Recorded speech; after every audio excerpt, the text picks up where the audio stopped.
It all started with the fact that the main character, when he came to his senses, found himself in a novel about an unusual world, the Taoist and the Beast, in the body of a tiger. Sometime later, two men found a dog that had been killed by someone. One man noticed that someone had killed the dog without a single bark and had walked away from there without leaving a trace, without even being caught in a trap. And then the same man noticed that this was clearly not an ordinary animal. Suddenly, two other men ran up to those two men and said that the noose and the trap were also in place. The men said that the traps were definitely set correctly, which meant the animal must have been injured, but there was not a single trace. Turning to their boss, the very first man said that this was the first time he had encountered such a thing, and they had better leave here quickly. Then their boss shouted for everyone to shut up because they were preventing him from thinking. The man began to think that if his instincts were not deceiving him, then they were trapped, and if they moved now, this beast could attack them, but they could not remain inactive either. After thinking for a moment, the man said that they would leave from here and commanded that the others leave the traps, which they would pick up tomorrow, and also that they should stick together until they reach the valley. The boss wanted to add that the guys shouldn't act rashly, but before he could finish speaking, a man suddenly fell to the ground. Someone's huge red paw pinned the man to the ground, and the claws left deep wounds on his chest. As it turned out, it was a huge tiger, which, after a little while, forcefully threw the man aside. The men did not expect this beast to appear at all. Their leader could not load his crossbow because his hands were shaking so much from fear. Suddenly, with its mouth wide open, the tiger rushed straight at the man. And then the beast began to wave its paws with sharp claws. The man with the severed arm but still alive said that they had disturbed someone who shouldn't have been touched. But the tiger was not going to leave anyone alive and attacked the last survivor. The next day, in some village, someone asked about what they say, that today is that day. A man and a woman were sitting at the table and eating dinner. One of them asked again. The other answered that today was the day of the offering for the owner of the mountain. The man, taking a bite of food, replied that it was so, and it would be tonight. The woman asked who it would be this time, to which the man asked if she knew the local nobleman, and then said that it would be one of his slaves. And then he added that this slave was still small, but her hair was white and her eyes were blue, just like a ghost's. Night fell. The nobleman stood on the street, waiting for something, when suddenly someone called out to him. As it turned out, it was an old woman, and next to her stood a little girl covered with clothes. The gentleman answered the old woman that she was a good girl for bringing the girl, and now she could go, and then added, already turning to the girl, that she should follow him. The girl, clutching the clothes that covered her in her hands, did not move from the spot. Then the man shouted at her and said that he told her to follow him, and only then did the girl come to her senses. The nobleman led the girl to the palanquin, where several men were already standing, greeting the nobleman. When the girl sat down in the palanquin, the men lifted it up and carried it somewhere, and the nobleman stood and watched, seeing them off. Meanwhile, the girl's hands were shaking very badly. The men carried this palanquin somewhere further and further into the mountains. Having left him for some time, I realized that they immediately, as if afraid of something, ran back. For a while nothing happened, the palanquin just stood on the ground. Then the girl decided to get out of it. When she got out of it, the girl immediately ran in some direction. When she reached the cave, the girl stopped and exclaimed about how big the cave was. But then, remembering something, she immediately fell silent and covered her mouth with her hand. The girl thought to herself that she would soon meet the master of the mountain, which meant she had to behave with dignity so that he wouldn't get angry. She thought that she was the one who would become the bride of the master of the mountain. Making her way deeper into the cave, the girl shook with fear and thought about how dark it was here. Suddenly someone asked her who she was, and the girl froze with tears in her eyes. Trying to go further, the girl's legs gave way and she fell to the ground, and her cloak flew off. Suddenly, someone asked the girl even louder who she was, while the girl was shaking with fear. The girl stuttered and wanted to answer, but she couldn't say it properly. But after a little while and gathering her courage, she clearly answered that she was the one who would henceforth honor him as her husband, and said that her name was Chelsea. This time the tiger did not answer. The girl blushed a little and covered her mouth with her hand, thinking that she had probably said too much. Suddenly, a huge tiger emerged from the depths of the cave. The girl stood up abruptly and screamed that she had been told that the first time always hurts, but they told her to endure it if she wanted to become a bride. And then, putting her hand on her chest, she said that she belonged entirely to him, her husband. Then the tiger screamed for Chelsea to get out of there, and the scream caused the girl's hair and dress to flutter. The tiger said that he wasn't interested in all the nonsense the girl had just said, causing the girl to freeze with a blank expression on her face, and suddenly she burst into tears. The beast asked loudly why she had suddenly started crying, but the girl was too busy sobbing to answer. The tiger tried again to tell the girl to get out, but she immediately burst into tears even more than before. This made the beast fall to the ground, covering his head with his paw and thinking about how much he hated crying. Then, more calmly, the tiger again tried to ask what had happened and why she was crying, but the girl continued to sob loudly and did not answer. Suddenly, having calmed down a little, she answered intermittently that she was his fiancé and he was throwing her out. Wiping away the girl's tears with his claw, the tiger sighed and replied that since it was dark outside, he would allow her to spend the night here. Then the girl burst into tears again and began screaming, which shocked the beast. Snuggling up to the tiger's paw, Chelsea looked up at the beast with a smile on her face, leaving snot on its fur. The next morning, the girl lay on the tiger's fur and snored quietly. The beast, meanwhile, was no longer sleeping and was thinking about how long this girl had been sleeping. And then, remembering the appearance of this girl, white hair, blue eyes, he noted that there are very few people in the world with such an appearance, and noticed that she had leukemia. The tiger thought that the girl was cursed by unknown creatures, and she also had the power of one of them, and now this little child would become a terrible creature, over whom everyone would tremble with fear. And then he thought about the fact that the blood of these white-blooded people is an elixir that has no equal, and he added that now everyone would come for her, and that she was more dangerous than he thought, which meant that she couldn't be left. Suddenly, the girl woke up. Still half asleep, she stroked the tiger and asked him if he was awake. Suddenly blushing a little and becoming more animated, Chelsea said that they had spent the night together, which meant that she was now officially his fiancée. Suddenly, the tiger stood up abruptly, causing the girl to fall to the ground, and told her that since the sun had already risen, she should go back to her home. The girl replied that she could not, because she had been told that if she did not become his bride, she would be punished. The tiger, surprised, asked the girl who would punish her and who dared to do it, to which the girl replied that it was the nobleman and his son. The beast, hearing this, thought that those bandits were sent by the same people, and it turns out that this little girl is their sacrifice for him. Chelsea begged the tiger not to leave her and said that she was very good at washing and eating absolutely everything, and that she was generally good at everything, and therefore he should not leave her. The beast thought that if he sent the girl back to the village, she would be immediately thrown out and die. Not wanting to do this, the tiger thought about what he should do. Having come up with an idea, he thought about sending her to another village, and if he also gave her some useful herbs, then perhaps she would survive. Tiger led Chelsea to the exit of the cave, holding some things in his teeth. Opening his mouth, he threw some roots and a piece of cloth onto the ground. After looking at these things, the girl immediately asked what they were. The beast replied that he gives her ginseng, and she takes it and goes, without returning to her own, to another village. The girl tries to object, saying that she is his fiancée. Frightened, the tiger tells the girl to stop talking like that, because how can he be her husband? And then adds that she should not say anything unnecessary and do as he tells her. And then he collects ginseng and a blanket with his tail, and says that if she sells this root, she will be able to buy a small house, and even have some left over. The tiger then gives these things into Chelsea's hands, to which she says that she doesn't need anything and that only him is enough.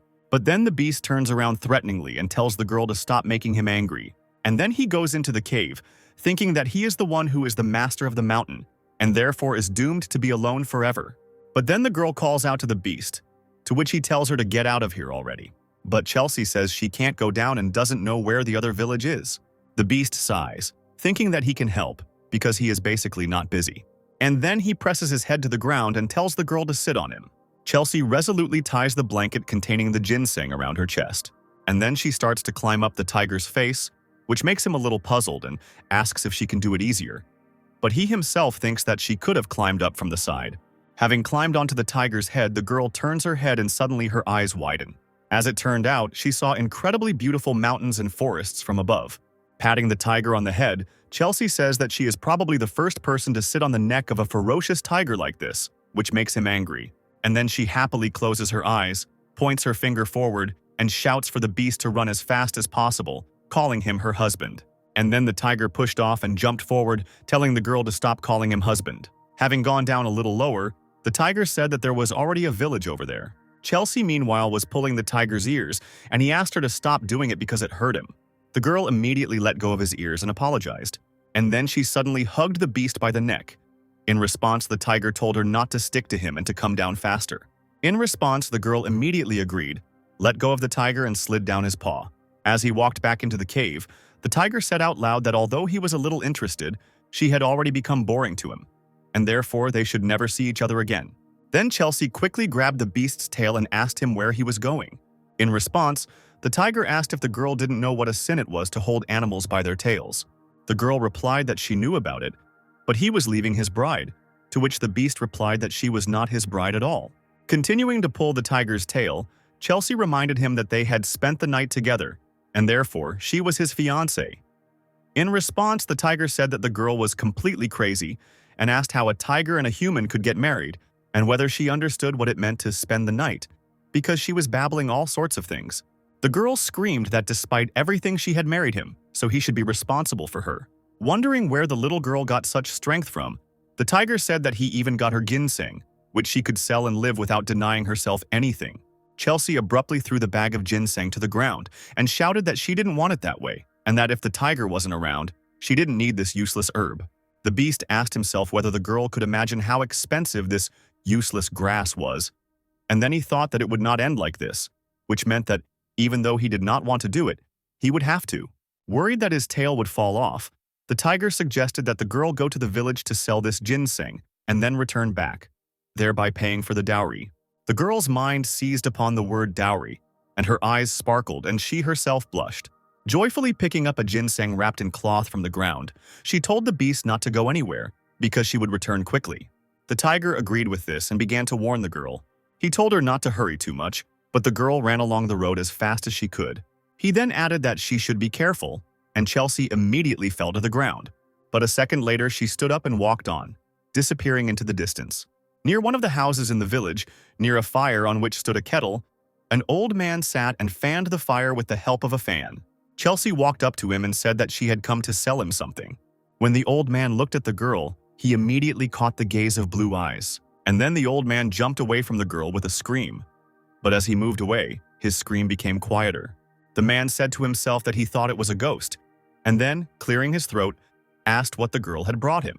The girl took out some ginseng from the cloth and gave it to the old man, who began to look at it closely.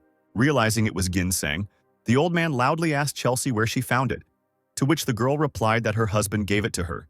And the man asked again, and the girl replied that she had to sell it to pay for her dowry. Suddenly, something awakened in the old man, and he thought that these roots looked to be about 300 years old. And this child clearly did not know their value and looked very stupid, which meant that he could easily deceive her and get this root for a couple of coins. But suddenly he came to his senses and sighed, thinking how base it was that he had thought of deceiving a child. And then the old man said that he could not buy such an expensive product, and advised her to go to the house of a local rich man, and said that she should definitely say that he conveyed that this was real ginseng. In response, Chelsea bowed low to the old man, thanking him. Meanwhile, eating meat in his cave, the tiger was thinking out loud that nothing could compare to the emotion of tearing meat from a bone alone. The beast said that the world is always like this, namely that the fault lies with the one who was deceived, because one cannot be stupid, because this is already unforgivable for this world. And in general, if you think about it, then he is the one who suffered, because he was living well. And then some child came and almost took away his peaceful life. But then he thought, what would happen if the girl suddenly came here with a dowry, maybe moved in? But a second later he dismissed this thought and said that he was the master of the mountain, and therefore how could he just up and move because of some girl? Suddenly a female voice asked him if he was worried, to which the beast asked again that he was worried about some girl. But then the voice replied that nothing had been said about the girl. Then, feeling a little awkward, the tiger replied that he was worried about his ginseng. In response, the voice said that it was understandable that he was worried about him, because these disgusting people would definitely resort to dirty means to get ginseng.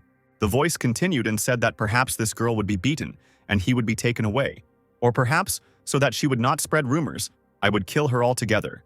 These words made the tiger a little nervous. Meanwhile, in the village, a nobleman was sitting and eating meat and rice while someone was actively calling him. The man slammed the table and shouted that he had warned them not to disturb him while he was eating, and then added that because of them he had lost all appetite, and then asked what had happened there. The servant replied that the doctor uncle had sent someone to sell ginseng. The nobleman went out to look at this ginseng, and when he saw it, he thought that it was the first time he had seen a root of such size, and wondered how such a valuable thing had ended up in the hands of a child. But then he noticed that the girl had white hair and blue eyes, and suspicions crept into his head. Then, grabbing his chin, The man asked if she was a slave of one house, naming the name of the master who had served the girl in the previous village. Chelsea asked how the man knew.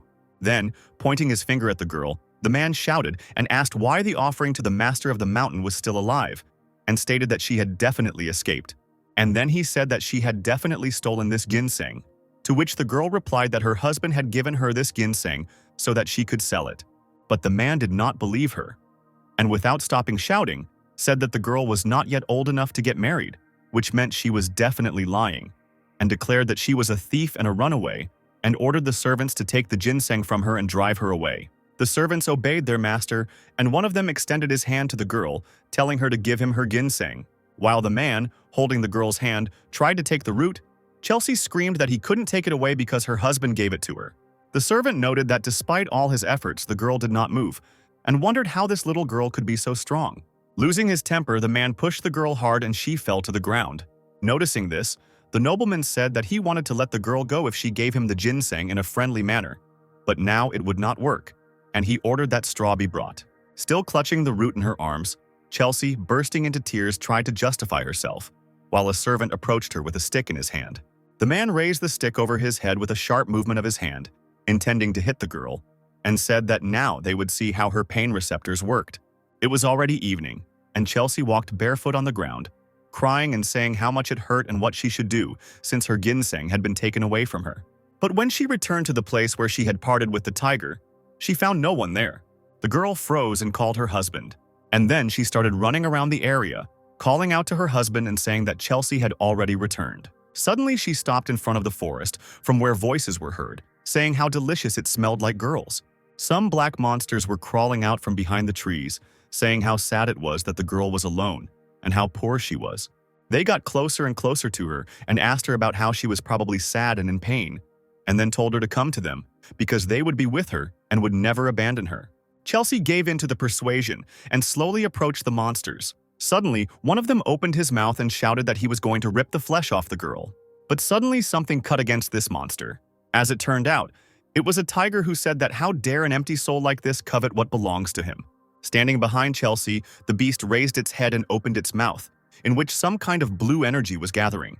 The girl turned to look at the tiger, and then he asked who dared to do this to her. But the girl didn't answer. She just grabbed the animal's fur, and a little later she burst into tears again, screaming loudly. Meanwhile, in the village, a nobleman threw a bag of coins on the floor in front of his servant and said that he had done a good job and wanted to ask something. But the servant, as if guessing the master's thoughts, said, taking the bag in his hands, that the master should not worry because he had already put the boys on guard, which meant that if something suddenly came, he would not be able to come in. After praising the servant again, the man sent him away and stared at the ginseng, thinking how beautiful and fine it was. Leaving the nobleman's chambers, the man thought that with this money he could rest for several months. And then he thought, why not go to a restaurant to see the girls? Suddenly he saw that the gates began to crack, and some light was visible from these cracks. Suddenly the gate finally broke down and light filled the entire courtyard. At that very moment, other servants gathered in the courtyard, asking who dared to break into their master's house. Suddenly they noticed with surprise that it was their recent guest. The servant who had beaten the girl earlier asked how she dared to come back here, and then said that it was clear that she had not received enough blows then, and now she wanted to die. Suddenly a tiger came out from behind her and said that they would still see who would die today.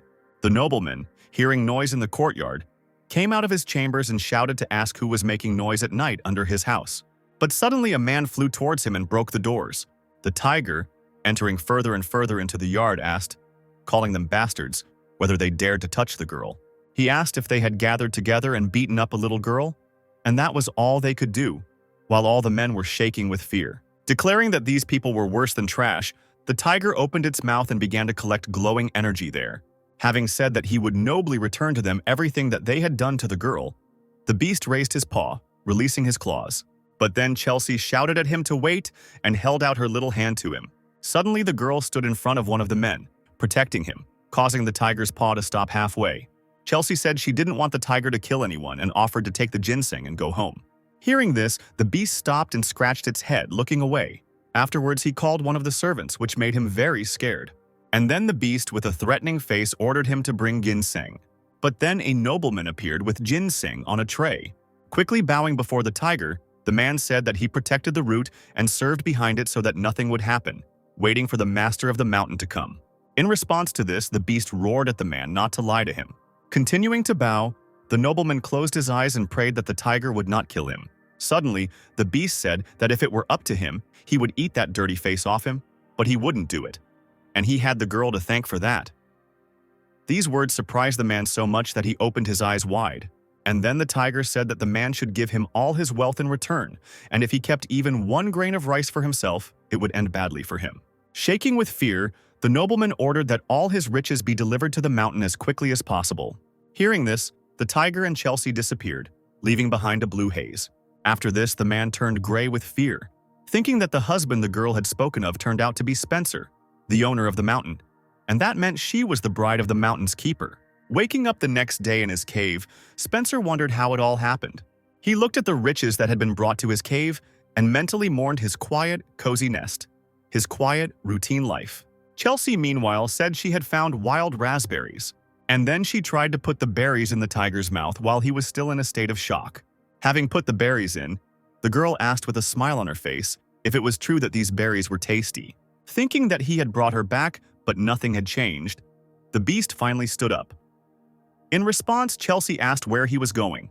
Heading towards the exit of the cave, Spencer replied that he was going to get a drink of water, to which the girl replied that she wanted one too, and ran after him. The tiger and the girl walked together through the forest to a pond. Here, Chelsea, tugging at the tiger's fur, says that she is tired and asks how much longer they have to go, to which the beast replies that they have come, and before their eyes a pond opens up, over which fireflies are flying. Suddenly, a catfish flies out of the pond, and he says, turning to the owner of the mountain, that they haven't seen each other for a long time. In response, Spencer says that it is true and asks how he is doing, to which the catfish replies that as soon as the tiger came, his life got better, and Chelsea, meanwhile, quietly laughs, thinking about what this fish is saying. Why is it so funny to her? Spencer tells the catfish to give him what he left with him, to which the fish mockingly asks if he wants to give it to his bride, to which the tiger only annoyedly replies that he should stop talking. Here the catfish takes a small oblong box out of its mouth, and then he solemnly presents it. The beast tells the girl to try to open this box. Chelsea gets to open a box, from which light immediately bursts out.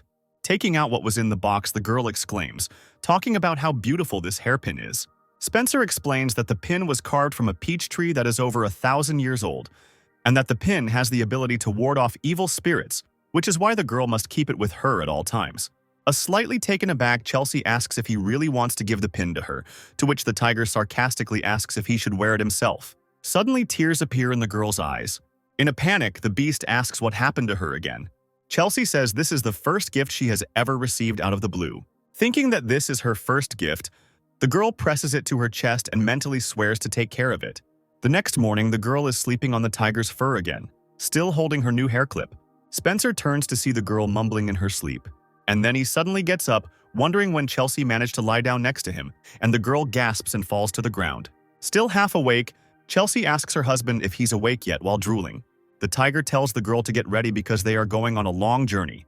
In response, the girl asks where they are going, to which the beast replies that even if he tells her, she still does not know, and then tells her to take as many valuables as she can.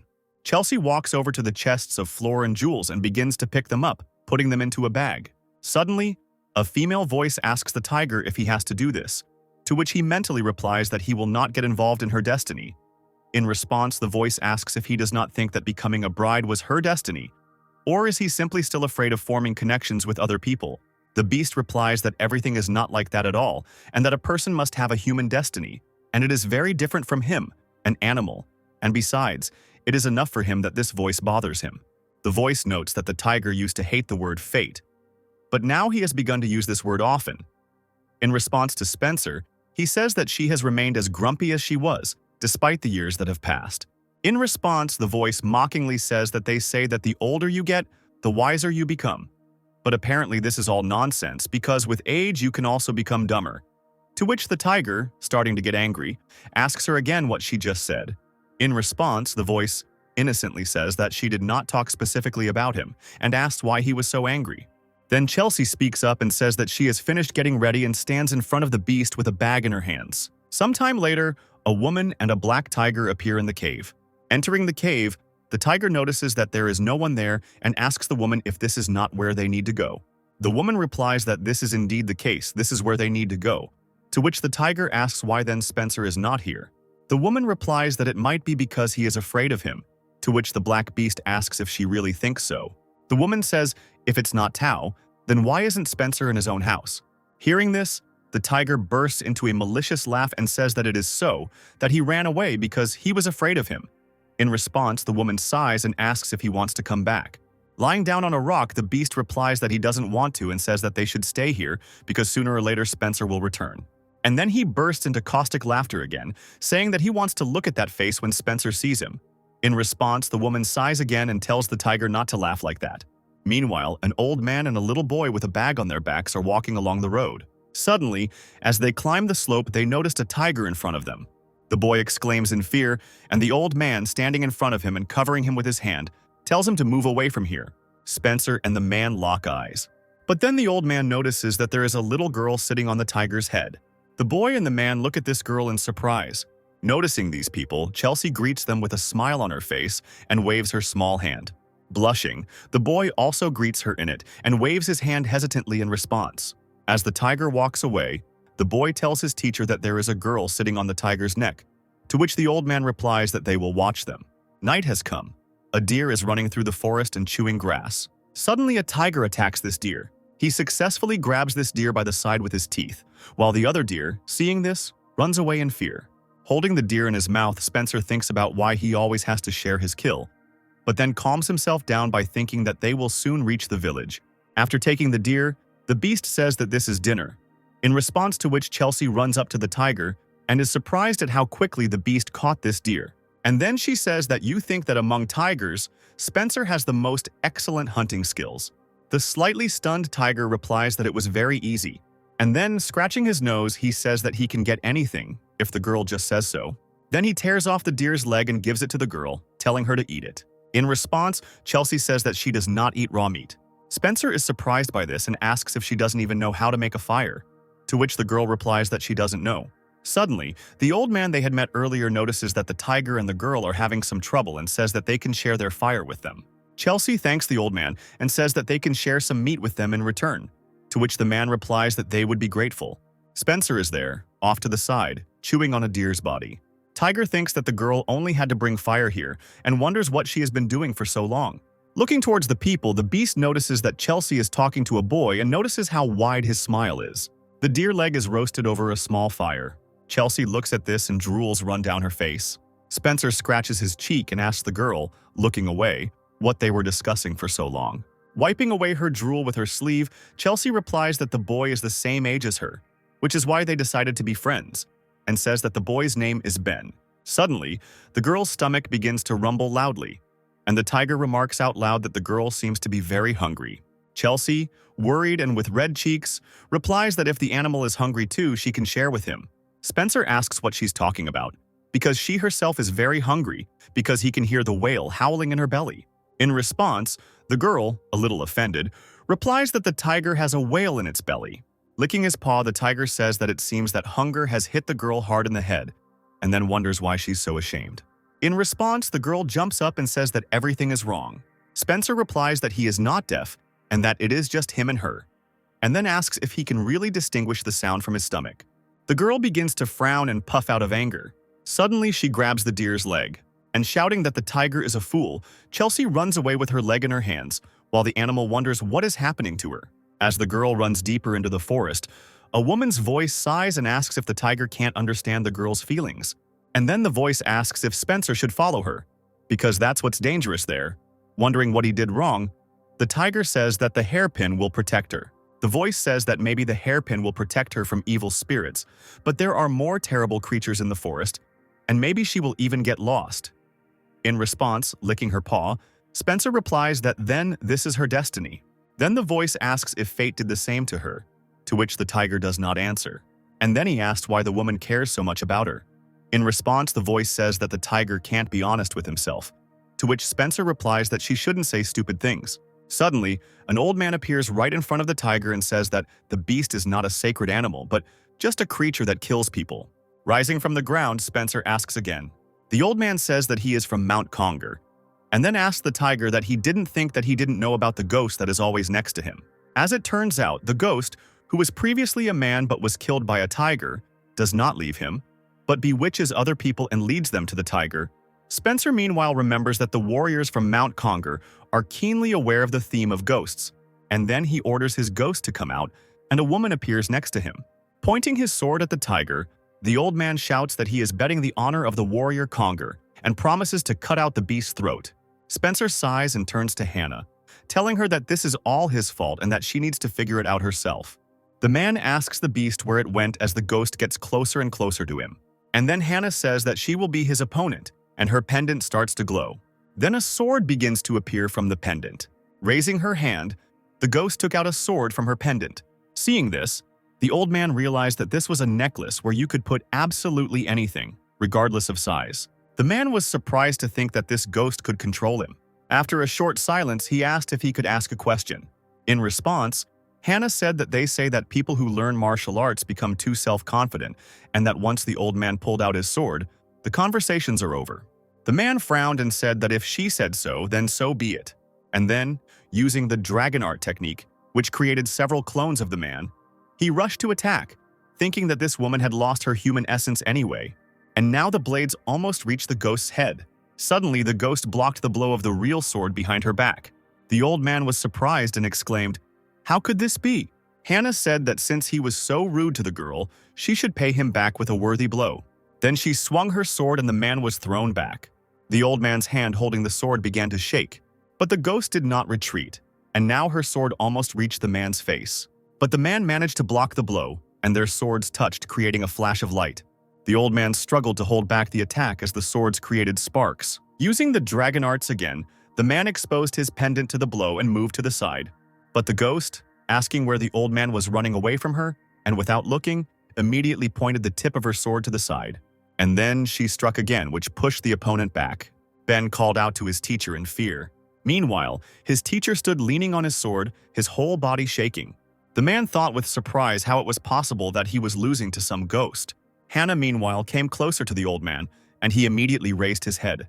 The woman prepared to strike again, and the old man wondered if she was a ghost at all. While Hannah fought the man, Chelsea sat on a rock near a field of wild wheat and ate her meat. Suddenly, someone asked her if it was tasty, which made the girl shudder. And then she turned with her cheeks full and looked angrily at the speaker. Spencer told her to go to the fire because it was cold, and he noted to himself that the girl had an appetite no worse than his. Chelsea snorted in an offended manner, didn't answer, and turned away from the tiger. Not wanting to be manipulated in this way, the tiger said that if that were the case, he would leave here, and said goodbye, and then added that he was not very pleased, so he would quickly forget about her. The girl did not expect such a reaction at all and turned around in surprise. And then she ran after the tiger. The beast thought that it could not be otherwise because she was just a child. Suddenly, Spencer noticed something and his eyes widened. Chelsea, not expecting the tiger to stop, gasped and cut herself on his leg. Raising her hand to her bruised nose, she asked why the tiger had stopped. Stepping forward, he told the girl to be quiet, and then he ordered whoever was hiding here to come out. Chelsea hid behind the tiger in fear. Suddenly, someone said that he would not say unnecessary words, and then he ordered to leave the girl and go away, and then said that if he did this, he would spare the tiger. Spencer noted that it looked like they were entering Black Soul territory. He looked at the girl and thought that he had assumed that this would happen, but he had not expected it to happen so quickly, and he began to think about what to do. And then the tiger suddenly asked if the speaker promised that he would not touch him if he gave him the girl, and thought that first he needed to survive, while the girl looked at the tiger in surprise. The Black Soul mockingly noted that the beast knew his place, and then replied that he kept his promises, and then once again ordered him to leave the girl and disappear. The girl called out to Spencer hesitantly. The tiger looked at Chelsea and ordered her to let him go. In a panic, the girl asked why he was doing this. Was it because she was angry? And then he said that she would not do it again and asked him not to do this to her. Looking sternly at Chelsea, Spencer said he didn't want to die here with her. And then he said that he, of course, became attached to her, but not so much as to die with her. And then, with a jerk of his leg, the tiger told the girl to accept her fate. And then the beast began to leave. Suddenly, a dark shadow appeared behind the girl, who laughed and said that the white-blooded one would soon die. Meanwhile, Jean asked the old man, pointing the sword at his face, if everything was clear to him now, and then said that she would not ask him to believe her, but she wanted him to know that they did not want to harm this girl. And then she removed the sword from the man's face while he remained silent. Sighing, the old man replied that what else could he do? Even if he didn't believe, he had to believe. With a smile on her face, the ghost said that it was good that he understood everything, because there is nothing more stupid than not knowing your place. And then she asked what the man was doing here with his student, to which the old man replied that they were here for spiritual training. Hearing this, the woman said that here you can find something that you can't find anywhere else. Standing up with the broken sword in his hands, the man said that she was right, and that was why they came here, believing the rumors. In response, the woman asked what kind of rumors. The old man said that since ancient times many people have been dying in these places. Hearing this, Hannah asked the man to continue his story. The old man said that all the corpses were without limbs, and they cut the skin of their stomachs, as if they wanted to find something there. The woman's thoughts latched onto the phrase, wanted to find. Suddenly, the ghost and the old man felt something. They looked around and noticed some green smoke rising from behind the trees. Hannah guessed that something seemed to have happened. Waving his sword, the black soul repeated the word white-blooded, as if savoring it. And then he said that for more than 200 years now, they have been saying that there are no more of them left. Smiling, he said that in this world there was no one more fortunate than him. He reached out his hand to her. The girl looked at him with an empty gaze, and the black soul told her to go with him. Throwing Chelsea over his shoulder, the black soul went somewhere. The girl meanwhile recalled how, upon seeing her, all the boys began to shout insults and throw stones at her, and told her to leave their village. She remembered how after she looked back at them, they would run away in fear. She recalled how one day she held out her hands with a chipped bowl, asking for food. But instead of helping, they poured slop on the girl. And then they asked her how she dared to come here, and said that she was bringing bad luck to their village. She recalled how she had to sit outside in winter without warm clothes. But suddenly one day someone approached her. As it turned out, a nobleman approached her. This nobleman took her with him, and he gave her clothes that were not torn. He also gave her a warm blanket. But suddenly the woman who was in the room with her threw a pillow at her and shouted at her to go away and not to dare come near her. So the girl began to work as a servant in the house of this gentleman, where she was constantly shouted at. She recalled how one day, when she was unloading a cart, one of the servants said that if she did not finish it in the given time, then she would not see food that day. Then the girl thought that she needed to work harder so that she wouldn't get kicked out, and that she needed to be harder because she didn't look like them.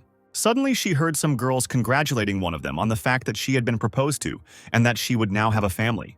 Chelsea decided to watch them through the fence while the girl bragged that her future husband gave her an engagement ring. Suddenly, someone called out to the girl and asked what she was doing there, and then she was beaten for being idle. Sitting on the roof at night, Chelsea thought about love, marriage, family, and imagined that the star was her husband. And then she told herself that she heard what those girls were talking about. She said, looking at the sky, that she didn't quite understand everything, but these were very beautiful words. And then she asked the stars and the moon if she too could get married, if she would have the only one who would protect her and scold others for scolding and beating her. She asked if she would have someone who would love her and do everything for her, if she would have only her husband. Thinking about this, Chelsea laughed, swinging her legs. Then one day the gentleman said that she should marry Spencer. Hearing this, the girl blushed. While doing business and remembering her future marriage, she blushed every time. Chelsea thought about what her husband would be like. She didn't want him to have a cool look. She didn't demand some angel as a husband. The girl smiled, thinking that she too would have a family, and that she would no longer be alone, and that her husband would be a tiger. Chelsea learned from one of the girls that her husband would be a tiger. This girl said that it is unknown when he will decide to eat her, his bride. Hearing this, the girl became frightened. When she was being prepared to be sent to the mountain, she was no longer happy, but thought only about the fact that she, a homeless person, was taken into a house, dressed in clean clothes, given a room just for this moment, and therefore in the end she could not become a person. She was only a ghost in human form. Meanwhile, the black soul reached its refuge, and he struck the stone with his sword. Taking the knife in his hands, he said that the girl's blood and body would belong to him, and that it would be bliss. Coming closer to Chelsea, the black soul said that he would not abandon her like the tiger did. Taking her head and preparing to plunge a knife into it, he said that she should not be sad, but that she should be reborn again. And so the tip of the knife began to approach Chelsea. But she thought only about the fact that she did not hate Spencer, because meeting and being friends with him, his warm hugs, what he did for her, what he gave her, made her happy. And so the girl prepared to die with a smile on her face. But there was no knife blow, and the crippled black soul fell to the ground. As it turns out, Spencer came out of nowhere and tore his arm off. The black soul screamed furiously, cursing at the tiger, and the tiger in turn called out to Hannah, still holding his hand in his teeth. And suddenly some black smoke appeared behind the girl, and out of it came Hannah and asked Chelsea if she was okay. Turning around, the girl asked who this woman was and what was going on here. The woman replied that her name was Hannah and that she was a ghost who never left Spencer. In response, the girl said that her husband hated her. In response to this, the ghost said that this creature was very strong and that it was probably a strategic move. And then she added that the tiger treasured the girl very much, which made her shudder a little and say that then he said that everything was not like that at all. Hiding behind the invisibility cloak, Hannah urged Chelsea to look at the beast, to look at how it was trying to protect her. And then she added that the enemy was much stronger than Spencer, while the tiger fought fiercely with the black soul. Looking at this battle, at Spencer, the girl began to remember her dreams about whether she would have the one and only. She wondered if she would have someone who would protect her and scold others for scolding her or hitting her. Remembering these questions that she asked the stars and the moon, she burst into tears. Chelsea burst into tears and said she didn't even know that, before adding that she would be more obedient from now on. Hannah didn't answer but just looked at the girl with a smile. And then she took off her robe and began to throw it over the girl, saying that it was dangerous here and they needed to leave, to which Chelsea tried to object. While Spencer was still fighting fiercely with the black soul, the ghost said that the tiger could not fight with full force because the girl might get hurt. Having accepted this argument to leave quite reasonably, she disappeared under her cloak, calling her husband at the end. A second later, Hannah and Chelsea seemed to have vanished, and the tiger thought that now he could finally fight at full strength. And then he began to concentrate energy in his mouth. And then the beast shot this energy at the black soul, causing it to fly away and knocking its sword out of its hands. The black soul sensed danger in this action. But before the soul could come to its senses, Spencer slammed his head into the ground with his paw, breaking the stone. But suddenly blood fell on this muzzle, from which red steam came out, and the tiger suddenly jumped away from his opponent. Then the black soul stood up, laughing, and his hair began to fall apart. Suddenly there were rat teeth, and he said that the tiger was not bad, but still remained a pitiful animal. As it turned out, the black soul's true form was a rat, and he said that he would rip out the tiger's limbs and pull out all of his limbs. Seeing its true form, Spencer thought of it as a furless rat with blood that had turned into poison, and then called the rat a bloodthirsty creature. Suddenly, the drops of blood that had spread across the cave floor began to take shape. Seeing this, the tiger was very surprised. The rat said that the beast had not taken into account his strength, and suddenly a bunch of small rats began to form from his blood, which rushed forward with a vile squeal. The blood rats rushed in a crowd at the tiger, and their leader shouted that the tiger would not escape from him alive. Spencer then struck one of the blood rats, causing it to burst immediately. The blood of this rat got on the tiger's paw and immediately began to burn, which caused pain to the animal. Seeing this, the rat laughed and exclaimed that it was all useless. The army of blood rats charged at the tiger again, while their leader shouted that a pathetic creature like Spencer would never be able to stop him. As the rats rushed at the tiger and burst, leaving behind their burning blood, the rat screamed that the beast would not escape from the rats made from his blood, and that the tiger should die a miserable death, as was destined for him. After some time, the tiger was covered in blood, which is why he began to become paralyzed. While the blood rats continued to mercilessly pounce on the tiger's leg, Spencer thought about how things could have been different if she were here now. Suddenly, the beast cried out that it was in pain. The rat noticed that the tiger had stumbled and was open to attack, and then he, shouting that he was caught, kicked Spencer in the face. From this blow, the tiger flew back and hit the rock behind him. The rat screamed for the tiger to die slowly and painfully, and then a bunch of bloody rats pounced on the beast. Crushed by these rats, Spencer thought only that he had to endure it a little longer, and then he pushed away all these rats, concentrating energy in his mouth. But still, all these attacks did not pass without a trace, and the beast was already pretty battered, and vapors of this poisonous blood were coming from it. Chris was surprised to note that he was still bravely going against his attacks and trying to run like a dog in water. Afterwards, he pulled out his huge claws and said that he would do him the honor of finishing him off himself. Calling his opponent a dirty rat, Spencer said he talked too much and for too long. Suddenly, Hannah attacked the rat from behind with a sword, and with a sharp movement of the sword, she made a deep cut on the enemy's neck, causing blood to flow out like a fountain. The woman told the rat that he had been too reckless. Meanwhile, the black soul shook its head in panic, making grunting and gurgling sounds. Spencer said that he was taking too long to die and indignantly told him to die already. Clutching the wound on his neck with his paw, The rat began calling his opponents small creatures, and then said that they dared to touch his body. Thinking that there would be no second chance, the tiger raised his paw, preparing to attack, and used the furious fist technique, causing his paw to glow with blue fire. And then the beast rushed at the enemy, who was discouraged by this. And so, when the tiger's paw was almost at the opponent's face, he used the furious fist technique. Rat, a second before that blow tore his head into pieces, screamed that he hated that damn tiger. The lower part of the rat's body, still intact, fell to the ground, while the edges of the wound glowed with blue lights.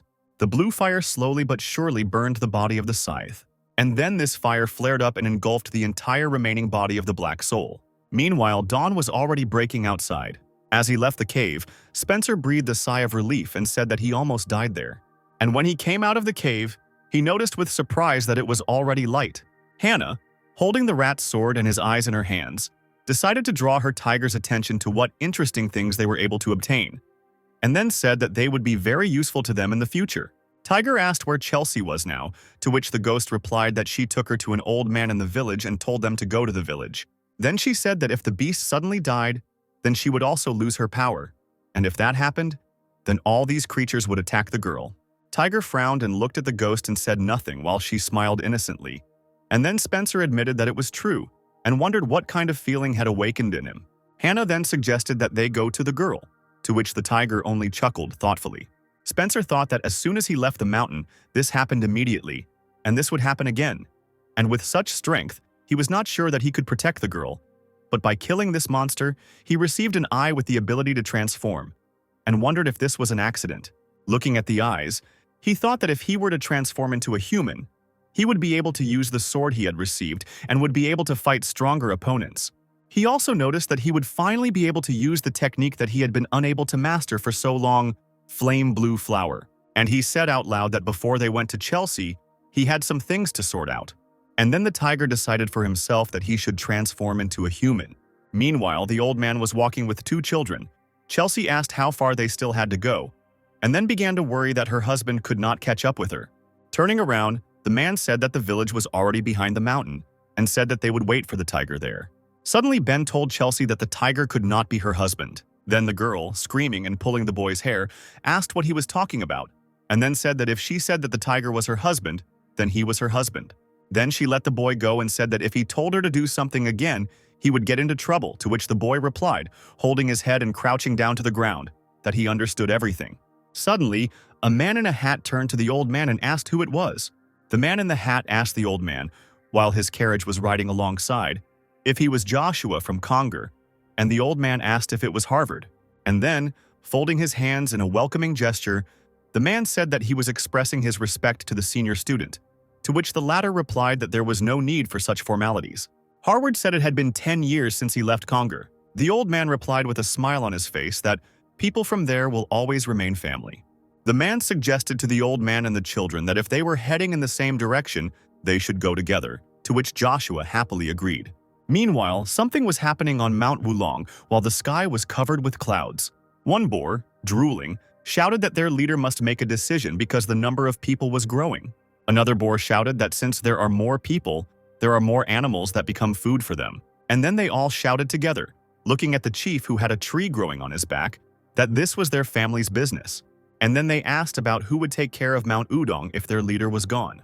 The boar chief thought about how he wanted to leave this place in peace, but there was no one to protect these helpless ones, and it would be too selfish to abandon them like this. Suddenly, a raven flew up to the leader and whispered something in his ear. Then someone said for the boars to disperse, and a red paw stepped onto the land of the boars. The tiger came closer and closer to the leader until he did not open his eyes. Spencer noted out loud that this was their first meeting in 30 years. The chief of the boars said that he hardly came to get even for the past, and asked what had suddenly happened to the keeper of the mountain. Thinking about how petty this boar was, the tiger asked why he suddenly started feeling nostalgic, and then said that he came to find the flame flower. The boar's thoughts caught on the phrase, flame flower, and he asked himself why the keeper needed this valuable medicinal herb. The chief said that he had this flower, and the tiger thought that he doubted that he had it, but still he had it. Then the boar said that the tiger must do him a favor, and if he refused, he would not take even a single stone from this mountain. Spencer asked again about the favor. The chief said that if the tiger was the one who defeated that bloodthirsty rat, then it would not be difficult for him. The beast reluctantly agreed and asked what he wanted to ask for. Squinting slyly, the boar said that it was not difficult at all, and then added that he just needed to follow his son and help him. Sometime later, many wild boars began to descend from the mountain. The tiger was walking somewhere with them. Hannah noted that there were a lot of wild boars here, and then asked if they had accidentally fooled the tiger. Spencer replied that there was nothing to be done. He couldn't fight all these pigs alone, and the main thing was that he got this flower. And then he added that they would see what would happen, and if something unexpected happened, they would run away. The son of the boar chief turned to the crowd and said that they had arrived, and then added that there would soon be a signal, and ordered them to wait. Spencer remembered that his son's name was Walter, and then asked his son if it was time for him to tell him what this was all about. Walter told them not to worry as they would be with them, but then added that they should know that they were putting their lives on the line. Suddenly, a raven flew from above, and the tiger and the boar quickly looked up. The chieftain's son noticed their target appear on the horizon, and they quietly peered out to watch the approaching carriage. The tiger noticed that these were human carts, and doubts crept into his head. Taking a closer look, Spencer noticed that these carts were guarded by Taoists, that is, warriors with spiritual powers. Noticing this, he asked Walter if they really wanted to rob the things that the Taoists were guarding, and then said that the boars were not only rumored to be fools. Walter replied that that was why he said they were putting their lives on the line. And then he said that their target was the ball of enlargement that the Taoists carried in their carts. Spencer was very surprised to hear that they wanted to steal the enlargement ball, because it is a potion that can increase the territory, something that many people dream of. The stunned tiger said that they had all gone crazy. Suddenly he said that he was leaving, to which the chieftain's son replied that they had already made a deal, in response to which the tiger asked what kind of wise man would bet his life on this. Walter said that it was too late to wash his hands and that there was no way out of it. Meanwhile, the leader of the boars stood on the top of the mountain. Suddenly he assumed that the operation had already begun, and then he thought about how this matter would determine whether they would be able to cope with the consequences. And then he assumed that, regardless of whether they take this ball or not, it is unlikely that people will sit idly by. Rather, they will go and attack them in response. I thought that these little people would come not only for them, but also for their territory, and their clan would be defeated and disappear. Suddenly, Walter shouted that everything would have happened like this if Spencer hadn't come. In response to this, all the other boars began to praise the tiger. Shouting that they were fighting for Spencer, many boars began running down the mountainside to meet the crew. The Taoists noticed the approach of a herd of boars and shouted that they were being attacked by the creatures and that everyone else should prepare for the attack. Meanwhile, the tiger was still standing on the dais, while one of the Taoists shouted for everyone else to protect the carts. Suddenly, this same Taoist noticed a tiger standing on a hill and said that it was Spencer, the guardian of the mountain, and suggested that he was the leader of these boars. And then the same man shouted that they had to kill him. And in response, the tiger shouted, having figured out the plan of the boar leader, that he was a bastard old man. Meanwhile, the chief, rejoicing and mocking Spencer, said that now all the enemies would be aimed at him and that he should try to dodge their attacks, and then laughed loudly. Meanwhile, the Taoists fought fiercely with the boars, cutting their bodies with swords. The already out-of-breath warrior noticed that there was no end to these boars, while a pile of boar corpses lay next to him. A whole mountain had already formed from the corpses of the boars killed by the Taoists, but the boars still did not stop their advance. Hannah noticed that the boar chief had set them up, and then asked Spencer what they would do, and then suggested that they could go back to the mountain right away.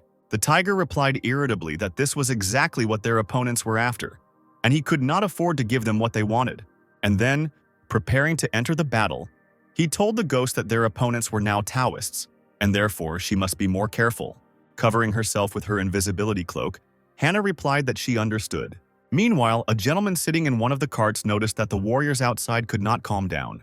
As it turned out, it was Harvard, who said he would go there alone and then ordered Joshua to stay inside with his students. Meanwhile, Ben and Chelsea were sitting at the table eating, and an old man was sitting next to them. As soon as one of the Taoists noticed that his master had left, he told him that he could rest because they could handle it themselves, in response to which Harvard only dismissively hissed. While the Taoists were still chopping the boars into pieces, the man asked what was going on, and then he took out a small bell from his sleeve. And then he began to raise his hand with this bell up and ring it.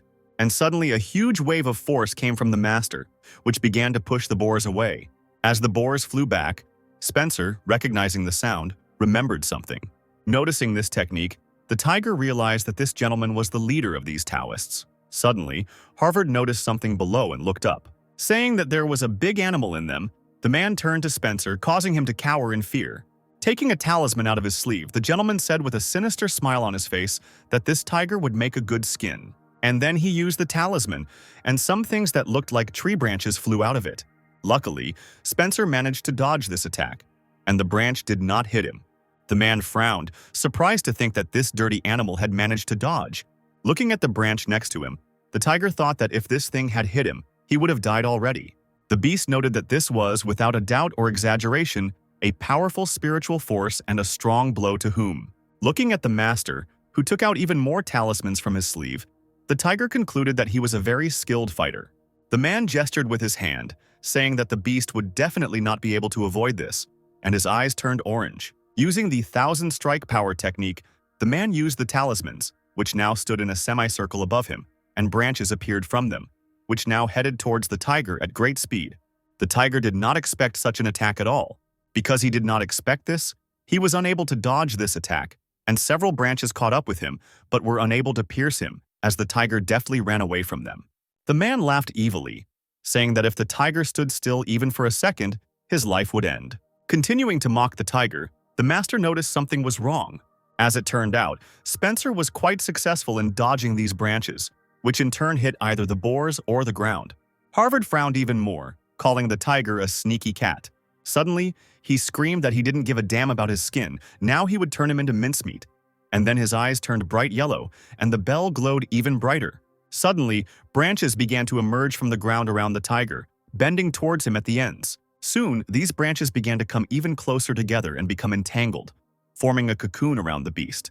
But Spencer didn't despair and used his furious claw technique, causing his paw to glow with blue fire. By using this technique, the tiger was able to burn his wooden cocoon with his blue fire. Suddenly, at the same time, all the Taoists and all the boars stared at this bright blue flash. Meanwhile, a tiger began to approach them, its eyes glowing with an angry red light and sticks sticking out of its back. Harvard wondered in bewilderment how this beast could have survived his most powerful attack. And then he thought about how an animal could have such incredible strength. Spencer thought about how much he didn't want to use this technique, and then asked Hannah if she had found what they needed. A second later, the ghost appeared next to the tiger, saying that she had found everything. And then she worriedly asked when he managed to get so badly hurt and if everything was okay with him. Spencer replied that he was dying. Meanwhile, the man shouted that the tiger's strength was running out, which meant that he was now definitely at the very bottom, and then laughed evilly. The woman said that they had already gotten what they wanted and suggested that they leave here, and then covered the tiger with her invisibility cloak. The gentleman noticed with surprise that this was the power of invisibility. And then, looking at where the woman and the tiger had stood just a second ago, he shouted and asked where they had gone. One of the Taoists ran up to the master and said that they had a problem, while he stared angrily at the now empty space. The Taoist said that their ball was missing, and now Harvard responded with a look and turned to the man in annoyance and surprise. He wanted to ask what he was talking about, but he couldn't finish speaking because he began to choke on his own blood. The man's disciple asked him worriedly if he was okay, to which he held out his hand in an attempt to stop the Taoist and said that he was not to be worried about while he himself crouched closer to the ground and spat out blood, then added that he was simply weak. Spitting out blood, the gentleman thought that if he lost the ball that night, he would be expelled from the community. Suddenly, he remembered Hannah, who used the power of invisibility before his eyes. Starting to rise from the ground, Harvard ordered everyone to start looking for the thief who stole their ball, to which the student replied that there were only 3 of them left and they would not be able to deal with Spencer. In response, the man angrily shouted that they had seen how weak the tiger had become after his attack, since he had barely survived it, and then said that while he was recovering, 1 Taoist should stay with him, and the other 2 should go after the beast. And then he ordered them not to let him out of their sight. And at the same time, a small handle opened the carriage door. Chelsea looked out of the carriage with concern and asked if they were talking about her husband now. Meanwhile, Spencer and Hannah reached the flower field, and the tiger said that the Taoists must be in trouble there. And then he said he wanted to see the look on Harvard's face, and after he thought about it, he said it even made him feel good, and he started laughing. The ghost shouted, saying that now was not the time for laughter, and that the tiger needed to think about himself. The woman noticed that the animal was getting worse and worse and wondered what had happened. Suddenly, Spencer fell to the ground and the woman called his name in concern. Having fallen to the ground, the tiger suddenly began to vomit blood. Noticing this, Hannah said that this would not do, and that she needed to get those sticks out of the tiger's body, to which he, groaning a little, told her to do it. Suddenly, Spencer's scream shook the entire forest. Taking one of the sticks out of the tiger's back, the woman noticed something bad about it, and the tiger meanwhile angrily muttered that he should have been warned before taking out this stick. Then the ghost said that these sticks had taken root in the body of the beast, and her hand shook slightly with fear. Sweating and emitting steam, the tiger told the woman to continue. The ghost tried to object, saying that he was already bleeding heavily, to which Spencer replied that if he waited any longer, those branches would suck all the blood out of him. And if she got them, it would be better than that slow and painful death. However, these arguments did not seem too convincing to Hannah, and she again found herself objecting, to which the tiger said that she knew he could handle it. And then again, but more insistently, he ordered her to pull out these branches. After a slight hesitation, the woman nevertheless took hold of one of the sticks and, saying that it would be very painful, began to pull them out of the animal's body. Meanwhile, the Taoists were following Spencer and Hannah. Suddenly, one of the Taoists dropped to the ground and said that they had found this tiger. The other noticed that this tiger was very badly injured. And then this same Taoist told another to be careful, even though this tiger was badly wounded. In response, the first Taoist said that he knew what the mountain master's strength was, so he was sure that he was now dying. The first Taoist rose from the ground and said that the ghost next to the tiger had priceless power, and if they took this power away from her and returned the ball, they would be promoted. Meanwhile, Hannah had removed all the sticks from Spencer's body. And then she thought that even though she had gotten all the sticks, the tiger had lost consciousness because he had lost a lot of blood. And then she decided that she still had to wake the beast up. Suddenly, someone's voice sounded from behind the ghost, asking who it was, to which the woman immediately turned around. The two Taoists finally reached the tiger, and one of them said that although the tiger was breathing, he was sure that these were its last breaths. And Hannah, screaming, asked how they found it, and then she took out a sword from her necklace. Attacking the ghost, the Taoist defiantly asked if she really wanted to protect her master. Shouting that this was all very funny, the Taoists pounced on Hannah, their swords pointing straight at her. Meanwhile, Harvard was in some dark space and was meditating while some blue vapors were coming out of it. Exhaling blue smoke, the man thought that he had restored his strength to the 3rd level, and then he decided that this was enough to return to the fight. The Taoist, who had been ordered to stay by the master's side, was now guarding the carriage, and he lamented that they were being attacked not even by people, but by some kind of animals, and then remarked that it wasn't even funny. Suddenly, something passed the crew window, and some bright flash came out from there. As it turned out, it was Harvard, who was thinking that although he had not yet fully recovered his strength, there would be assistance next to him, and then, heading straight to the tiger, he remembered the stone on the ghost's neck and assumed that it was most likely priceless. And then, with a greedy smile on his face, he suggested that there were many other valuables in this stone.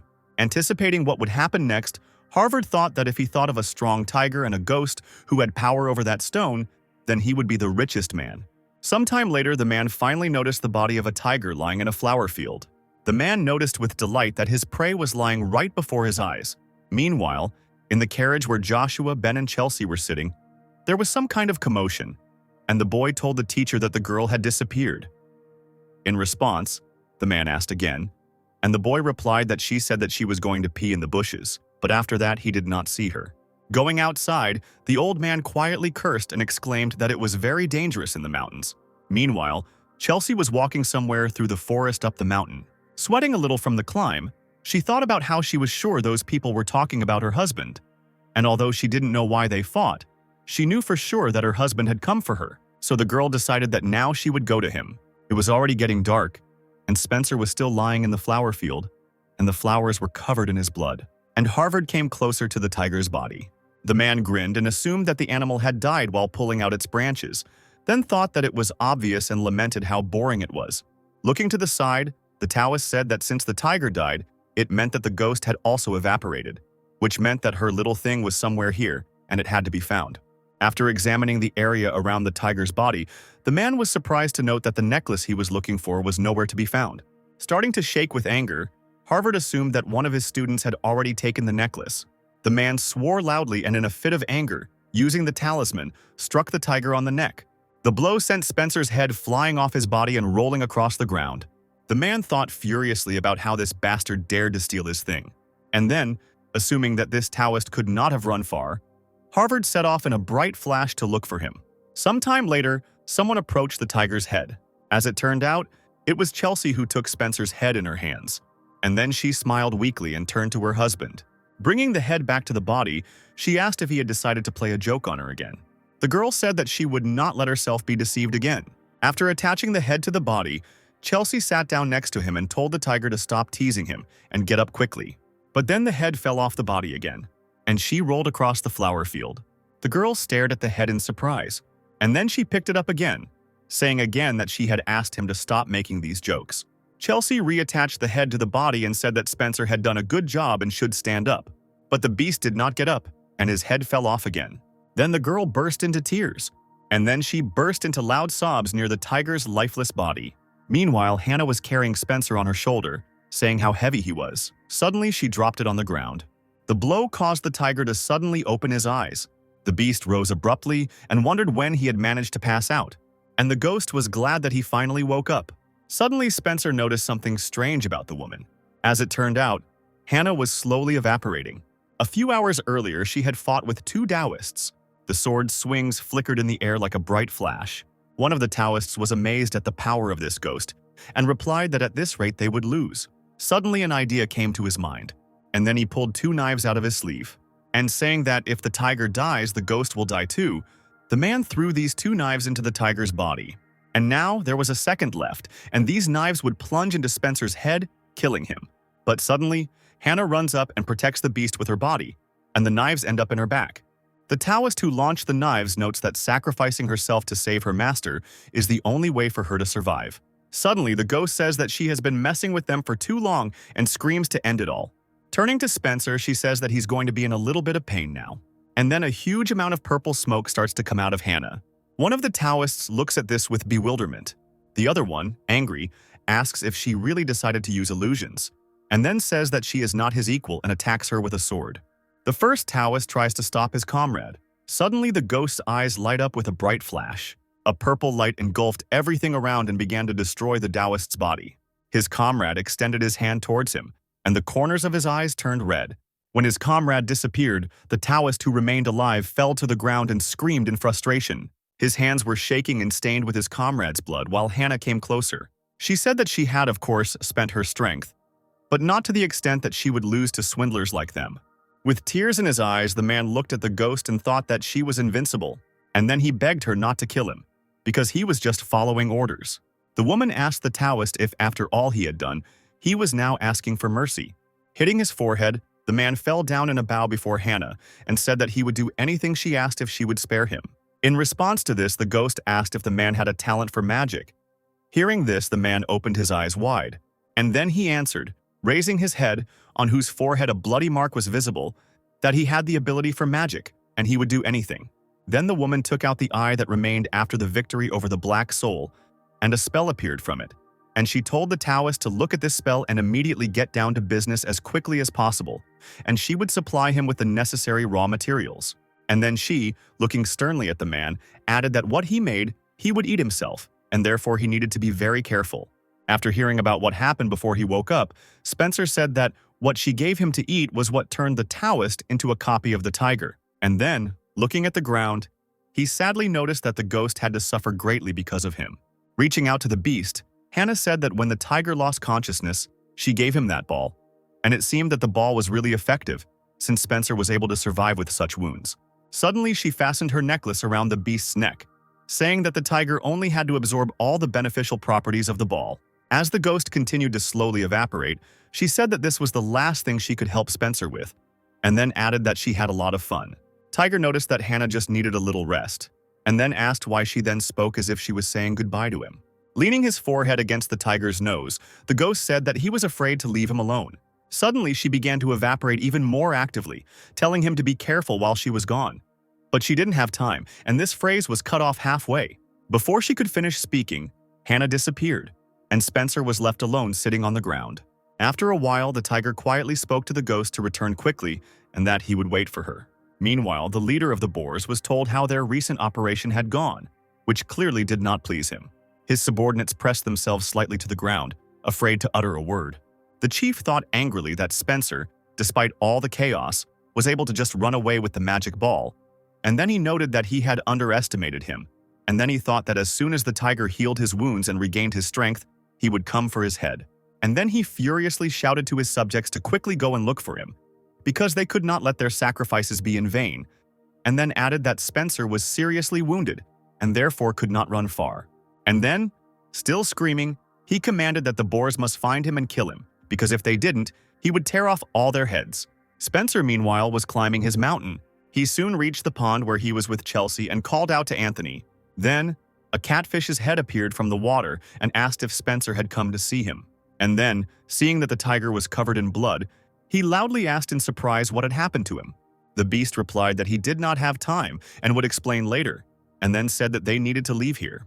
Anthony replied that since Spencer said so, he would follow his order, and then he irritably asked if this meant that that bastard Dustin would also go with them. Suddenly, a root began to emerge from the ground, and a surprised cry was heard from somewhere.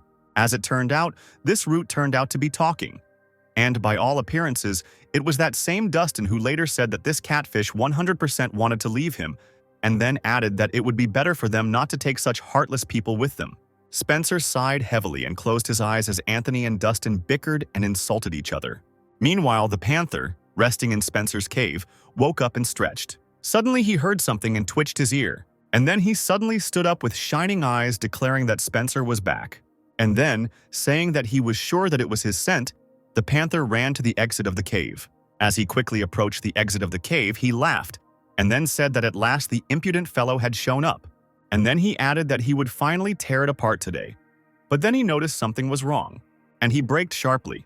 As it turned out, Spencer had indeed returned to his cave, and noticing the panther, looked at him questioningly. The panther stood and looked at the tiger in amazement. And then, still in amazement, he called the tiger by name. And then he screamed and asked what kind of creature dared to touch Spencer. In response, the tiger quietly and calmly asked what difference it made to the panther who had wounded him. Hearing this, the panther fell silent in surprise, his eyes wide open. And then he, scratching his head, began to mumble some answer, making it up as he went along. And when he finally came up with it, he said that because of this he could no longer fight the tiger in a fair fight. In response to this, the tiger said that the only thing he needed now was a panther and this fight, in response to which the panther asked where he was going. Spencer replied that he was a little busy at the moment and asked the panther to come later and then he could play with him. The panther opened his eyes in surprise and asked when he should come, since he had already been waiting for this meeting for a long time. The tiger replied that if he had waited so long then he should be happy, because soon he would be able to fight. Because soon those with whom he could do this would come here, in response to which the panther asked who would come, to which the tiger said that maybe it would be the Taoists, or maybe those pigs from Mount Wulong. Then the interlocutor asked in surprise that Spencer had fought with the Taoists, and his partner only looked at the tiger in surprise. Hearing this, the woman said that it was amazing to survive the battle with the Taoists. Leaving the couple, Spencer said that he had a lot to do, and therefore the panther should find a way to entertain himself. Panther was about to call Spencer when his partner suddenly shoved him in the face with her hip. Then the woman turned to the tiger, asking if he could listen to her, and then said that he was being pursued by his enemies, and besides, he had a lot of wounds and he was alone. Not understanding what the woman was getting at, Spencer asked what it mattered if he was alone and wounded. Then the woman suggested that the tiger unite with her master, that is, the panther, and then both animals asked again. The woman said that her master wanted to measure his strength with him, but of course, after he healed his wounds. The tiger thought that there was no guarantee that he would reach his hiding place before the Taoists or the pigs found him, and this suggestion was more opportune than ever. The woman asked what Spencer thought about the proposal. The tiger thought it was a good offer, but then he refused out loud, saying that he couldn't trust them. And then he added that he did not want to continue on his way, fearing that someone would hit him in the back, in response to which the panther got angry and said that he was not so mean as long as the woman put her hand in front of him. Then she suddenly started taking something out of her sleeve, asking if Spencer was familiar with it. Then the woman found a small sign in her hand, and upon seeing it, the tiger exclaimed in surprise. The panther asked what this thing was, to which his companion asked him to keep quiet. Spencer thought that this was a plaque that directly connected the life of the person whose name was written there, and he asked out loud what she was going to do next. Then the woman suddenly bit her finger, and then she wrote something on the tablet with her blood and said that she would write her name and the name of her master there. Suddenly the panther felt that something was happening to his body, and then, while the beast was still perplexed, the woman handed the sign to Spencer. Spencer's eyes widened in surprise, and he thought that since the woman had written her name there, she must have gone crazy. Noticing that the tiger was doing nothing, she asked what he was thinking about and told the tiger that he understood that if he had this sign, they would not be able to harm him. In response, Spencer said that the fact that she wrote their names on it meant that she was giving him their lives in his hands, and then asked where she got such courage, because she knows what he can do with this tablet. The panther then intervened in the conversation, saying that Spencer was not such a coward as to threaten them with this sign, to which his escort agreed with a smile. Turning away from the couple, Spencer said that he didn't need such a thing, because it would only burden him, and then began to walk away from them. The woman and her master stood still, and then the panther hesitantly called the tiger's name. Suddenly, the tiger turned around and asked why they were still standing, since they had a long journey ahead of them. Hearing this, the panther happily turned to his companion, and then he ran up to the tiger and said that since the tiger was unable to cope alone, he would help him. And then they all set off on their journey together. Sometime later, the company decided to take a break. Lying on the ground, Spencer thought that they had been walking for several days without rest, and the woman did not look tired at all. And then he noted that this woman was of a higher level than he thought. Then Spencer called Hillary's name, and she responded. Afterwards, he asked if she could teach him how to hide his spiritual power. Hillary noted that it was not difficult for her to train the tiger to do this, and then asked what he would give her in return. Hearing this, the tiger asked what she wanted. Stroking her master behind the ear, the woman replied that she didn't even know, and then said that she noticed that Spencer already guessed a lot about her, and it was difficult to lure her with anything. And then, pulling the panther by the cheek, she said that her owner, who was sleeping peacefully like a baby, was very easy to lure. Hearing this, Spencer realized that Hillary had chosen to accompany her master all her life, although it was unclear why she chose such a fool. And suddenly she asked the tiger if he had a dobongwon ball, which surprised the tiger. Looking at the woman, he wondered how she could have found out about this. Could she really know what was inside? Suddenly, seeing the tiger's reaction, Hillary, clapping her hands, said that she had been sitting and guessing all this time, but it seemed she had guessed correctly. And then she explained that she had lived a long life, and therefore she had a very developed sense of smell for such things. After answering that, he understood. Spencer thought that it was a shame to give up the ball just for this. Then the woman took a book out of her sleeve and said that if the tiger gave her this ball, then in return he would receive a sacred book in which very powerful forces were hidden. And then, to the tiger's surprise, she said that this book was very difficult to master, but if he succeeded, he would be able to easily raise his level to Shinsu. And then he thought about how people like him only have 6 levels of power, and all magical creatures like him dream of rising to the level of Shinsu. Then Spencer thought that no matter how hard you try to raise your level, not everyone can do it, because it is very difficult to get even 1 level. But if he has this book, then he can become many times stronger without raising his level. Hillary said, looking at the book, that it showed traces of the previous owner, and he was clearly at the highest level. The tiger swallowed when he heard that the owner of this book was unable to fully master it. The tiger asked if the woman was really happy with this exchange, since she was losing a lot by giving him this book. Hillary replied that everything was fine, but in addition, she would like to ask Spencer to be more friendly with her master. The tiger was surprised by this request to be more friendly with the panther, because it meant that he needed to help him, because they were on the same level, but he still agreed. Suddenly, voices were heard in the forest, and Spencer noticed that it seemed like the pigs were already close. Turning around, the woman said that since they had discussed everything, let the tiger go forward. Spencer asked if the woman could handle it. In response, Hillary said that the tiger had big plans since he was going to that place, and then added that she trusted his owner. Spencer replied that he understood, mentally noting how much Hillary cared about the panther. The tiger then began to wake up the panther, tugging at his ear with his paw. Reluctantly, the panther woke up, saying that he had such a good dream. Then Spencer said that it was time for them to go, to which the panther asked if it was really time already. Noticing that the tiger had already started to leave, he shouted for him to wait, and then turned to Hillary and called her. The woman said that she would soon catch up with them, but for now he had to go ahead, otherwise he would lose sight of Spencer. Hearing this, the panther quickly ran after the tiger, shouting to the woman to catch up faster. A little later, when the animals had already disappeared from sight, wild boars began to appear from the forest. Meanwhile, the tiger and the panther were already walking across the field, and the panther asked if what he had just eaten was a dobongwon ball, and then asked the tiger why he had given him such a thing, to which Spencer replied that in exchange for this ball, he had given something to Hillary. As the animals approached the tree, the panther became indignant, asking if this was really the whole reason. Looking around, the panther asked if they had come to the right place since there was nothing here, while Spencer came closer and closer to the tree. Then he touched the tree with his paw, and then he released his spiritual powers straight into the tree. A second later, leaves began to appear on the bare branches of the tree. A little later, the tree was completely covered with leaves, and the panther happily asked if this was really a magic tree. Suddenly, the ground beneath him began to shake, and soon a staircase appeared in front of the panther. The tiger said that he had discovered this place by chance, and if he entered there, he would be able to fully master the power of the ball and no one could stop him. Having finished speaking, Spencer began to descend. As he descended, the tiger thought that once he raised his level, no one would dare to encroach on his life, and no one else will suffer because of him. When the sun was already shining brightly, Hillary reached the same tree. The boars cried out furiously, asking how much longer they had to wait, since they had already waited 3 days. Turning around, the woman asked what they were going to do here.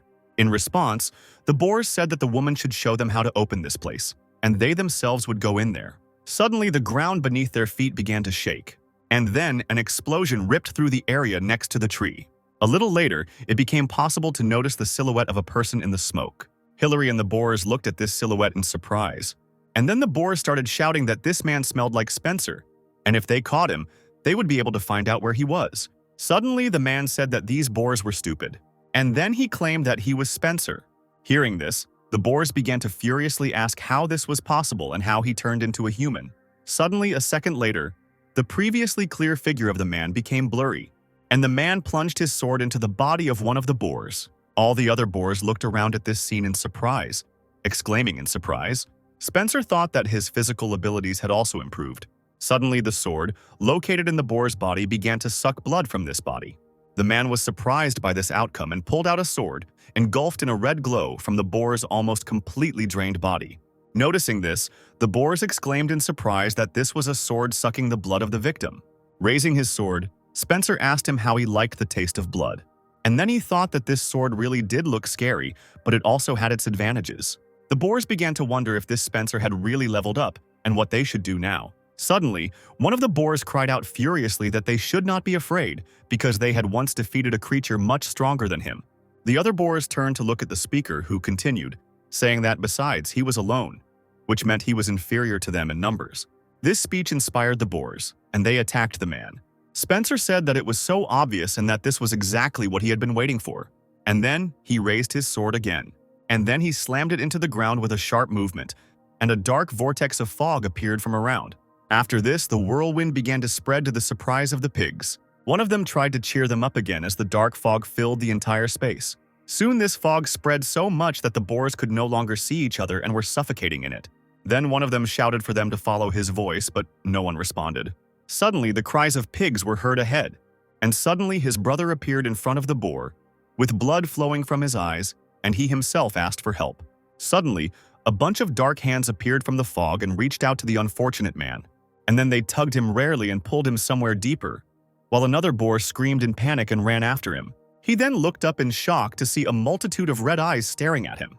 A second later, these same hands grabbed this boar, and then all that dark fog started to get sucked into Spencer's sword. A little later, there was nothing left around. There were no boars, no bones. Spencer wondered if the sword was so thirsty for blood that it left no one alive. And then he noted that if he had been distracted for a second, he himself could have become a victim. And then he indignantly asked what kind of sword it was, and quietly mumbled that he should throw it away. Suddenly, Hillary remarked that this was extremely impressive, to which the man turned around. Putting the sword back into the necklace, he agreed with the woman's words. The woman congratulated Spencer on his power level increase. Then she asked him how he managed to turn into a human, to which the former tiger replied that it was a long story. Hearing this, Hillary asked if it was all because of his fiancée. Spencer shook his head and replied that it was not like that at all, and wondered irritably what the woman was even talking about. Then he said that he was going to Mount Wudu and asked if the woman would go with him. Hillary closed her eyes and replied that her master, like a turtle, was laid everywhere, so she could not give an answer. And then she said that her master, as soon as he woke up, would immediately go look for Spencer, and so she handed him a bracelet in the shape of a snake. Spencer scratched his cheek and noticed with bewilderment that it was a love bracelet, which was only worn by couples in love. And then the man wanted to refuse, but suddenly one of the bracelets jumped off the woman's hand and flew straight at the man, and it immediately wrapped itself around his wrist. After that, Hillary said that she would give the other half to her owner, in response to which Spencer only made a displeased face and chuckled. Then the woman said that the former tiger was unlikely to reincarnate anytime soon, and then asked if he could lend her one of the reincarnation gadgets. Spencer looked at Hillary in surprise and said that he didn't think a woman would need a transformation ball. In response, the woman objected, saying that she would need this ball. Without resisting for long, the man finally gave her the transformation ball, and Hillary thanked him in return. After that, Spencer said that he would then move on, and that it was unknown when they would meet again, so let her take care of herself. And then he began to walk away into the distance, while the woman stood in this vacant lot, watching him go. And then Hillary told herself that she didn't know when either, but they would definitely meet again. And then she, saying that she couldn't wait for this, began to approach the tree. Sometime later, somewhere in the mountains in the forest, night had already fallen. In this forest stood a red-haired guy inside. And then he asked why he had to be so stressed out about him, while the old servant stood behind him. Then the guy turned around and asked if Spencer really lived here. The old servant replied that this tiger definitely lives here, and every inhabitant of the nearby village knows this place. Suddenly, someone approached the red-haired guy from behind, saying that Spencer was not in the cave, and therefore, it seems, he guessed about their arrival and ran away. The dark-haired boy said that it seemed that the tiger thought that if he ran away, he would not be found. And then, putting a hair of the tiger in some object, he said that if he put a hair of the tiger in this compass, he would be able to find him, wherever he was. And then the guy added that this compass has a downside, which is that if you use this compass, you can't use it for another 2 days. Then suddenly, a beam of light burst out from this compass and began to point in a certain direction. The dark-haired guy noticed that it was the southeast direction, and the journey would take 3 days. The red-haired guy said that then they should hurry to get rid of this tiger as soon as possible and return. Then he loudly commanded the other Taoists to go to the southeast. The next day, someone yelled at the girl about how she dared to take the shamrock from his territory, to which the girl replied that she didn't know and apologized. But this someone continued and yelled that this shamrock belonged to him, and she could not even dream of taking even one leaf. Then the girl, shaking with fear and with tears in her eyes, said that if she did not bring the shamrock, her chickens would starve, and if they starved, they would not lay eggs. Then the interlocutor, hearing this, shouted how she dared to argue with him, which made the girl close her eyes. This someone said that in the end, people raise chickens only to eat them, which makes them really disgusting. As it turned out, this formidable defender of his territory was a hare, who, stamping his foot, said that while he, Spencer, was still alive, no one could take anything from this clearing. Looking uncertainly at the hare, the girl asked if perhaps she could take some of the shamrock after all. Then the hare, hearing this, jumped up sharply, raising his paws and shouted that how dare she be insolent to him, and asked if she really wanted to test the sharpness of his claws on herself. Opening one eye slightly, the girl thought about what she had heard that Spencer was a huge, menacing tiger. But later the rumors were wrong. Seeing the claws on the hare's paw, the girl closed her eyes again, thinking that these claws probably cut both the air and everything around. Seeing that he was able to intimidate the girl, Spencer grinned proudly. Suddenly, someone grabbed the hare by the ears and asked who this pseudo-Spencer was. As it turned out, it was the real Spencer, and the hare meanwhile began to flounder in his hands and scream furiously and threaten. Then, the girl told the man that he couldn't do that, because he was Spencer, the owner of the mountain. Spencer, still shouting, declared that he was the master of this whole territory, and asked how this insignificant man dared to hold him by the ears.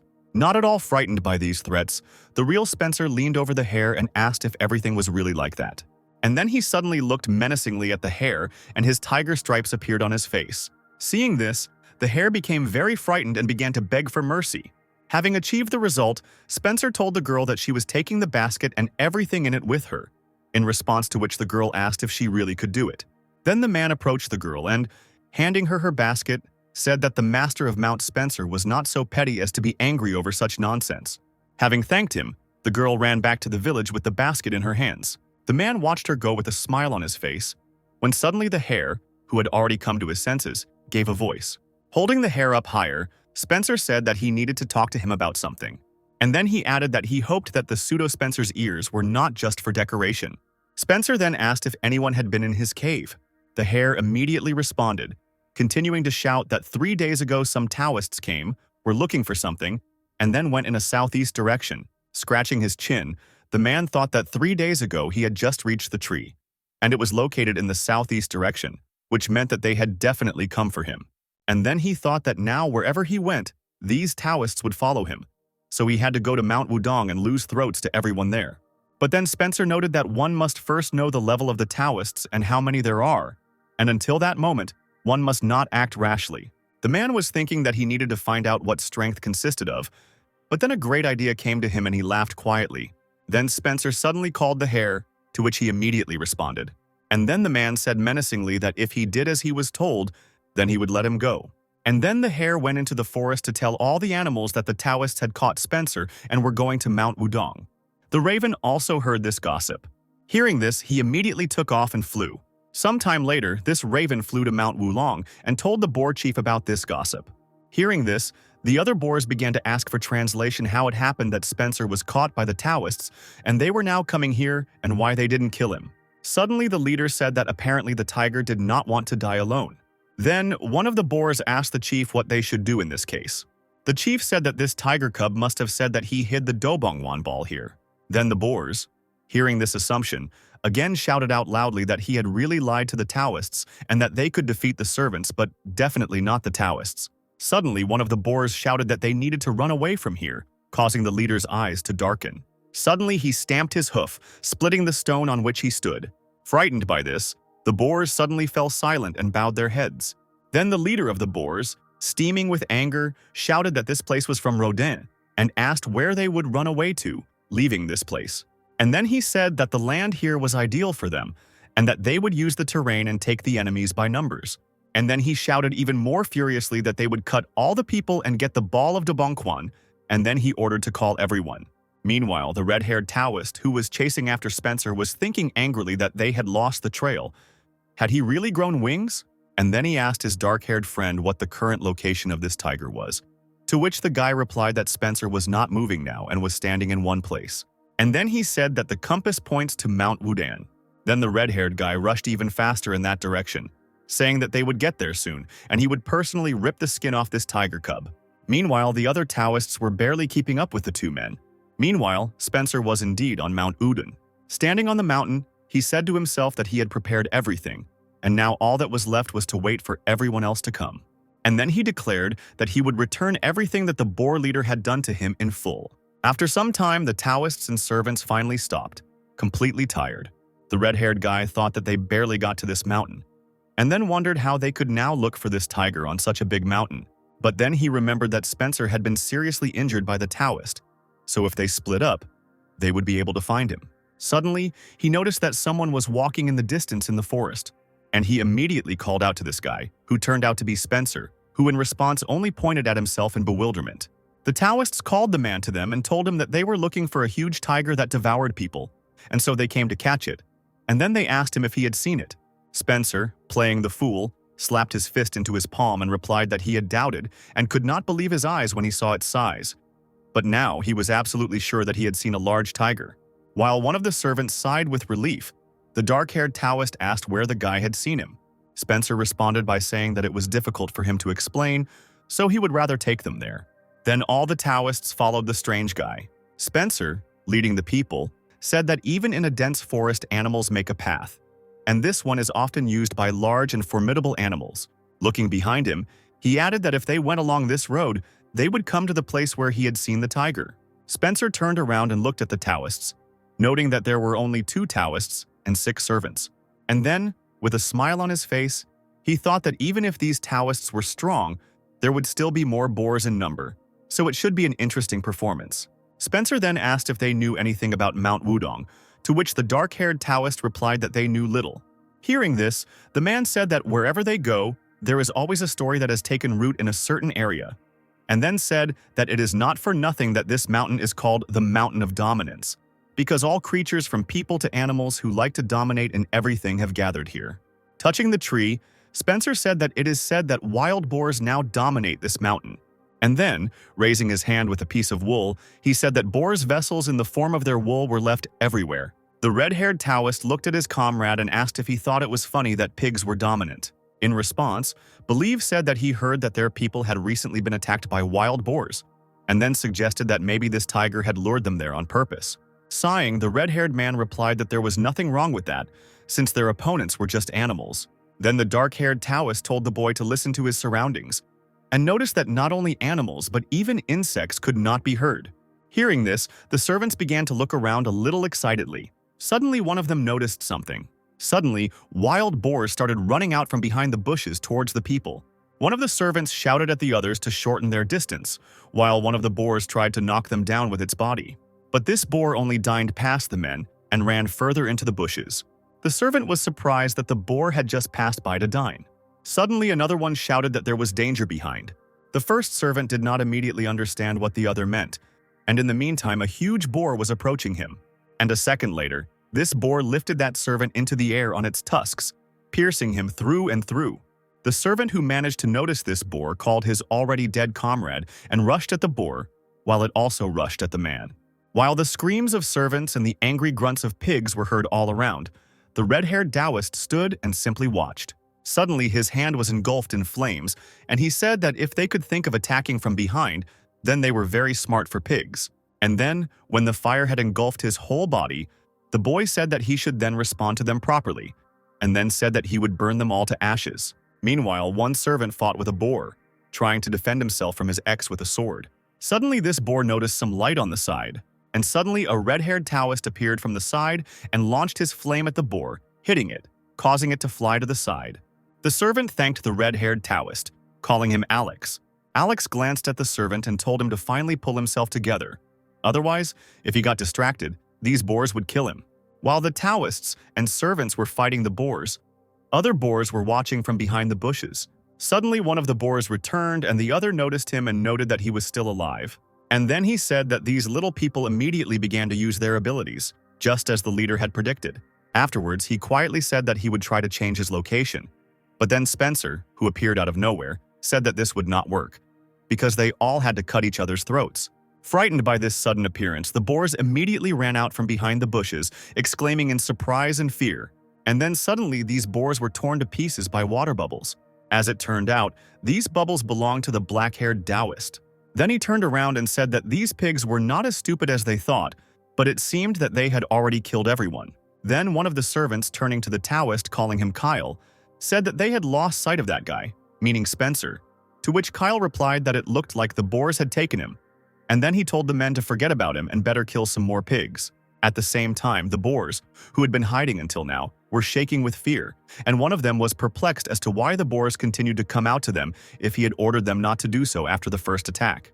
Meanwhile, Spencer was sneaking up behind them, smiling maliciously. Suddenly he screamed, and the boars cried out in fear. And then, like the previous two, they also ran out from behind the bushes. Seeing this, the guy laughed, covering his mouth with his hand. And then he thought about how difficult it is for animals to suppress their instincts. And then he thought angrily that these pigs should continue to kill each other until they were all dead. Meanwhile, another one of the boars was also perplexed by what his comrades were doing and why they were not fulfilling the plan. Suddenly, the leader's eyes began to shine with an unkind light. Suddenly he stepped forward, saying that he himself would sort everything out. As he ran forward, he thought about why these stupid nobodies couldn't just follow the plan. He thought about why they had walked over his words and that he knew they were stupid, but not that stupid. And then the boar leader finally stepped onto the battlefield. With his eyes wide and huffing with anger, he wondered what was going on there since there were only 10 left. Suddenly, one of the servants noticed the leader and decided to attract the attention of the Taoist Kyle to him. Looking at this boar, the guy immediately realized that, judging by his appearance and behavior, this was their leader. Suddenly, one of the boars asked the chief whether he needed to call everyone, to which the chief angrily asked whether he had really decided to act. Sitting on a rock and watching the proceedings, Spencer said that, as expected, the boar chieftain began to flutter when almost all of his subordinates had laid down their hooves. But even those who survived looked tired. And then, looking condescendingly, he asked what the result of this fight would be. Then, the boar leader furiously shouted to his subordinates to attack the people with all their might. And then, running out with them, he said that he, the leader of Mount Wulong, would fight with them. Alex, noticing the leader, said, "Has their boss really come out?" And then noted that his size is quite impressive. Starting to get heated up, he noticed that his current attacks wouldn't even scratch him, so he decided to do something. And suddenly his whole body was engulfed in flames, burning his clothes, and he himself shouted that he would reveal his full potential. And then he shouted that he would put an end to this battle. Alex stretched his arms forward and launched a fiery phoenix at the boar leader, which flew straight at the boar. The chief thought that the Taoist was underestimating him if he wanted to defeat him with such forces. And then he stamped his hoof, and his eyes lit up with a yellow light, and he thought that he would take the life of the Taoist in exchange for those that he had taken.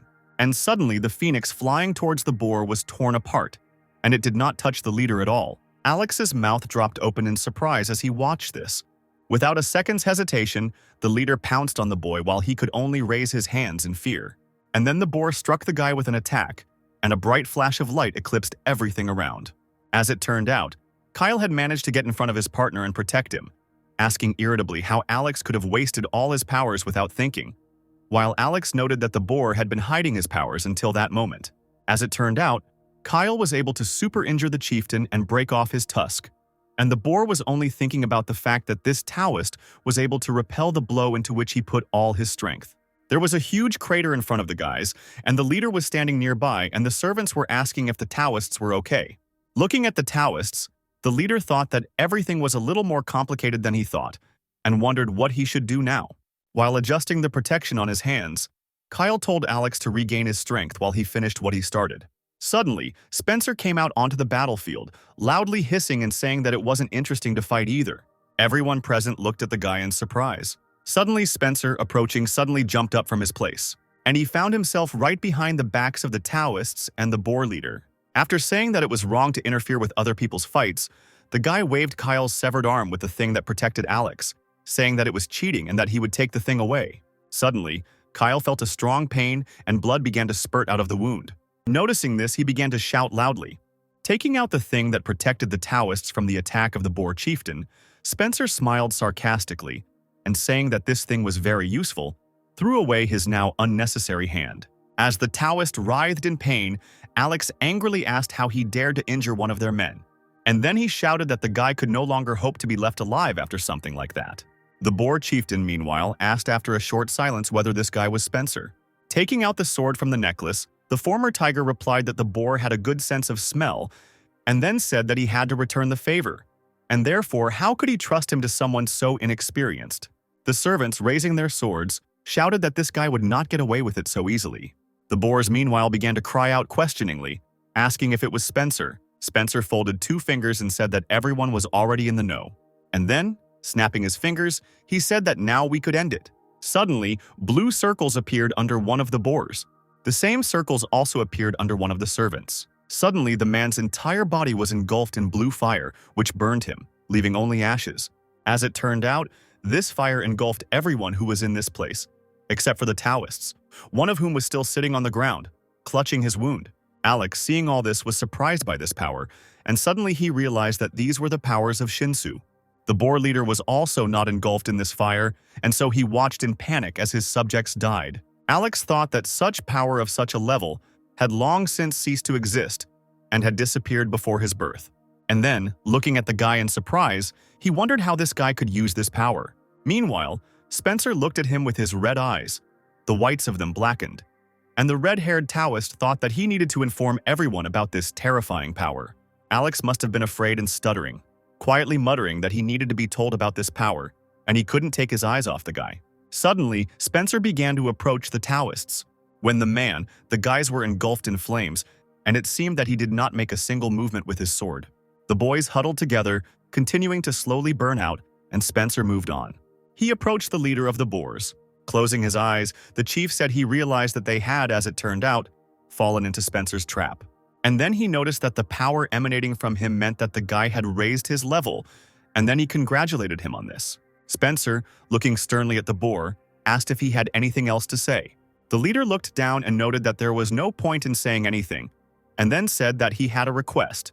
But he didn't have time to say what exactly this request was, because Spencer cut off his head with his sword, causing a surprised expression to appear on the boar leader's face. Sighing, the man asked irritably if this pig had really tried to ask him for something, and then, like all the others, the boar was consumed by fire. Sometime later, Spencer reached the village that was near his mountain. The man noted to himself that after that battle he received, albeit of a low level, 1 ball and 2 necklaces. He also received 3 useful spells and 2 useful books. Spencer looked at it and smiled greedily, noting that it was a good catch.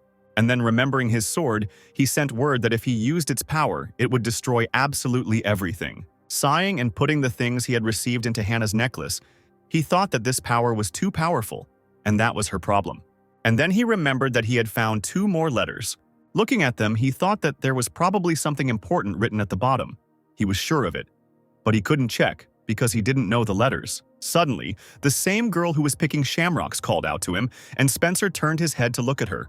The girl said, holding a book in her hands, that thanks to the man, her chickens are well fed, grow very large and lay very large eggs, which she sells. And with this money she buys reading lessons. Still holding the letters in his hands, Spencer asked again, and the girl asked if he really needed someone who could read. And then she snatched the letters from the man's hands. Puffing with impatience, the girl opened one of the letters and said that she would read everything here now. And then she began to read, and the content of the letter was as follows. Our battle with the magical animals never ends, becoming larger and larger, and the place by the Red Sea can turn into a warfield against magical creatures. Spencer caught the word war in surprise. Noticing that the man's expression had changed, the girl asked him what had happened, to which Spencer replied that nothing had happened and told the girl to continue reading. The girl continued, the government's actions are very alarming, so all Taoists, be on guard. And then the girl said that this was all she could read, to which the man replied that this was enough for him and thanked the girl. Stroking the girl on the head, he asked if she wanted anything as a thank you for reading, to which she replied, laughing, that she didn't need anything. And then she added that he saved her, and therefore she didn't need anything. Suddenly, looking at this girl and her smile, he immediately remembered Chelsea. And then, saying that even if that was the case, he still wanted to thank her, he then handed her a bag with some little things. Looking into the bag, the girl noticed with delight how shiny these things were. Spencer told the girl not to show them to anyone, to run home quickly to hide them, and to open them only with her mother. Obeying her big brother, the girl ran home. After moving away a little, she turned around and shouted that if he needed to read anything else, he could always find her. Spencer saw the girl off with a smile on his face, and then he sighed heavily and raised his head, looking at the sky, still thinking about the contents of the letter. It was already night, and Spencer was walking somewhere in the forest and thinking that the Red Sea was a region to the west of here, and if a war started, it would quickly reach his village. Suddenly, he touched the stone with his palm, and then he moved his hand down and some signs began to appear on the stone and shine with a blue light. A second later, part of the stone separated and began to move away. As it turned out, there was a hidden door in this stone, which was now wide open. And behind this door there was a staircase that led down. The man stepped out the door and began to descend the stairs, thinking that if a great war began between people and magical creatures, then all the evil souls would raise chaos in this mortal world. A little while later, the man reached some kind of visit and walked straight ahead. There was some kind of blue glow ahead, and Spencer walked boldly towards it. As he got closer, he thought that in case of war, everyone in this world would need strength. And then a huge blue bird appeared in front of Spencer. The man wondered out loud if anyone thought that there was something on his mountain that they thought had disappeared centuries ago. Continuing to approach closer, he noticed that before he simply couldn't approach here, but now everything had changed. Suddenly, some blue mist separated from the bird, and taking the form of a bird, it screamed furiously. Coming almost close, Spencer declared that he was now ready to absorb the power of Shinsu entirely. Suddenly, the bird from the blue mist began to concentrate energy in its beak, as if preparing to attack. And then she fired a huge beam of energy straight at the man, which he didn't try to dodge. The blow gave Spencer quite a beating. His clothes were covered in holes and he himself almost fell to the ground, but still managed to hold on. Grinding his teeth with the effort, he thought about how even though he had raised his strength level, he was still barely holding on, and then wondered if his body would be able to withstand all this power. Meanwhile, the bird flapped its wings and waves of blue mist began to flow across the ground. This fog began to slowly surround the man. And then Spencer found himself in the epicenter of a blue tornado, which lifted him above the ground. This tornado of power continued to tear the man's clothes and ruffle his hair. But he did not give in, but only strained even more and shouted loudly that he had to endure it. He then extended his hand forward in an attempt to fight his way out of the whirlwind, screaming that getting this power would only be the beginning. And if he didn't do it, he wouldn't be able to go out into the world. Continuing to reach for the center of this force, he shouted that he would rather die here than screw up. Spencer's eyes turned completely red, and he almost completely grabbed the center of that power, screaming at her to make her his forever. Suddenly, he squeezed that center, and the bird began to cry piteously, and Spencer continued to drink above the ground, no longer surrounded by the tornado. In order to be able to maintain this center of power, he supported his hand with his other hand. Suddenly, Spencer was a little confused. not understanding what was happening, and asked if he had really succeeded. But then suddenly he felt strong pressure and pain again. Now this force entered Spencer's body and seemed to begin to tear him apart from the inside, refusing to obey, causing blue flashes to occasionally burst out of his body. Gritting his teeth, the man asked the force if it still did not want to submit to him and was resisting. But then he realized that this was the power of Shinsu from ancient times, and therefore he only clenched his hands into fists tighter. And then, pressing his hand to his heart, he began to try to tame this force. The tiger stripes appeared on the man's face again, and he said with a smile on his face that even if the force tried to overcome him, he would still help it adapt to his body. After some time, Spencer was still in meditation, but it seemed that the power was no longer kicking in his body as much, although his clothes were almost completely torn, but the flow of power was calm and smooth. The man noted out loud that 4 years had already passed, and during this time, thousands of changes had already taken place inside his body. Suddenly, he sank to the ground and said that now he could finally achieve absolute perfection.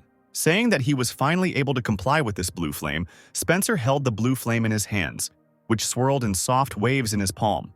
While conjuring his clothes and bringing himself into a dignified appearance, he noted that he had reached a new level.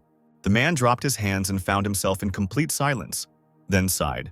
He folded his arms across his chest, noting that he had so much to do, and wondered what he should sit down to do first. Suddenly, he remembered that girl from the village and decided to meet her. Sometime later, Spencer reached his village where life was in full swing. The man stopped and asked the woman about this girl. In response, the woman asked, "He wants to know about Eva." Suddenly, the men standing nearby said that if he wanted to know about this girl, then her family was sent into slavery. Spencer asked why this happened. One of the men said that this family suddenly had a lot of money, and after that they sent their daughter to school, but the nobles could not come to terms with the fact that a commoner was studying with their children, and therefore began to complain about Eva's family. The man continued by saying that in the end, the nobles said that this family stole this money and left this girl as a slave in one of the houses, and then added that this girl must be beautiful, since they want to make her a concubine from a slave.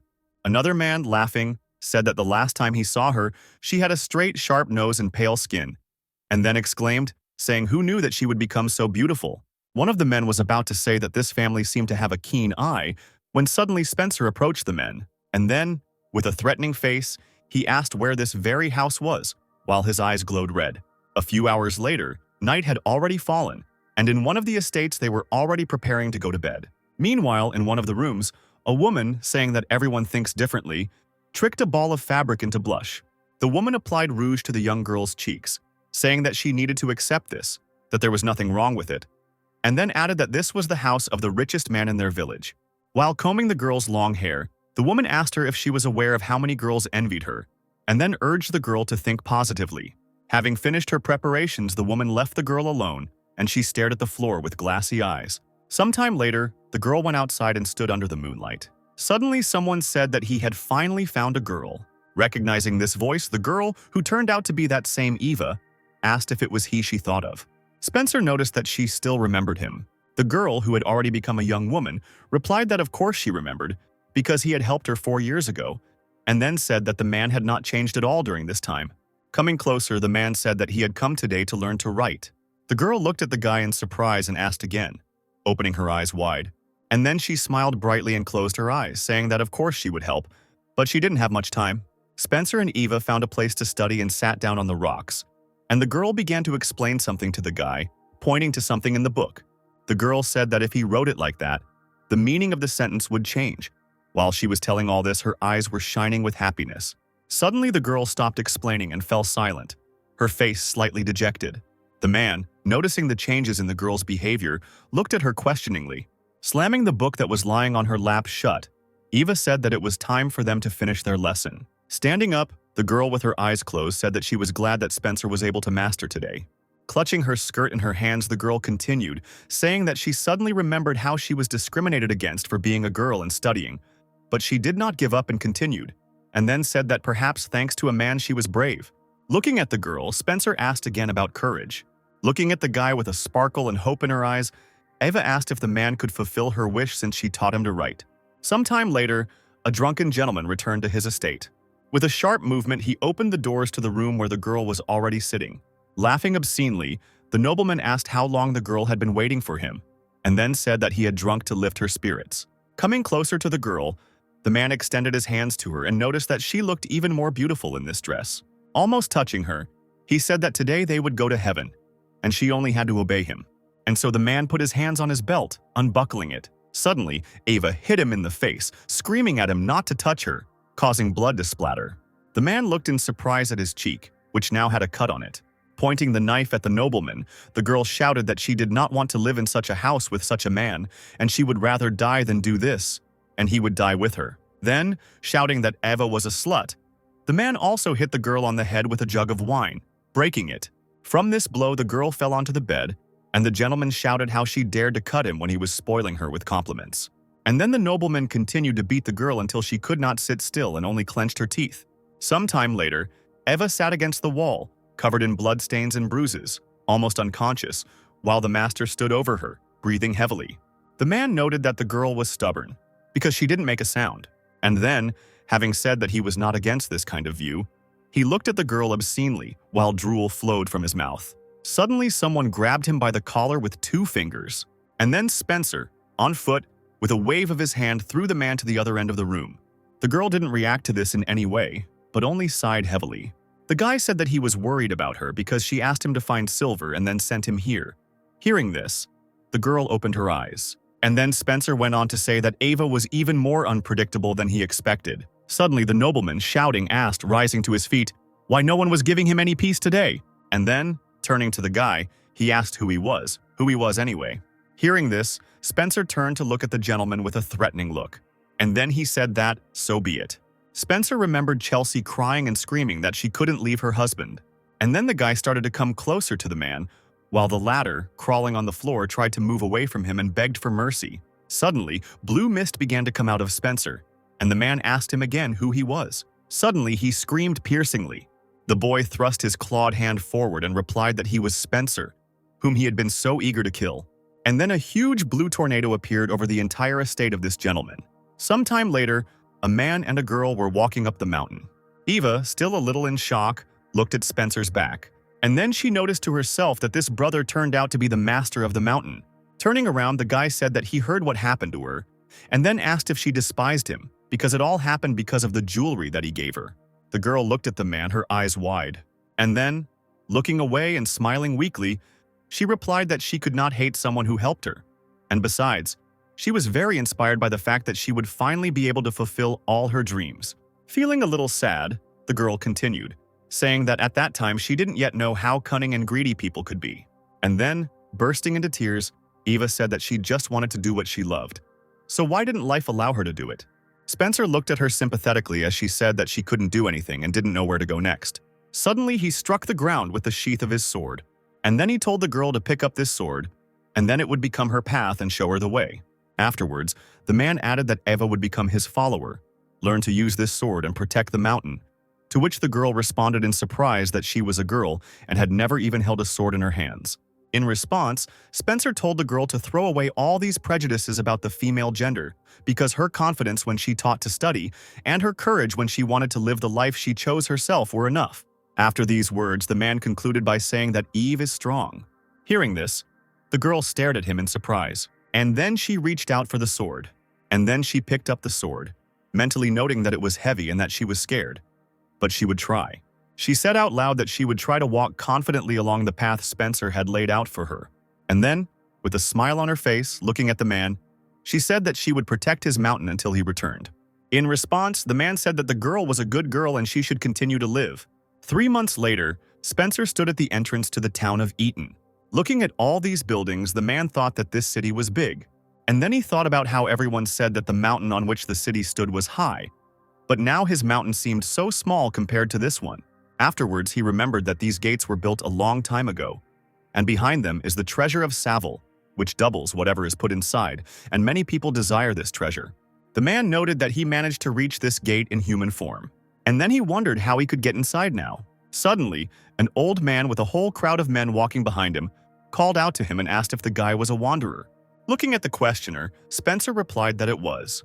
The old man replied that they were just missing one, and then he told the boy to go with them, because what was the point of just standing around doing nothing? Then 2 men approached the guy and pulled him along with them, persuading him to join. While the company was climbing the mountain, The old man was telling them that today was the day when Mount Yen opens up once every 100 years. One of the men said that this was a special day for them because, if they were lucky, they would be able to go inside. Another man, turning to Spencer, sarcastically remarked that if you stand at the entrance, then you are no better than a stone at the door. And another also sarcastically asked whether the guy really thought that if he stood there, the doors would be opened for him. And then he said that the guy seemed smart but didn't know anything, while Spencer looked at them with a stone face. Suddenly, another man complained that they were helping this land. So why should they enter through the back entrance and not the main one? Looking at the man with his sharp gaze, the boy wondered if these fools knew what would happen to them if they went in. And even if they succeeded, they only killed the weaklings. And then what? But then he thought that he didn't care about it. The main thing was that the doors opened. And in the meantime, the company got to the doors. The old man pulled out some kind of piece of wood and extended his hand towards the door. Suddenly, a beam of light burst out of this piece of wood and went straight to the lock on the door. And then the doors suddenly swung open. Suddenly, a man came out from behind the door and called the old man, saying that he was late. The old man began to make excuses, saying that they were missing one person and they were late while they were looking for him. Suddenly, the man turned around and, saying that it didn't matter, ordered them to follow him. Meanwhile, a crowd of people had gathered behind these doors, and someone, standing on a platform, was announcing the names of the squads into which the people had split. One of the men in the newly arrived company asked if these were all servants, to which the old man replied that there were Taoists ahead. Suddenly, the conductor pointed his finger at the men and loudly asked why they were still standing, and then commanded them to take their places. As Spencer passed members of the other squads, he deduced that he was in Squad 5. Suddenly, a man standing on a platform loudly said that today, after 100 years, the doors of the mountain were finally opening, and then he greeted everyone. Wishing everyone success, he folded his hands and said that now they would begin teleportation. Suddenly, he shouted to someone to open the gate, and suddenly the ground on which the troops were standing was illuminated by a red light. Meanwhile, the red demon was devouring the meat of a huge snake. Suddenly, he was distracted from eating, feeling something. And then, the demon turned around, his green eyes flashing, and was glad that people had finally arrived. Suddenly, he spread his arms out to the sides and shouted a loud greeting, and then laughed madly. Meanwhile, people had already successfully teleported, and questions were immediately heard in the crowd about where they were and whether they were already inside the mountain. Suddenly, one of the men noticed something and tried to attract attention in a shaking voice. Suddenly, a huge magical wolf appeared in front of the crowd, amid their surprised cries. Suddenly, one of the men, taking out a sword, asked how they were supposed to fight such a huge monster from the very beginning. Suddenly, some man shouted out that they were all fools since they could not distinguish a sacred animal from an ordinary beast. And then he added, to the laughter of the other participants, that was why they were not rising in rank. Suddenly, the man with the beard noticed, a little surprised, that this was the guardian of Mount Yeni. Then, the other man with a tattoo on his forehead replied that it was so, and this wolf protects this mountain, and also he has reached a high level of strength, to which the man with a beard replied that then it is necessary to greet him personally, and his comrade noted that other animals would not dare to compete with a sacred animal. Then the man with the tattoo on his forehead replied that is why he is someone they are proud of. And then the squad leaders began to gather their men, preparing to enter the mountain. Suddenly the sacred beast, sensing something, turned around sharply. As it turned out, something in the crowd of people caught his attention. Suddenly Spencer felt the beast's gaze on him. In a panic, the man thought, could this wolf have revealed that he is not a human? Then this is very bad. While the beast was looking at the guy with all his cheeks, he thought that if the fact that he was not a human was revealed, then all the Taoists would pounce on him to kill him. But suddenly, to the surprise of the former tiger, the sacred beast only smiled, closing his eyes. Noticing this, Spencer thought with relief that it seemed like they weren't going to expose him. Suddenly, one of his squad mates touched the guy's shoulder and asked why he was still standing, since it was time for them to go. Meanwhile, all the troops were leaving the cave in an even formation. Sometime later, someone asked if it was true that he had been inside this mountain years ago, to which the interlocutor replied that it was true, and that at that time he had seen many healing herbs that he could not pull out. Then the woman replied that if it was true, then they would share, and then asked if they were on the right path because it seemed to her that they were treading water. In response, the old man, the leader of Spencer's squad, replied that the woman should trust him, since it would not be to his advantage to deceive them. Suddenly, one of the girls, who was watching the woman, shouted that if the old man had decided something, then he would not escape death. And then suddenly, the next second, something carried this girl away, leaving only splashes of blood. Hearing strange sounds, the woman and her subordinates turned around abruptly. As it turned out, the red demon grabbed the girl, dragging her along the ground by the head, while she, stretching out her hand to her comrades, asked for help. Noticing the red demon, the woman wondered where this evil spirit came from. The evil spirit, meanwhile, licked his sharp teeth with his long tongue. At the same time, another detachment was running through the forest. Suddenly, one of the men told the squad leader that everyone else had been left behind, to which he replied that he didn't care, because they hadn't come here to do botany.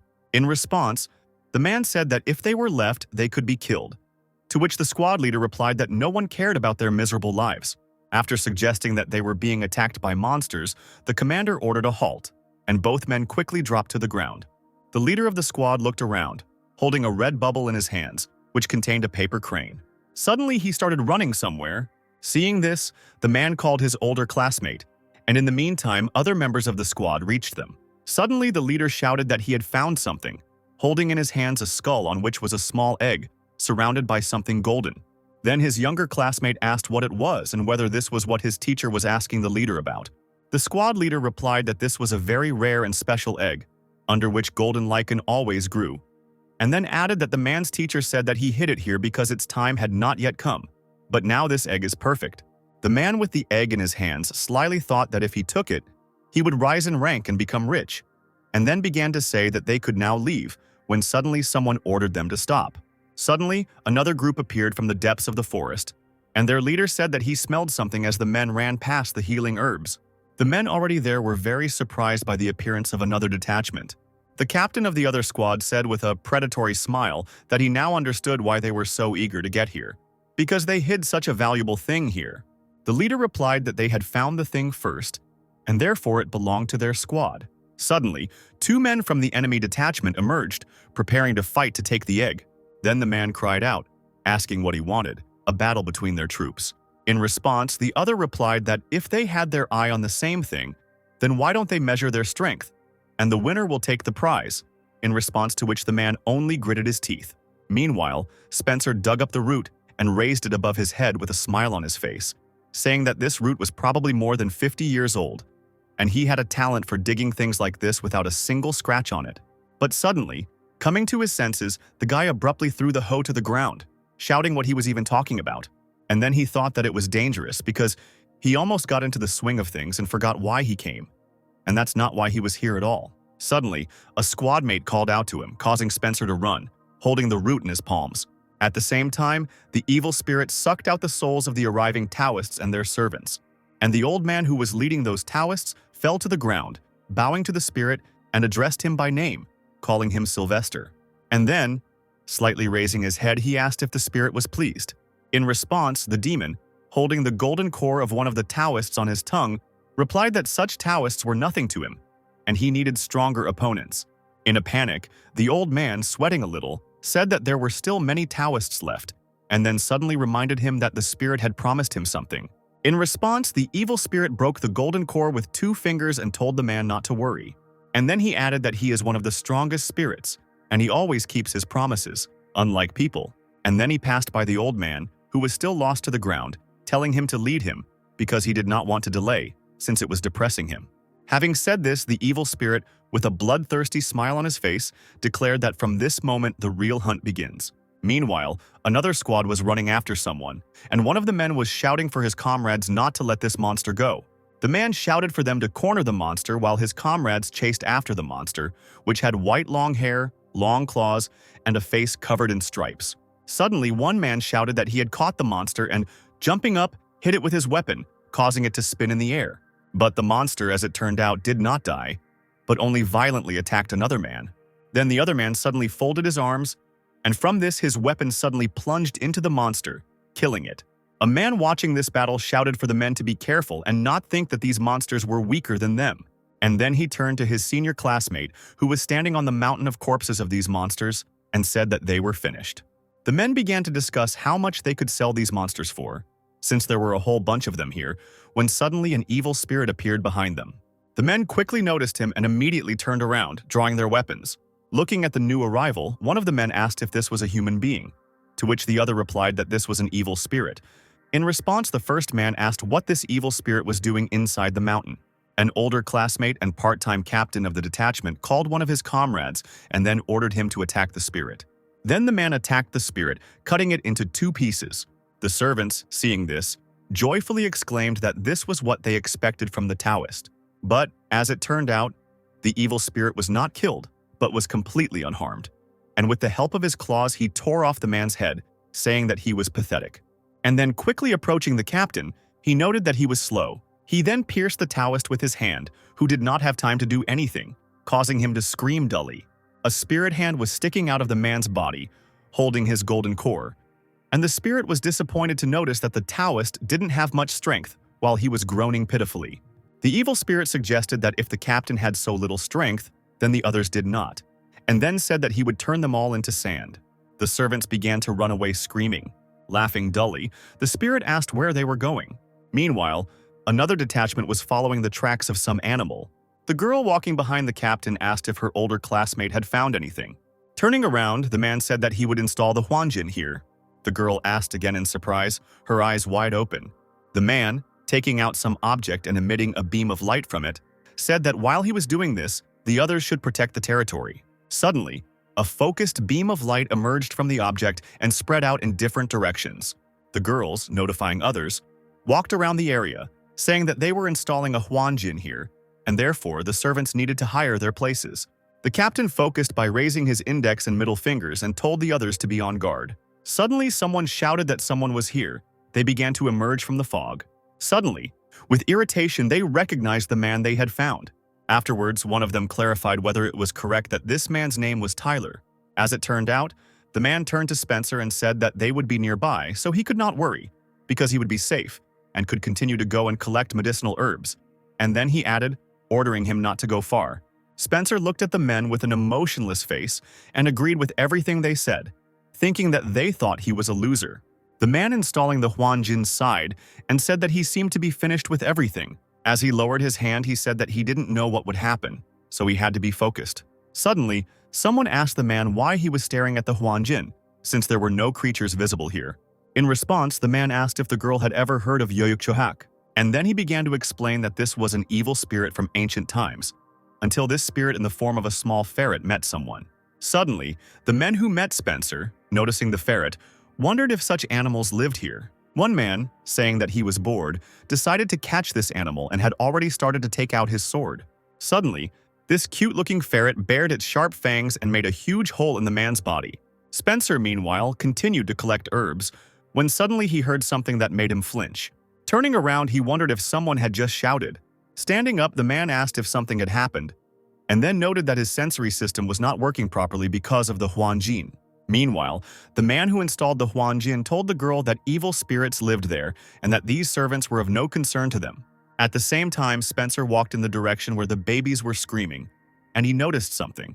As it turned out, all the men who were scouting the area had already been killed, and next to them was a huge flock of these evil spirits. Suddenly, the spirits raised their heads from their bodies, and noticing a new victim, they began to squeal furiously. Suddenly, these little evil spirits gathered together and, swirling, created a huge hurricane. This hurricane mercilessly tore apart the bodies of already dead men, and now this hurricane has reached Spencer, and all that was left of the man was a splatter of blood. But, as it turned out, this hurricane did not hurt the guy at all, and he, in turn, chopped up the animals with a stone face. Why did all these little animals fall to the ground? Hearing how dangerous these spirits were, the girl asked the captain if they should leave this place then. The captain replied that if they did not take the risk, they would not gain anything useful, and besides, these spirits could only be fought with the help of the Huanjin. The man looked at him sternly and said defiantly that the spirits only had to come here. Meanwhile, Spencer asked what the little thing was and said that he killed them all out of fear.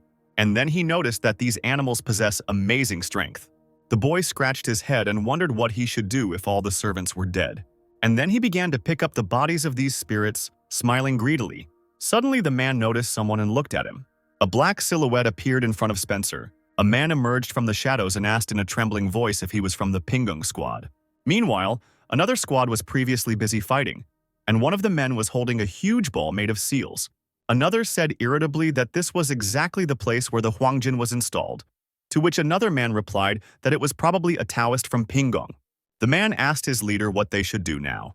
The leader replied that they would go ahead, and then he said that some minor obstacle had appeared, but nothing had changed in a global sense. The squad rushed forward, and their leader said that if anything happened, there would be a battle of squads. Soon the men disappeared into the fog. But, as it turned out, Sylvester had been watching them all this time, and the old man asked him why he let these people go. Baring his sharp teeth in a smile, the evil spirit replied that this way all the people would gather together, and this was better than catching them one by one. In response, the old man said that the Huangjin was created by people, and if they hide under it, then everything will go to hell. Hearing this, the spirit shouted that he had certainly thought of everything, and then something wrapped itself around his hand. As it turned out, these were centipedes, which the evil spirit called his children. And then he ordered them to go and find the Huangjin kernels. Obeying their master, the centipedes suddenly flew to the side. Laughing, Sylvester said that soon this Huangjin would become a cemetery for these people. Meanwhile, the man who met Spencer sadly noted that he, in order to avoid danger, rushed to the Huangjin, but met only a private who knew nothing. And then he asked into nowhere why he was having such bad luck now. And Spencer, at the same time, scratching his head, thought that he felt as if he himself was resisting him. Suddenly, another squad caught up with the man, and one of the squad asked, "So what if the man was able to hobble all the way here?" To which Spencer and the man turned around sharply. The man, taken by surprise by the enemies, asked in surprise how they got here so quickly. In response, the pursuing man asked the other if he was surrendering. Spencer noted with surprise that it was a Teeson squad. Then the man who was being pursued smiled humbly and said that it seemed his hour had come. And then he took out his sword, saying that, as a representative of his squad, he would not run away and would accept the battle with dignity. And then he said that the golden lichen was in his necklace. And then he held out his hand with a sword in his hands, telling them to attack if they wanted to. Spencer's mind latched onto the phrase, golden lichen, and he looked at the man's necklace. And then he thought he finally understood what was going on. Meanwhile, one of the centipedes climbed onto one of the Huangjin's centers. Suddenly, the Taoist who created the Huangjin noticed something strange. The maid asked the man if something had happened, to which he replied that something bad had definitely happened, and the girl assumed that it was an evil spirit. The Taoist wanted to answer something, but something interrupted his thoughts. Suddenly, a red mist shot up all around, and the servants immediately shouted that something was wrong with the Huangjin. Raising two fingers again, the man said that someone was trying to take over the Huangjin, and something had happened to the servants. Otherwise, why weren't they protecting the Huangjin? Meanwhile, the servants tried to remove the centipedes from the centers of the Huangjin, but they could not injure them even with a sword. This red fog reached Spencer too. The leader of the decent squad thought that all this was happening because someone was trying to get in, and then noted that he had to take that very thing first.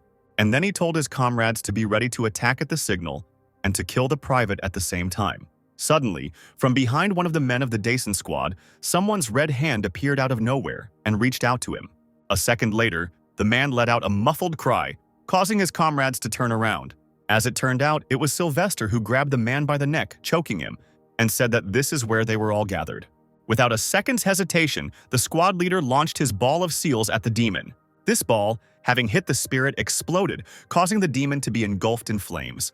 The rest of the squad members covered themselves with their hands from this hot explosion. The leader of the Daesun stood tensely, holding his ball and waiting for the result of his attack. While the rest of the squad screamed curses, two balls appeared in the air, and the heat from the explosion began to gather around them. As it turned out, these balls belonged to Sylvester, who emerged from this explosion unharmed, saying how much he liked it all, and then noted that the man had collected all the exploding spells into the ball. Seeing this, some members of the squad became quite angry, preparing to attack, and shouted that they would kill this spirit. But these threats did not frighten the evil spirit at all, but only provoked him, and he called the men to him, spreading his arms. Meanwhile, the man who was being chased muttered out loud the question of who had appeared there. Meanwhile, Spencer noted that the spirit's body was red, as if washed in blood. Meanwhile, Sylvester, laughing, killed members of the Tayson squad. Suddenly, a man with a club attacked the spirit from above. Spencer noted that the spirit had two horns on its head, and then he noticed two red balls spinning in the air. A second later, the evil spirit used these two balls to push away the men who were attacking him. The leader of the squad screamed angrily and again decided to attack Sylvester with his spell ball, and soon, another huge explosion thundered, after which the ball disintegrated, and the spirit found itself at the epicenter of the explosion. The leader of the squad, breathing heavily, dropped his arms, His sleeves were frayed by the explosion because he was too close to the explosion, and he thought that he had detonated his largest ball. But as it turned out, this attack was also no match for the spirit. Then the man standing next to Spencer asked what it was, and all the Taoists were instantly defeated. Seeing the spirit in action, Spencer knew who it was. And then he remembered that it was one of the strongest spirits, Spencer, while he was dragging the man by the head. Suddenly, the evil spirit turned its head and stared at the men with its shining green eyes. Having come into the sight of this spirit, the men simultaneously shuddered with fear. Having let go of the man's head, the evil spirit began to come closer and closer to Spencer and the Taoist. Spencer panicked and thought about what he should do because he didn't have enough strength to defeat the spirit. And he would die here like the last dog, and he also wouldn't be able to get out of this dome. Then, as it seemed to him then, a single solution came into the guy's head, and he began to move his hand. Suddenly, Spencer dropped to one knee in front of the evil spirit, showing his surrender and calling Spencer great. While the man standing next to him was perplexed by what was happening, the guy, looking at the ground, thought that he did not know what would happen because the evil spirit had the same origin as him. Noticing him, Sylvester, looking at the guy, chuckled contentedly. And then he noticed that Spencer was a very interesting guy. Suddenly, the man standing next to the boy shouted that even if he was afraid, how dare he bow down to this evil spirit? And then he asked if the boy was denying his human origin, while the evil spirit was scratching his ear with his finger. The man was about to continue his tirade, saying that Spencer had dared to bow down to the spirit without any remorse. But Sylvester could not stand the noise and, telling him to shut up, dealt a slashing blow to the man. And then the spirit said, "How dare a worthless man like him say such a thing?" But then he noticed something. Spencer looked at the man who had fallen dead. Sylvester, looking at the guy, noticed that he was an animal that hid among people, but pretended to be a man, and then noted that this was quite interesting. And then the evil spirit said that a war was developing between them and the humans. Because of this, the Taoists left their places and fled. And then he noticed that Spencer was unable to resist these Taoists. Sylvester continued, saying that if it suddenly turns out that the guy is not human, then he is finished. And then he asked why the former tiger came here. Thinking that if he made a mistake, he would be finished, Spencer said that he was looking for the treasure of Savol. Hearing this, the evil spirit laughed loudly, covering his eyes with his hand, while the man looked at him in bewilderment. And, laughing, the spirit pulled out that very treasure of Savol and asked if this was what the guy was looking for. Spencer stared at the treasure in shock and wondered why an evil spirit had this treasure. Laughing again, Sylvester said that it was okay that the former tiger had pretended to be a man and come here. But the fact that he had come for this thing was just hilarious. And then he extended his hand to Spencer and offered him to become his warrior, and then continued that he would of course pay him back.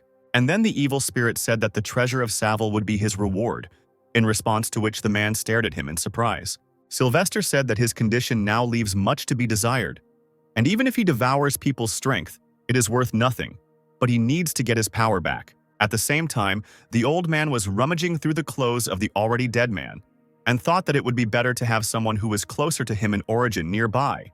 And the spirit said that when they restored his strength, then he would receive the treasure.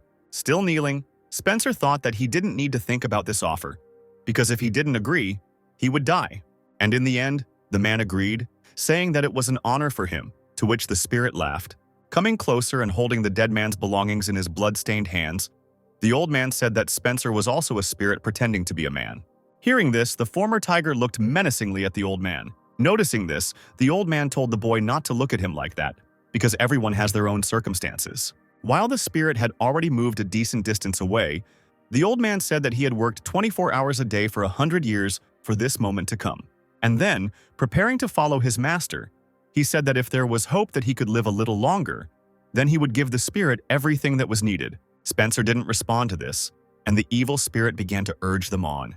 The men were already almost out of sight, and it turned out that the necklace containing the egg and golden lichen had disappeared. The red mist had been there for a long time, and one of the maids took off her hat to get a better look at it. The leader of the squad who set up the Huanjin told the girl not to worry, as this was the center of the Huanjin, and so he would protect it, but it would not last long. And then he ordered that while he was here, the servant should go and check the protective pillars and gather all the servants, when suddenly someone said that there was no need for this. As it turned out, it was Sylvester, with his red balloons dangling in the air next to him. As the ball was breaking through the Huanjin's defense, the evil spirit said that they were the only ones left alive in this dome. A second later, the ball managed to break the barrier, and the spirit said that since everyone had already died, it was time for them to die too. The leader of the squad exclaimed in surprise that the spirit was able to break through the center of the Huanjin so quickly, when suddenly a servant jumped out in front of the man, saying that she would protect the Huanjin, and her sword collided with the red ball of the evil spirit. A second later, the man made a strangled sound and a cloud of dust rose around him and the maid. Another servant, covering her mouth from the dust with her sleeve, called the man and the girl. But when the dust cleared, it turned out that the blow had torn off both the man's and the girl's arm. Noticing this, the maid screamed loudly in fear, clutching her face with her hands. But then Sylvester threw his red ball at the girl, telling her to shut up. While the girl was still in shock, a figure in white ran up to her. The man grabbed the sword with both hands. And then this girl stuck it into the ground, and then blue ice began to spread across the ground. The red ball and the ice were almost ready to collide. But still, the red ball managed to break through the ice shield, and he flew straight at the girl, who opened her eyes wide. The ball crashed into the girl, knocking her hat off her head and releasing her white braid. However, the girl was still standing on her feet, although her hand was still hit by the ball, and she gave the wound to her hand. The girls and Sylvester and Spencer were at a distance, and it turned out that the ball had punched a long and wide hole. Spencer noted that the girl bravely tried to fight off the blow, but she would still die at the hands of the evil spirit. Sylvester noticed with some surprise that the girl was able to hit his ball back, and then said that her soul was unusual. The former tiger, meanwhile, was thinking that if you are weak, you will be devoured, because this is the law of the universe. Looking at the girl, he thought that if you come to hunt on Mount Yen, you immediately become the target of a stronger enemy. Suddenly, Spencer noticed something that surprised him. As it turned out, this fearless servant was Chelsea. Looking at the now grown-up Chelsea, the man wondered what she was doing here. Coming closer to the girl and bending over her, the evil spirit, laughing, said that since he managed to meet the white-blooded one, he was the luckiest one today. And then Sylvester said that he would take the dirty soul of the girl, which immediately angered the former tiger. But still, the question of what she was doing here did not leave him. The man recalled that Chelsea was supposed to leave with that Taoist, so why was she here now? Spencer understood that the evil spirit would definitely kill the girl, and therefore, he had to save her. However, the man immediately began to doubt himself. Could he really save her from one of the most powerful spirits?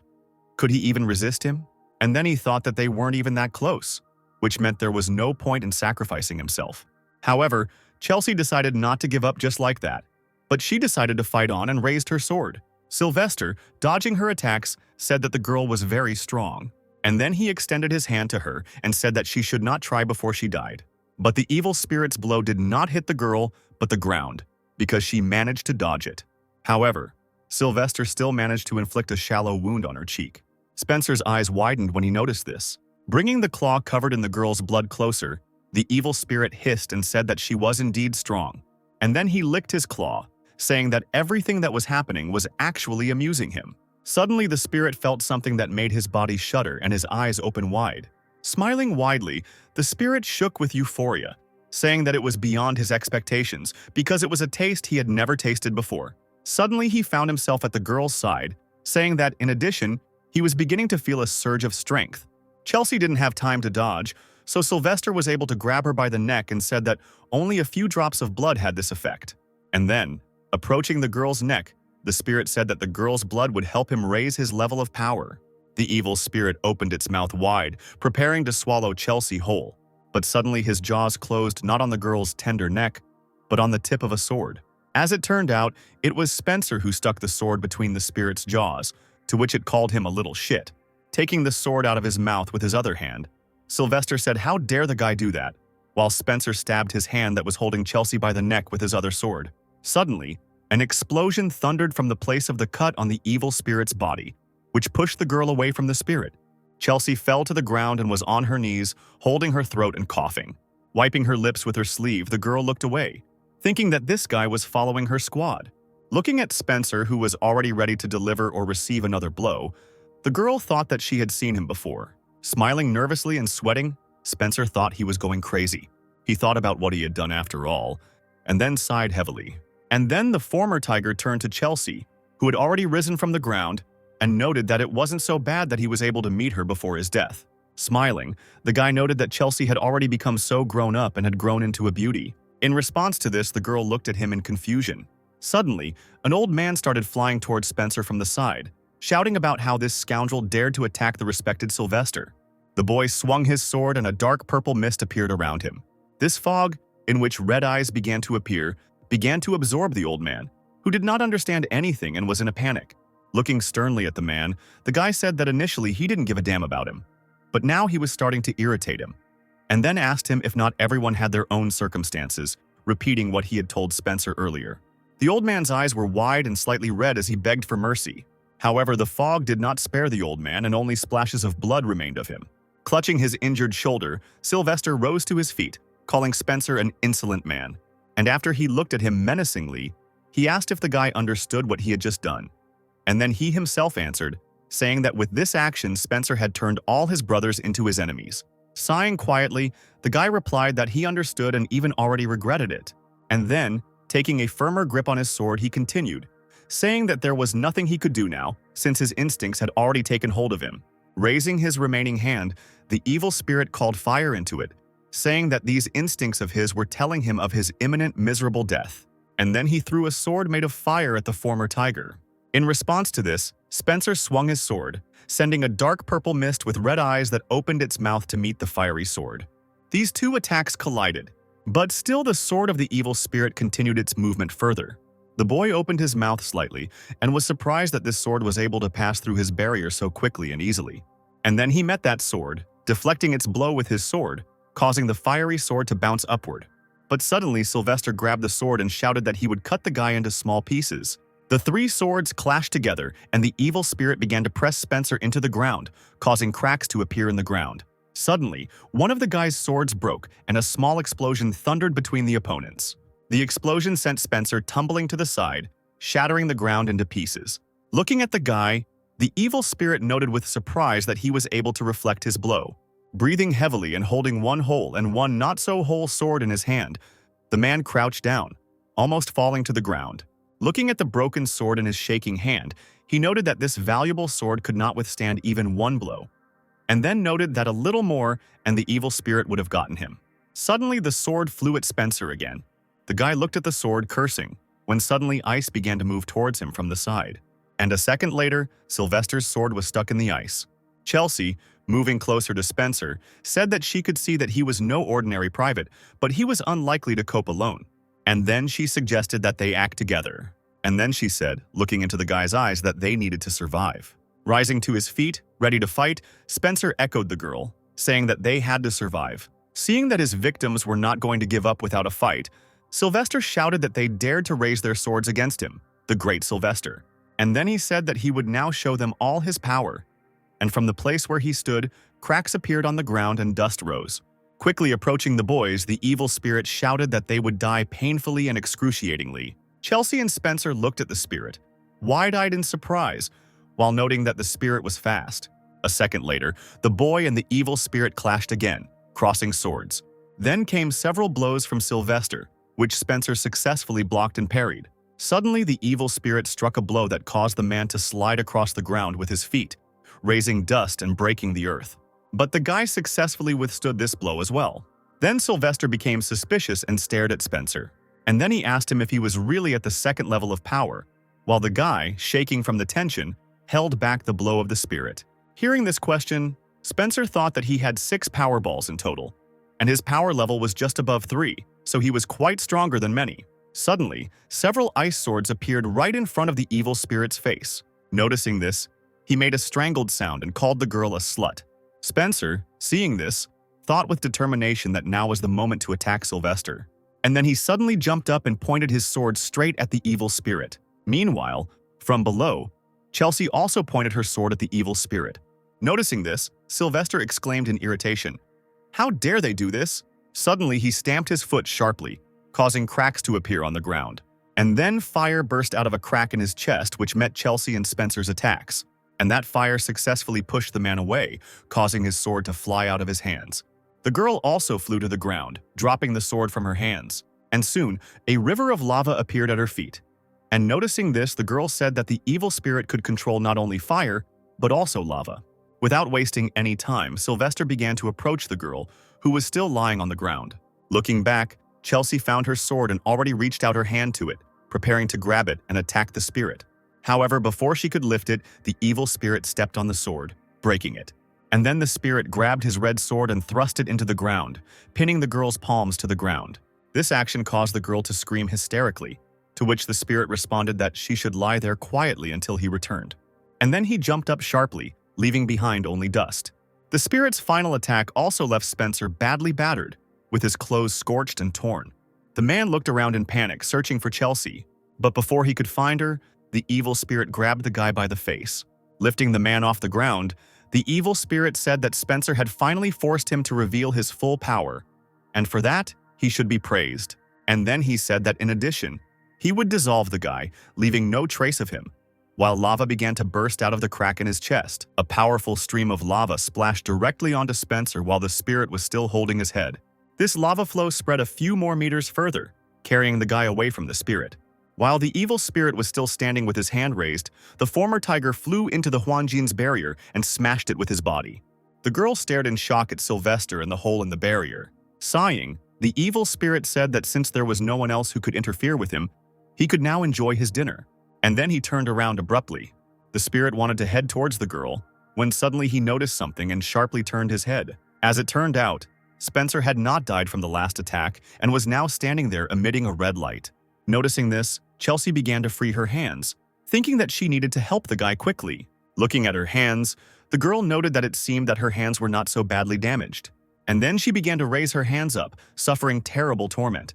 But despite the pain, the girl continued, clenching her teeth so as not to make unnecessary sounds. Suddenly, a classmate of Chelsea's ran up to her. Meanwhile, Spencer stood in front of the spirit, his clothes torn, looking at the spirit with hatred, barely standing on his feet. Coming closer to the guy, Sylvester said that his attack corresponded to the 4th level in power, and therefore he did not believe his eyes. And then he added that although the guy was not as valuable as the white-blooded one, it was still amazing that he was able to withstand such a blow.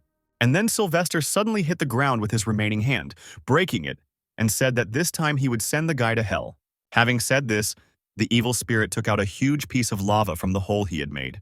Noticing this, Spencer prepared to push off the ground, breaking it as his hands turned white and claws appeared on them, noting that the spirit was about to attack.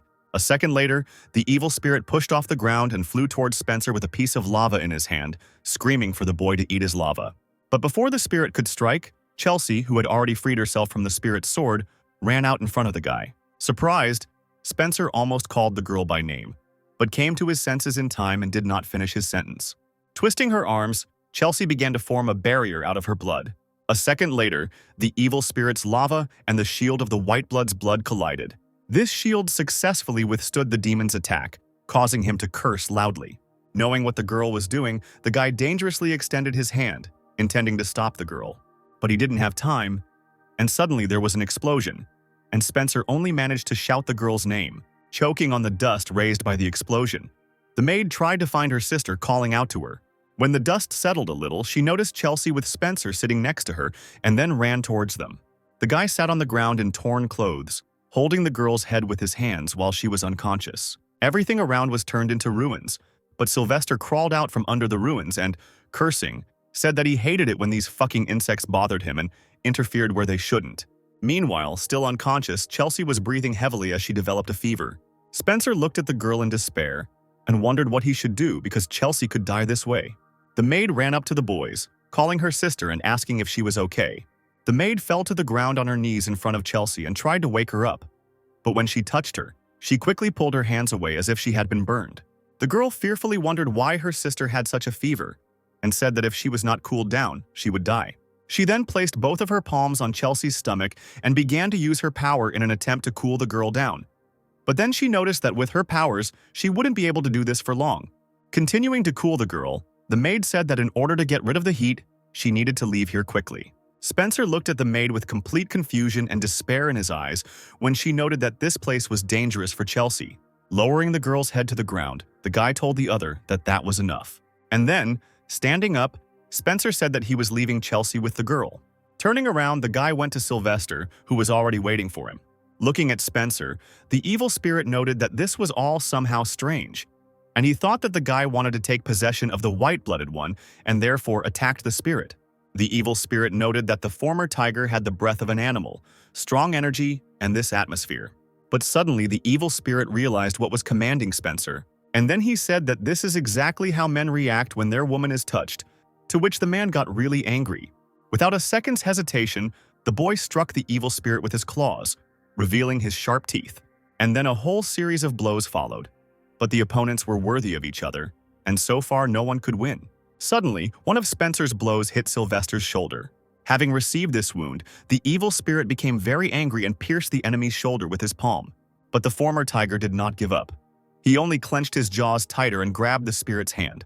And then he struck Sylvester in the face. And now, on the face of the evil spirit, there were 2 wounds from which golden blood flowed. Shouting that the guy was really annoying him, the evil spirit used his foot to push the guy into the ground. Spencer bounced back, landing on his feet and trying to stop himself by clawing at the ground. Suddenly, the man began to cough and blood sprayed out of his mouth. After that, he concluded that he had no time because his body was falling apart. And then, as he increasingly transformed his body into that of a tiger, he thought that he needed to fight with all his might. Tiger stripes appeared on Spencer's face as he thought about tearing this evil spirit to pieces. A second later, Spencer rushed forward at full speed, preparing to attack Sylvester with his claws, his eyes glowing red. Noticing this, the evil spirit was very surprised, wondering why this former tiger was becoming stronger and stronger. The man and the spirit clashed again, striking each other with many blows. After shouting that Spencer is an idiot and that he should stop already, Sylvester hits the ground again. And then he suddenly raised his hand up, and a huge column of lava burst out of the ground, which the guy was unable to avoid. The evil spirit laughed triumphantly, saying that the man had already gotten to him, and therefore he should simply melt in his seething lava. But suddenly this column of lava was surrounded by blue fire, and the guy in it began to scream loudly. Sylvester was very surprised to see the blue fire and could not believe his eyes. Suddenly, with the help of his blue fire, Spencer was able to dispel the spirit's lava column. The shocked evil spirit muttered a question. How is this possible? But the former tiger did not hesitate for a second and began to attack the evil spirit with his blue fire. Now the blue fire had spread several meters in length, and the evil spirit could not escape it. This blue fire became a good weapon against Sylvester, because while in it, the spirit began to burn, turning into ashes. Spencer watched his opponent suffer, his soul heavy, and all the features of the tiger in him were already hidden. Sometime later, the battle was over and Chelsea woke up. Noticing the movements, the maid, still using her powers on the girl, asked her sister if she was awake, to which the girl muttered that she should help him. In response, the maid said that Spencer had already defeated Sylvester, but the girl replied that he was still in danger. Hearing this, the first looked at the second in surprise and thought that Chelsea sometimes says strange things, but she was never wrong.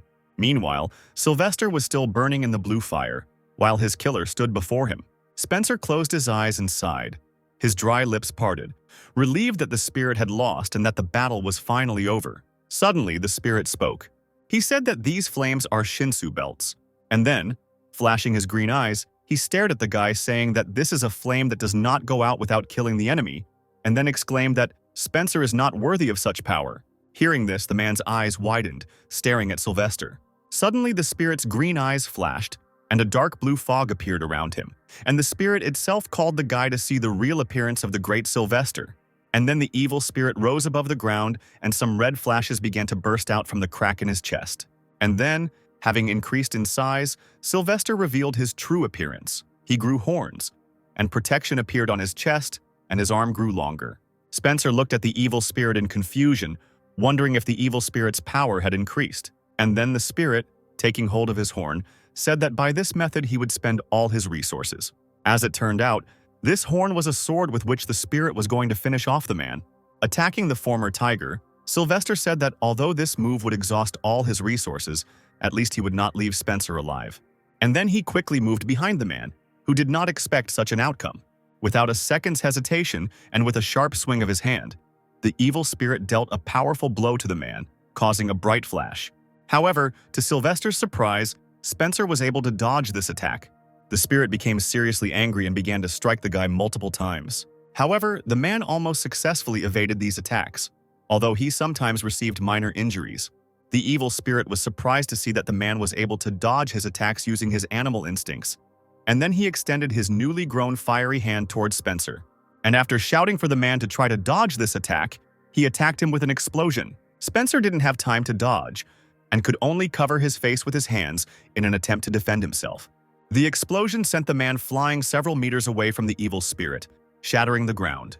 The stunned man, breathing heavily, thought that this was probably his limit, because his opponent was, after all, one of the most powerful evil spirits.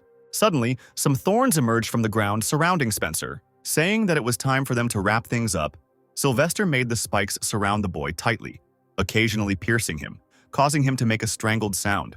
A little while later, the evil spirit thought with irritation that the limit of his capabilities had already been reached, and there was no more time.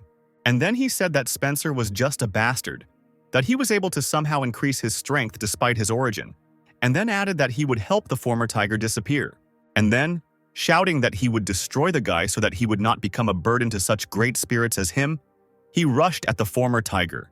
And now the evil spirit's thorn had almost reached Spencer's face, and he could do nothing about it.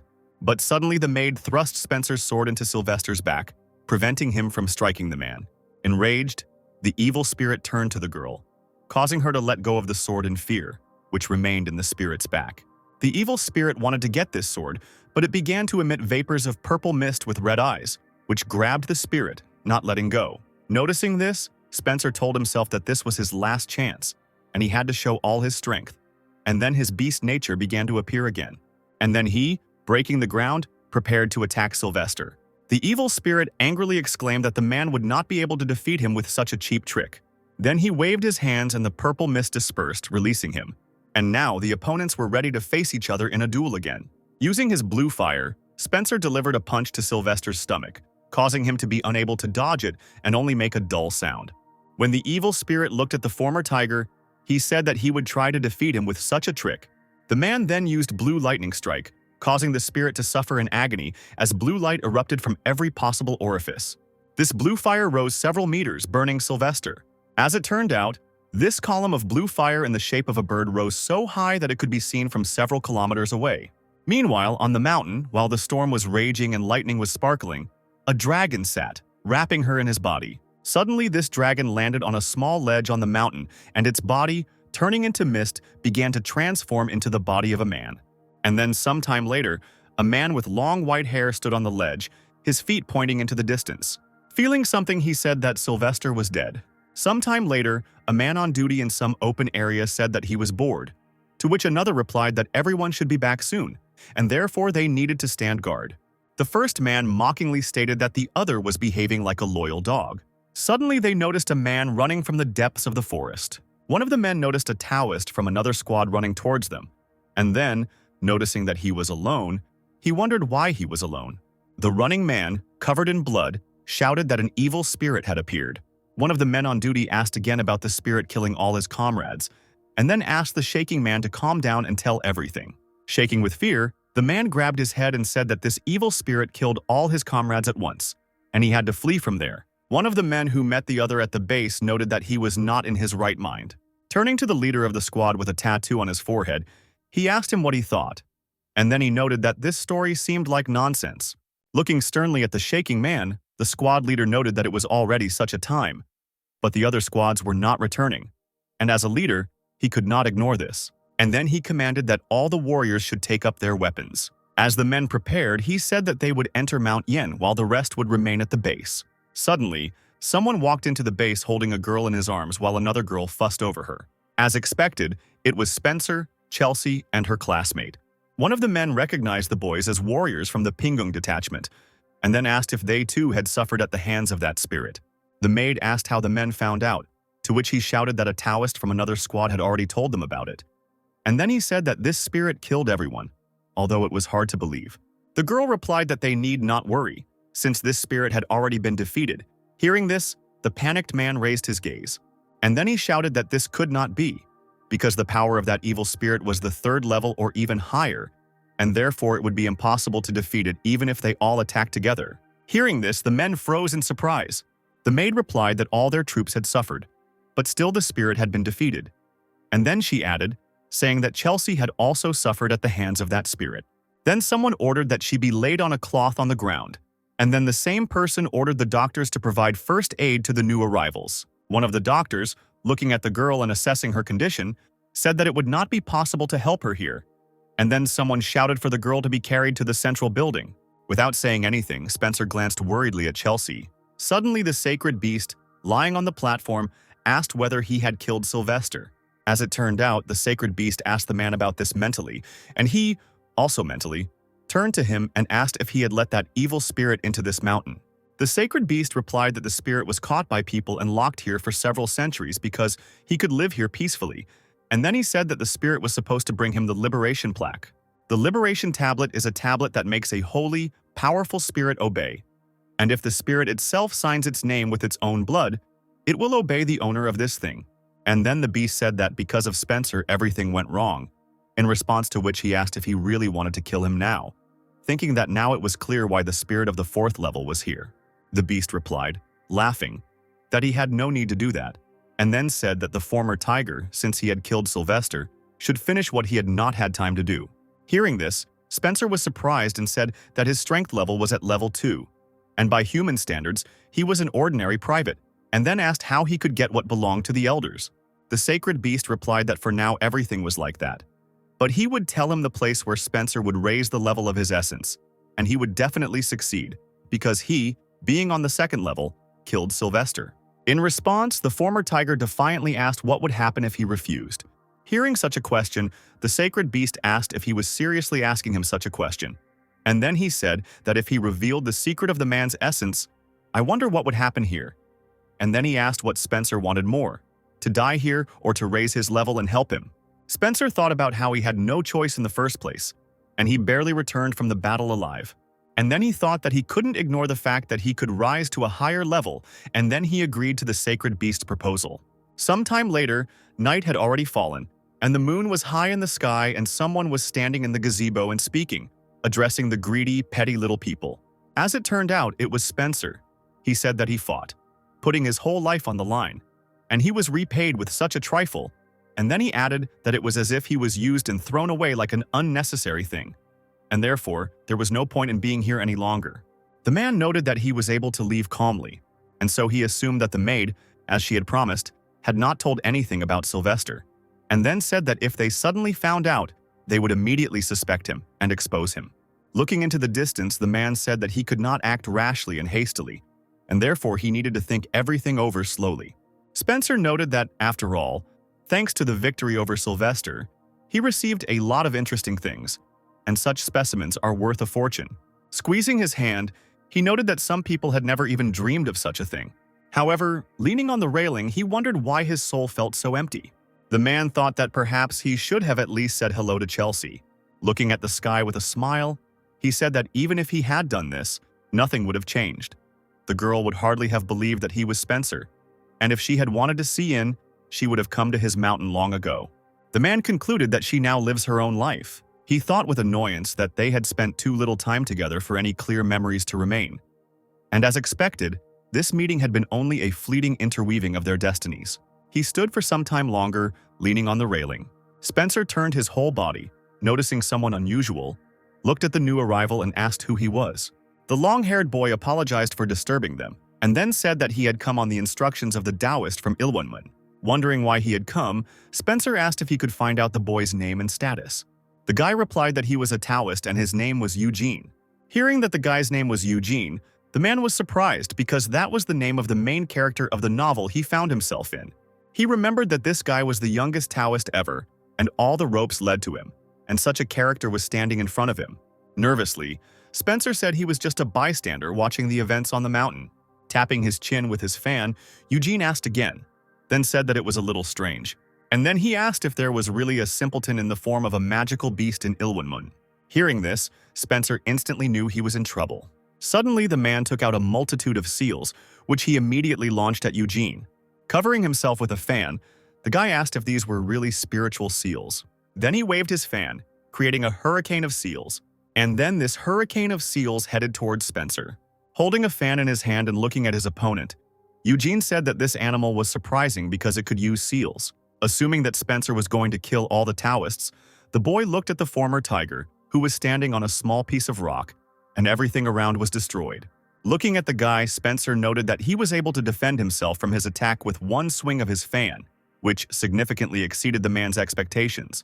Awakening his animal essence, the former tiger thought irritably about why some monsters were appearing after Sylvester. Suddenly, Spencer, surrounded by his own blue fire, flew up into the air while his opponent was in shock at what was happening. The former tiger extended his hand to attack Eugene, to which he replied that it was very reckless to use fire against a Taoist who controlled the wind and that he would burn him in his own fire. Spencer, still hanging in the air, began to concentrate his blue fire from his palm. Eugene looked at his opponent in surprise as his eyes glowed red. Suddenly, a bright blue strip of fire spread across the entire mountain, burning everything in its path. The fire, as expected, reached Eugene, causing him to crouch down, protecting himself with his fan. And then he, waving his fan, stood up on his feet, dispersing the fire with his wind. Gritting his teeth with anger, he said that if he had not protected himself from this fire that consumes the wind, he would already be dead. As it turned out, Spencer turned into a falcon and quickly flew away from the mountain, rejoicing in his progress, and shouted that he was not yet crazy enough to fight such a Taoist. And then he added that he would certainly not fight him on human territory, but suddenly the former man, now a falcon, began coughing up blood. Wiping his beak with his wing, Spencer thought that it was because he had overdone it, and it was immediately noticeable. Thinking that he needed to leave this place as quickly as possible, he noticed that an area in the sky was glowing pink. Suddenly, the falcon was struck by lightning. Eugene, who had flown up on his sword, swung his bident, causing that very lightning, and shouted that this bastard had finally been caught. Looking menacingly at the falcon, he asked if he really thought he could escape from him.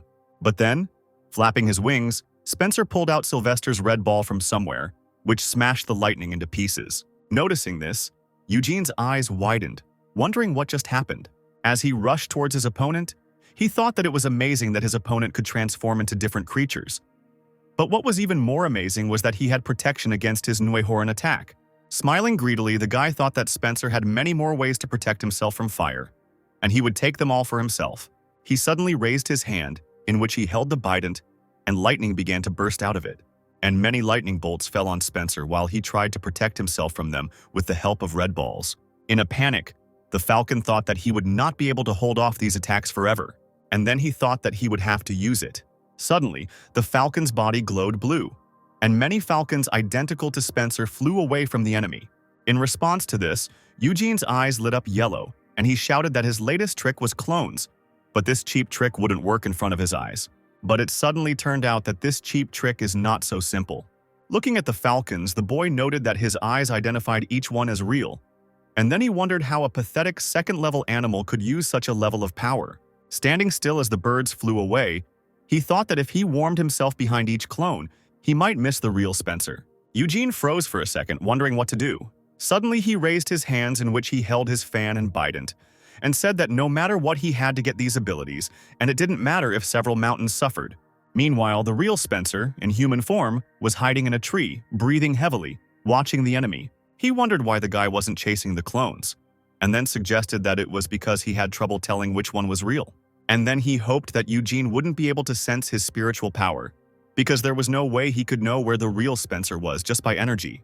The man thought that he had only one Nadena left, and if he was found, it would be the end for him. Suddenly something flashed purple in the sky, and then this something began to glow even brighter, illuminating everything around. Suddenly, lightning struck the ground, shattering it, and Spencer thought that it seemed like the Taoist wanted to destroy the clones along with the mountain.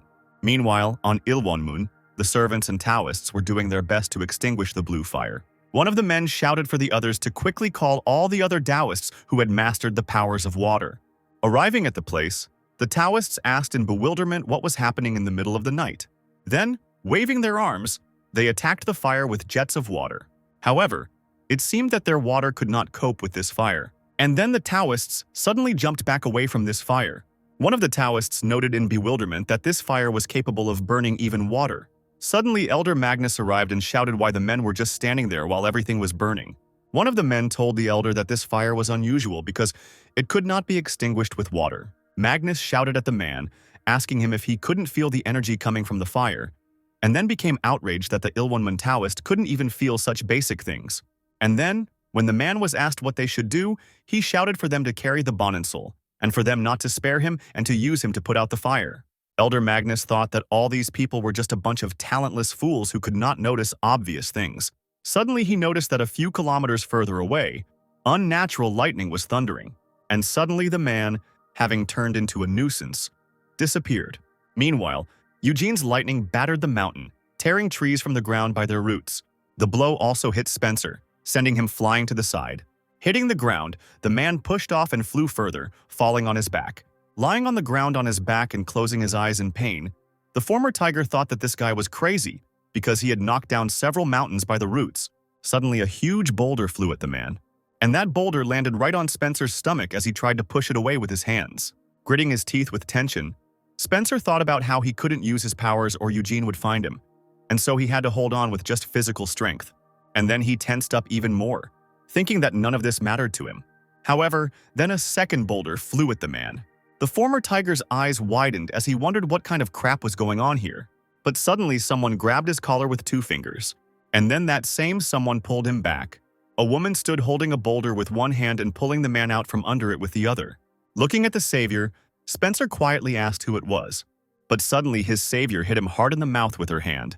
And then she raised one finger, pressing it to her lips and showing the man that he needed to be quiet. Meanwhile, that same boulder began to crumble into small pieces as it hit the ground. Rising above the destroyed area, Eugene wondered why he hadn't sensed his opponent's energy yet. Breathing heavily, the boy assumed that the beast had already managed to escape. But then he remembered that Spencer had used all the clones, and then he thought that this bastard was able to deceive all the Taoists of Ilwunmen. Arming himself again with his fan and bident, the boy said that the beast should continue to hide until its strength was exhausted, and if it found even a hair of it, then nothing would remain of it. Suddenly, Elder Magnus appeared next to the guy and asked the guy if he was the rebel who started all this. Looking at the man, the boy immediately recognized him as the Taoist Ilwunmen, who was also a Hwanson-level howl. And then, after introducing himself, Eugene bowed his head and folded his hands, greeting the elder.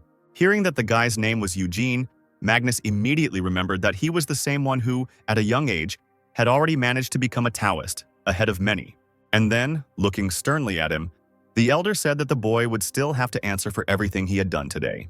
Eugene immediately tensed up when he heard this, and then he began to justify himself, saying that he did not want to cause a stir, but simply could not close his eyes to the fact that one animal, pretending to be a Taoist, was walking among his comrades, and besides, his magical abilities were good, and therefore, he had no choice. The man was surprised to hear that a magical animal had made its way up the mountain.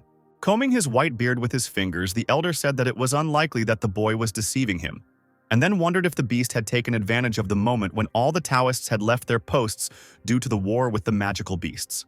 But then the man asked Eugene if he didn't think he had crossed the border today, and then added that although these mountains were nameless, they belonged to Ilwunmen.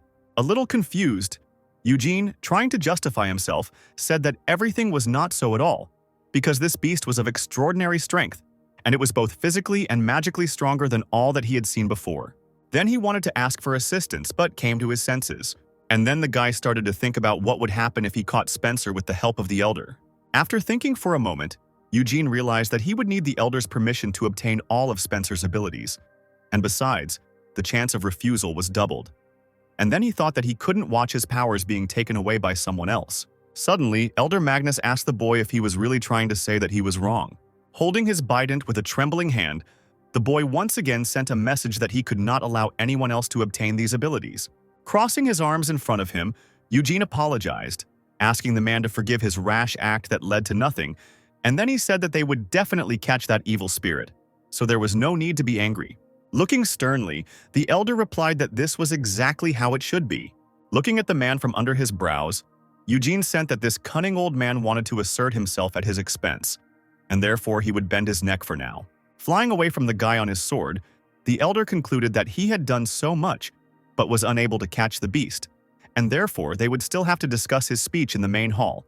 And besides, he wanted to hear how Eugene ended up in Ilwunmen. Agreeing with the man, Eugene thought that he would definitely return everything to him in full. Turning back to the ruined mountains, he thought that even though Spencer had managed to get away today, he would definitely find him and take everything he had. A few hours later, it had already arrived. Suddenly, someone's hand burst out of the ground, and Spencer emerged from underground. Suddenly, he took a sharp breath, exhaling dust. Rubbing his bruised back, he began to get indignant, saying that he had come across some kind of psycho. And then he turned around and said that he was in debt again, and then thanked him for being able to survive. Hillary replied that there was nothing wrong with that, As long as the man thought that if the woman had not appeared, the man would have definitely killed him.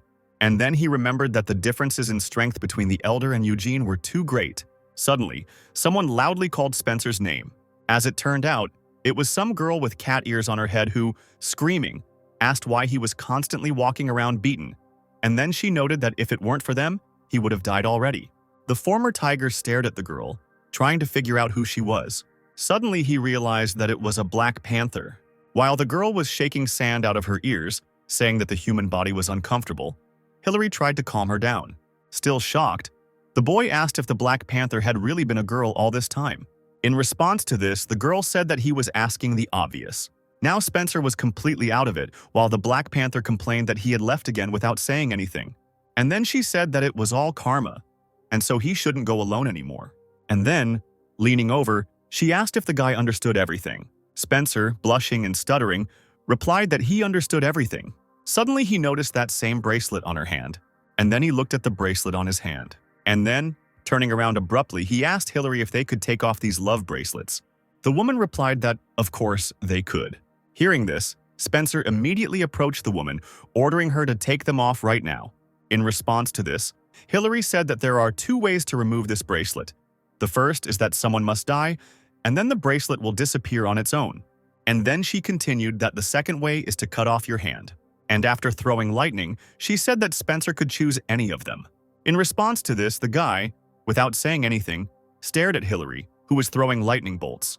And then he said that he thought about it and realized that this bracelet is quite fashionable. And then he said that he decided to wear this bracelet not out of desperation, but because he decided so himself. And then, looking at the woman who was still ready to attack, he asked her to calm down. A few hours later, it was already evening and Spencer was walking across the field.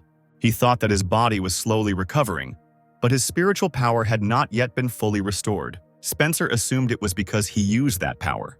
Then he thought that in order to restore the Yondan, he needed to rise to the 3rd level.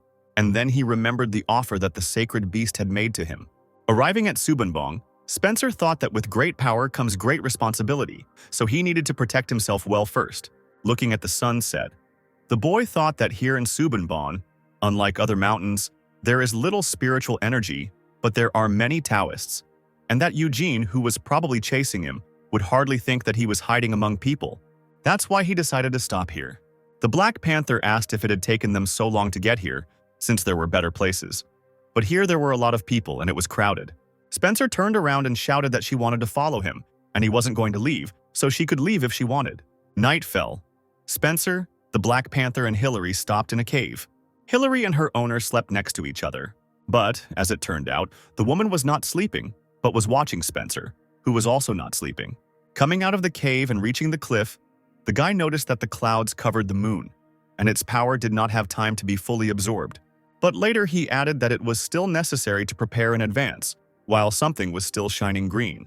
Spencer took out one of the treasures, the power of Savaljehian, and then wondered if it was as strong as they said. Taking out the egg and golden lichen, he noted that this was the most precious thing he had, and therefore, if he swallowed it, he would probably gain power that surpassed the 3rd level. But suddenly, tearing off the egg, he said that for now his strength would be enough for him, and then he threw it into the treasure. Holding the treasure in his hands, Spencer noted that if something went wrong, it meant it didn't belong to him, since he had gotten it by accident anyway. But suddenly the full moon came out. The boy raised his hand after the treasure flying into the air. A few seconds later, white smoke began to emerge from the treasure, and suddenly everything around was illuminated by white light. And then, after the lid of the treasure opened, 2 eggs flew out. With a triumphant cry, Spencer caught the treasure, saying that apparently people were not mistaken when they called it the most expensive thing. Then the guy took one of the eggs in his hand and threw it into his mouth. Then a faint blue glow enveloped his body, and Spencer placed his hand on his heart and closed his eyes. Suddenly, he opened his eyes wide, which glowed orange, making a strangled sound. And then the body of the former tiger rose above the ground, and yellow smoke began to burst out of it, tearing apart his body. And then Spencer exploded in a yellow flash on that cliff. But, as it turned out, this explosion did not destroy his body. And the guy noted that he was able to achieve an increase in his spiritual strength. A few hours later, morning came, and in the cave, Spencer was going wild, destroying the floor with his red balls. When a small hole formed in his butt, the guy decided that was enough. And then he raised his hand with the necklace from which water began to pour out. This water poured into that very hole, and Spencer asked if they were cramped inside the necklace.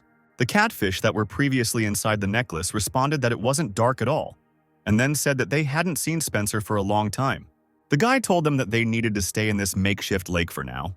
Then, holding out 2 orange balls, he told the catfish to take 1 dobongwon each and take full possession of it. One of the catfish said that they couldn't take such a valuable thing because Spencer must have gone through a lot to get them. In response, the former tiger said that they would go through hellish pain and become Yeonhwa, and in order to walk side by side with him, they must become stronger.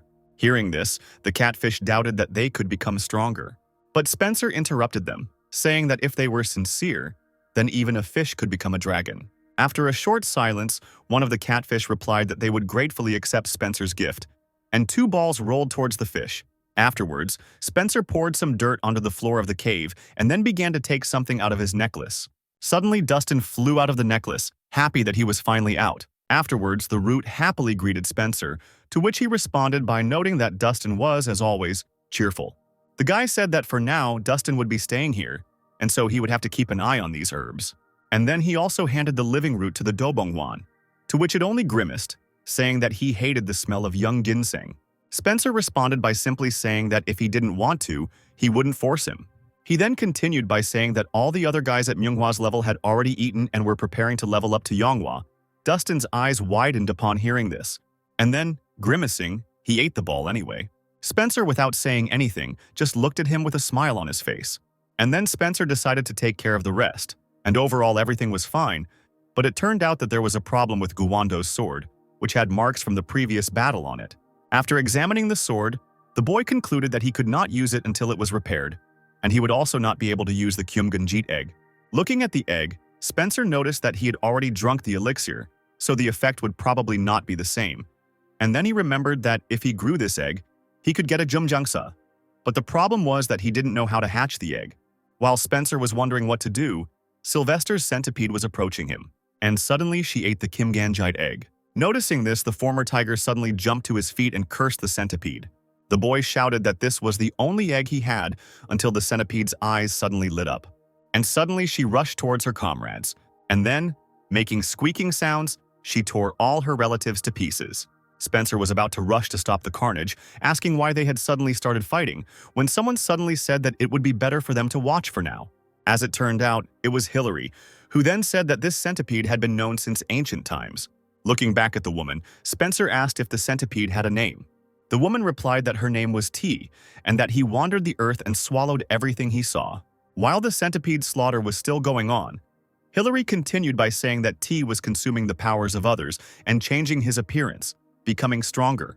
And now the battle was over. The blood of her comrades was running down the centipede's whiskers, and the woman finished speaking, saying that no one could appreciate the grant of T's power. Suddenly, a multitude of golden threads burst out from the centipede. Noticing this, Hillary asked in surprise if this insect had eaten the Gumjangjiju, to which Spencer replied that it had eaten the Gumjangjiti. While the centipede was forming a cocoon of golden threads around itself, the woman said that this insect changes depending on how it is raised, and therefore the guy should try to raise it. Thought he had initially considered this a failure, Spencer was pleased to hear this.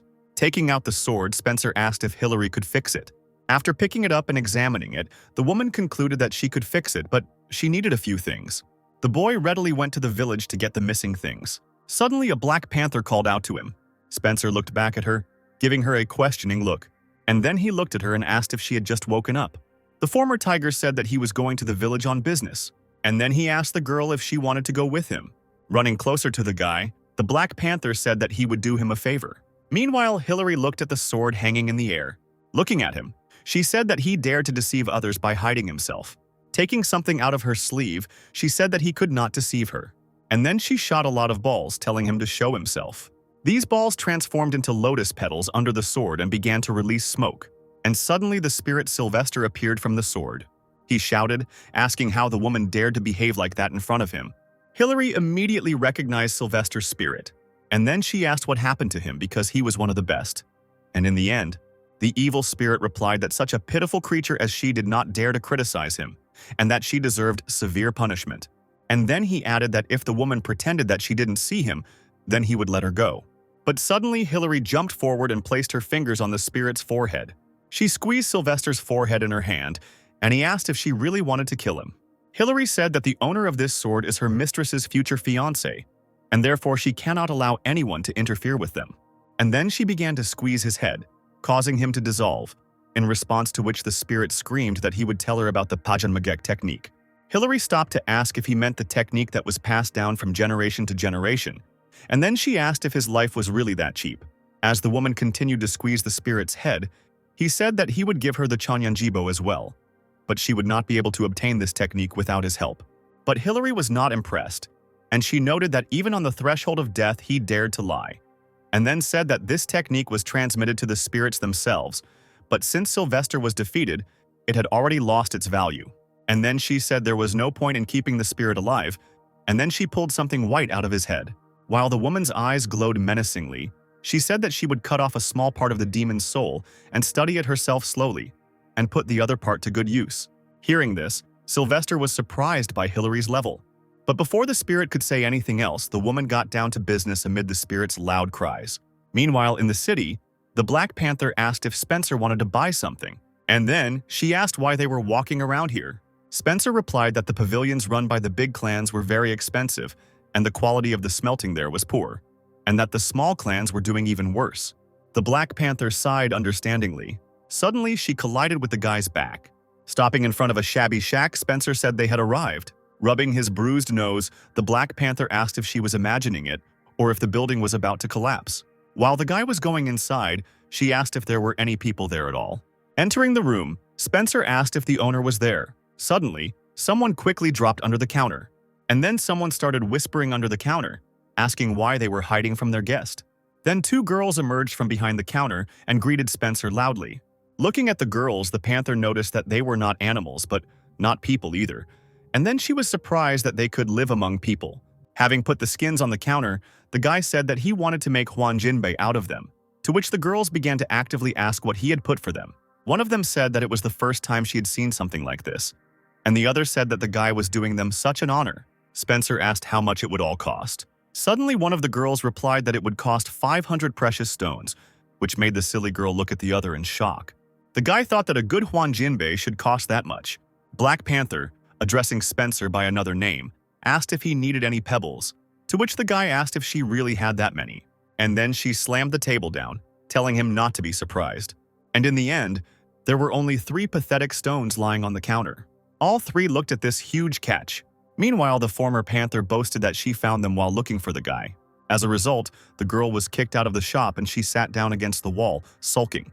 These girls turned out to be Catherine and Isabella, whose origins are written in deep history, although its influence is small, and in a few years they will be talked about on every corner.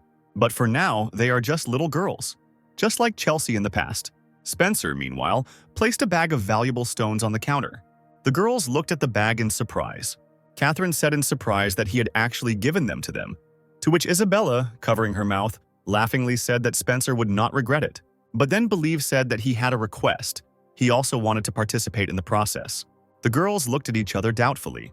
As he began to take the stones from the stand, Spencer said that if they didn't want it, then so be it. But there were plenty of people who would be happy to do so. Hearing this, Isabella shouted that they understood, and then asked him to promise that he would not tell about what he saw inside, to which the guy agreed. Suddenly, someone entered the shop.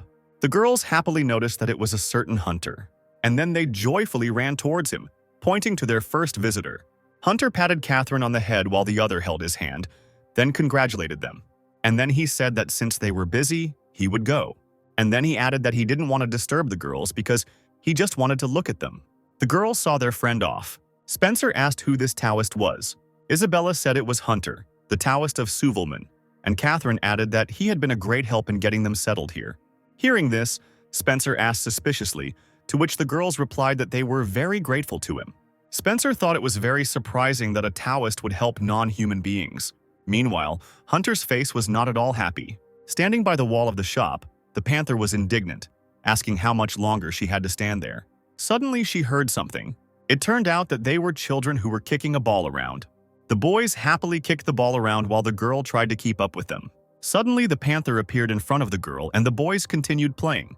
Suddenly, one of the boys noticed the girl, And then finally everyone paid attention to her.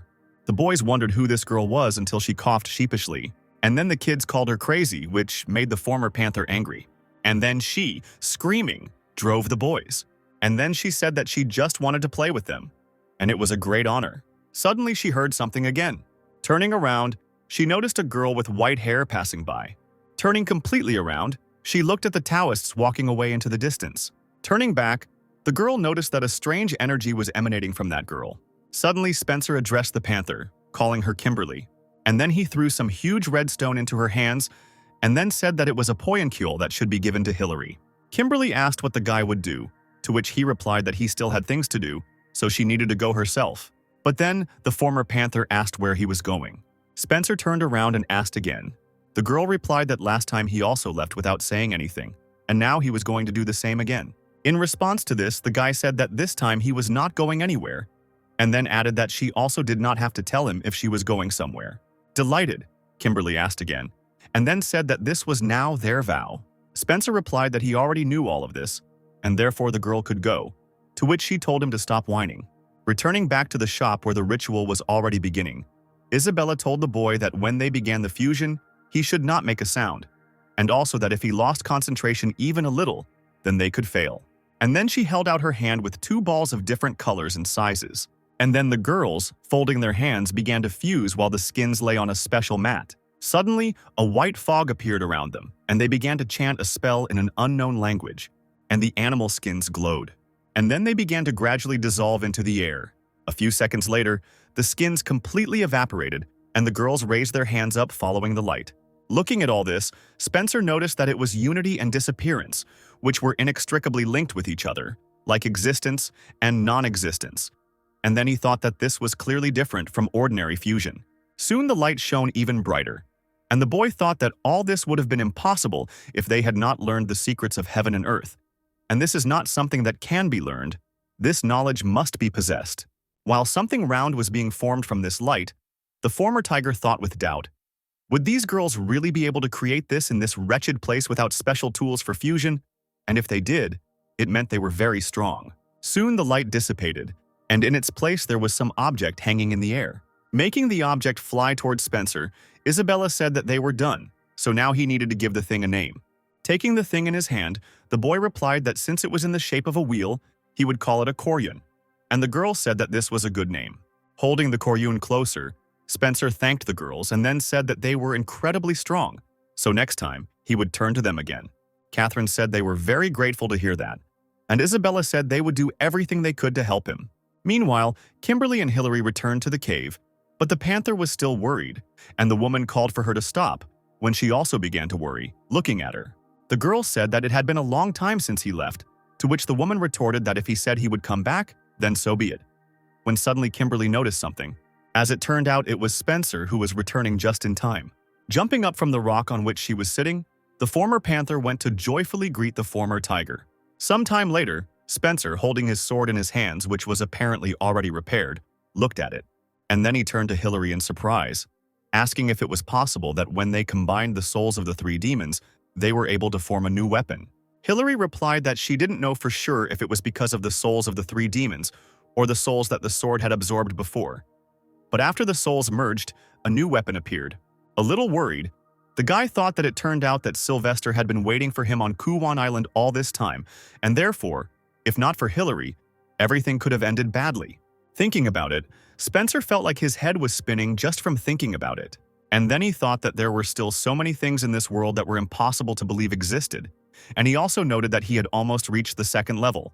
Swinging his repaired sword, he told himself that he needed to become even stronger and be even more careful. And then he said out loud that he should be glad that he received another powerful weapon.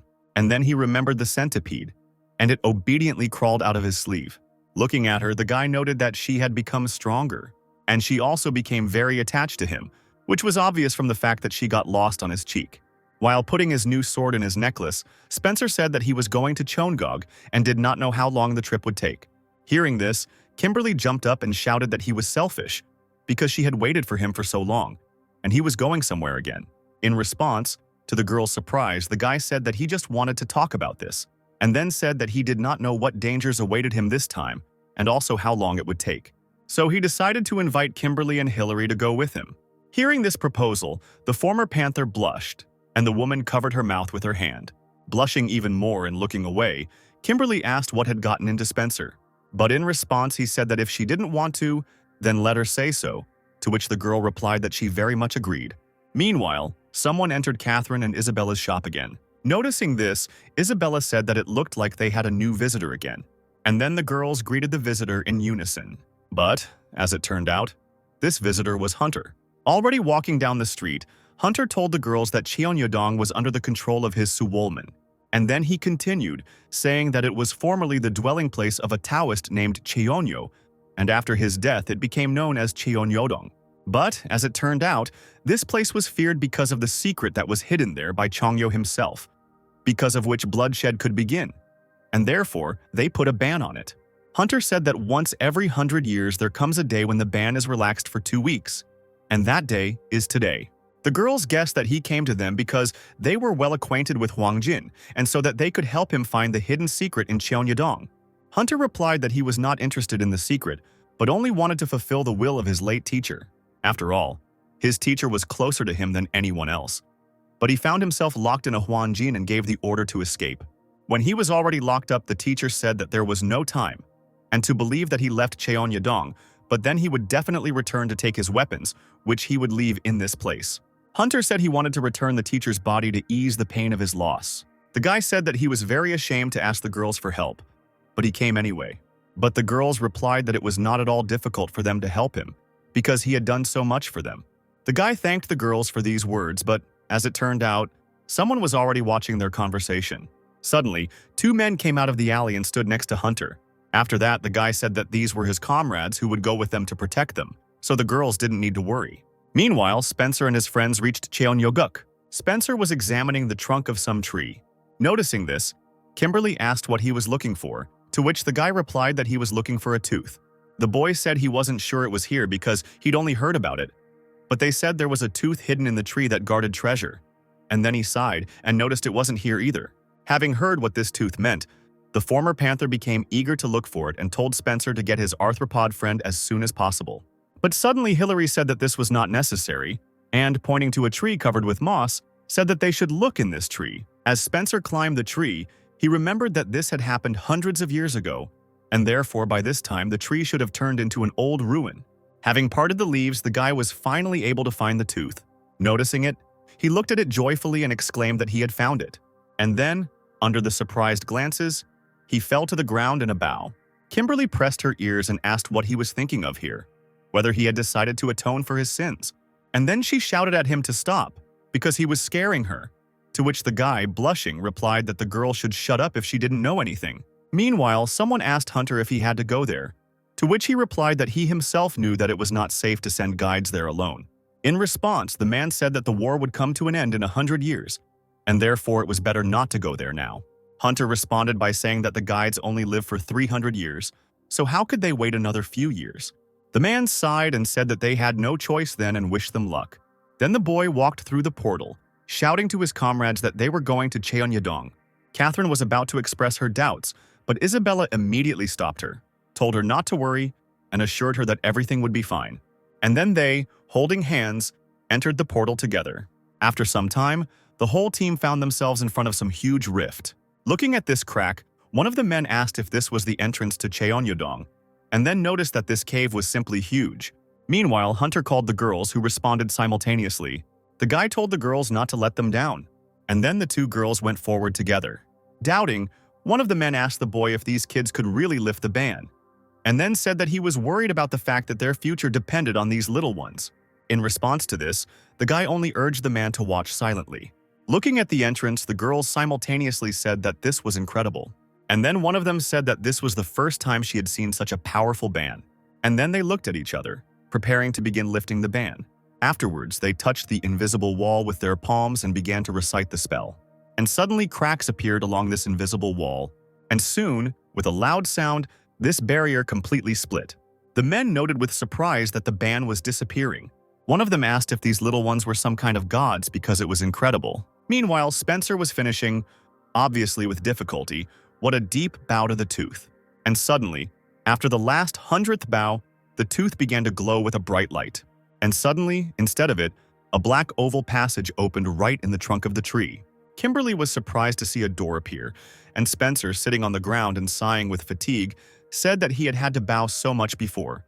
And then they all went into this passage together.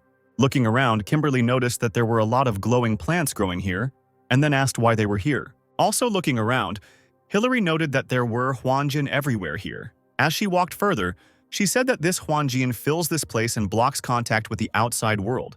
And the plants are here so that independent air circulation is possible. And then she noticed that someone tried very hard, although she does not know the reason for this.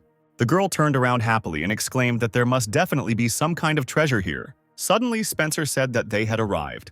As it turned out, they came to a room where a huge wolf was lying on a table eating flowers, and in front of him was a small red box. Meanwhile, somewhere in the forest, a hyena-like monster screamed. But this monster didn't scream for long because Hunter's bald comrade cut him down with a sword. And then he, smiling, picked up a blue glowing sphere from the ground and laughed greedily. Another man also received blue spheres, and holding the severed head of a monster in his hands, said that this was indeed a mountain of spirits, because magical creatures were running towards them. And then he asked Hunter, who was watching the girls who continued to resolve the prohibitions, if he wanted to participate too, or if the Taoists didn't need such goodness. Meanwhile, the girls broke another taboo. Looking at this, Hunter noted that this time it took Catherine and Isabella longer, and they were also even more tired. Meanwhile, the men ran further and further ahead, while the girls sank to the ground, breathing heavily. Hunter thought that from now on the way would become much more difficult, while the men froze, shocked by the sight. Looking at the mountains, they said with surprise that it was amazing what was inside the mountain. And then they noticed a tree with white leaves. Coming closer, Hunter said that this was the same famous festive tree that grows only here in Cheongyodong, and the leaves of this tree contain very powerful. The guy picked out one white leaf and said that they use them in Suvola for energy restoration. And then he held out this leaf, inviting them to collect as many of these leaves as they could while they were there, in response to which the men cried out in flattery that it was an honor for them. And Hunter thought to himself that since they had already reached the ghostly tree, their goal was already close, and he would soon take possession of the treasure. Suddenly, Catherine and Isabella turned to the guy and he asked what was going on. The girls said that in this place the Huanjina intertwine with each other, forming a dense curtain, and thus the whole cave is like one large living creature. And then they continued by saying that they would have to take off the Huanjins without touching the others, and so it would take them several days to take them all off one by one. On hearing this, Hunter's comrade shouted that they had not agreed with him about this, namely that they would spend a whole week here. And then he asked him, still continuing to shout, whether he hadn't said that there would be no problems with the treasure. And besides, what about this treasure? Raising his weapon higher, Hunter said that the situation was a little different, and although he had hoped to delay this moment, he had no choice. And then he hit one of the girls, and suddenly blood spurted from the wound on Catherine's chest. Meanwhile, Spencer told Kimberly not to scream, because with her screams they could wake up the dead. Kimberly asked again what dead meant, which Hillary confirmed. And then Spencer told me that this place was the tomb of the she-wolf. And then, continuing, the guy said that this was the tomb of the very girl that the golden spirit loved so much. The panther asked if this was the same spirit he had met in Ilvona. Meanwhile, Spencer told that there lived a she-wolf named Olivia, who loved to wander among people in human form. And then one day this Olivia met a Taoist, and after some time they fell in love with each other, and the relationship only grew stronger, despite the fact that the golden spirit and all the wolf's fellow tribesmen were against it. But even those who were able to overcome racial restrictions had one obstacle that even Olivia and her Taoist were unable to overcome, namely, the different lengths of their lives.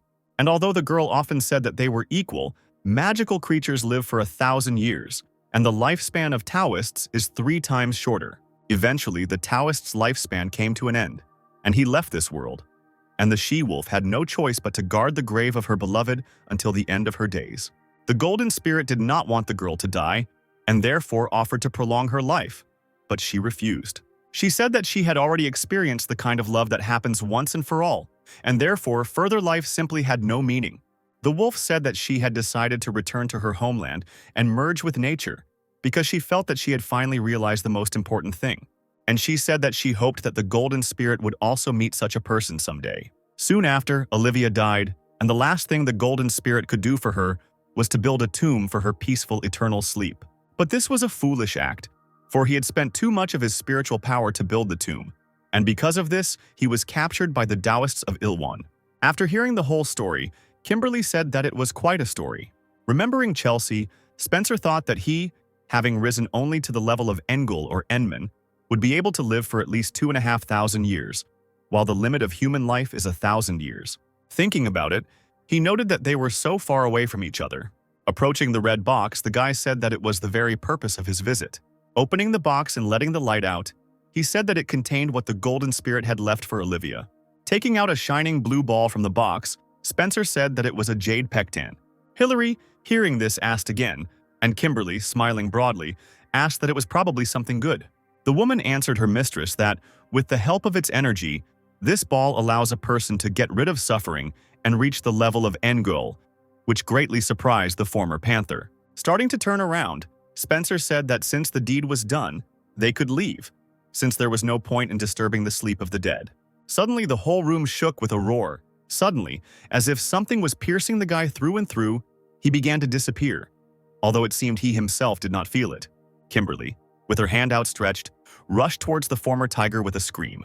Suddenly, Spencer finally noticed something strange when it had already reached his head, but then he disappeared with a bang. Meanwhile, Catherine, suffering from pain and shaking, fell to the ground. She was clutching her chest wound and Isabella asked to show it to her. And then she noticed that, fortunately, the sword had only hit the skin. Looking at Hunter, Isabella asked why he did that. Still holding the bloody weapon in his hands, he asked again. And then he said that it was all about this black blood. And then the guy waved his hand, and blood from the weapon splashed to the side. Drops of blood fell on the wall of the ban, and suddenly this blood began to destroy the prohibition, and cracks appeared on the invisible wall. And soon the invisible wall collapsed completely. With a terrifying expression on his face, Hunter said that demonic blood had the ability to break magical taboos, and that was the reason he brought the girls here. And then he continued, saying that even though they were half-breeds, the girls still had that same blood flowing through their bodies. Hearing this, Isabella realized that this was precisely why he treated them so well. Hunter confirmed her suspicions, saying that he was only playing a role in order to use them later, since it was not his status to care about some insignificant half-breeds. Throwing the weapon to the ground, he said that he could wash away every last drop of the girl's blood, but he wanted Isabella to do it herself and destroy the Huanjin.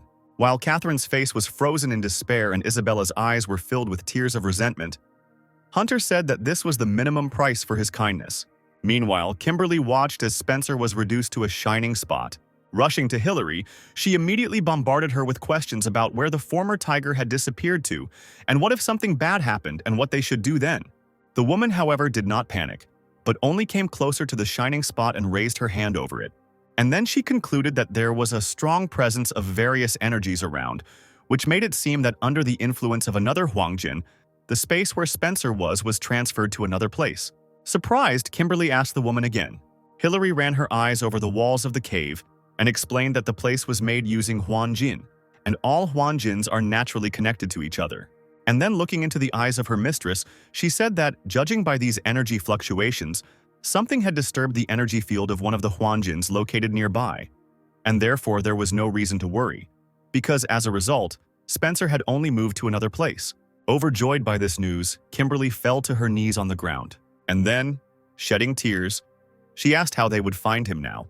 In response, Hillary reminded her mistress that there was a love bracelet on her wrist, and then she suggested that the guy had moved somewhere to Cheonyadong, and therefore they needed to find him quickly, because there were many dangerous entities there. Meanwhile, Spencer moved somewhere, falling on the ground with his back. Lying on the ground, he concluded that he was definitely alive. Getting up from the ground, he wondered where he was then, and then, scratching his ear, he noted that someone was definitely talking about him. Getting up from the ground, the guy looked around and noticed that this was definitely not the cave he had been in earlier, and Hillary and the panther were nowhere to be seen.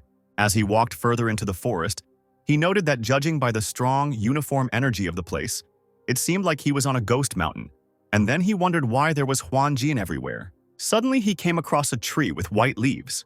Recognizing the tree as a ghost tree, the boy remembered that it only grows in Cheonyadong. Suddenly, he cried out in surprise that it turned out that he was in Cheonyadong, while something or someone was rising from the ground.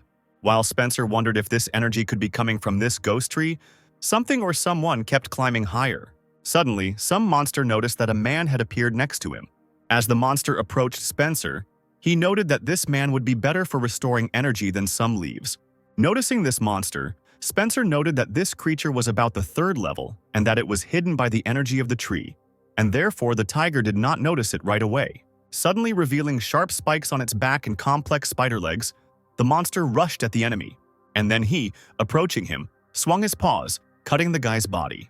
But, as it turned out, Spencer dodged the attack, running behind the monster. Taking out his new sword from his necklace, he said that he just wanted to try out his updated Guan. Enraged that the guy didn't die and rushing to attack again, the monster shouted, asking how the guy dared to ignore him.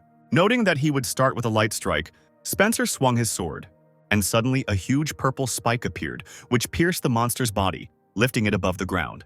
Noticing this, the guy was surprised by such a result, because he put very little spiritual power into this blow. While the monster was exhausted from pain, the guy noted that this blow was incredibly strong.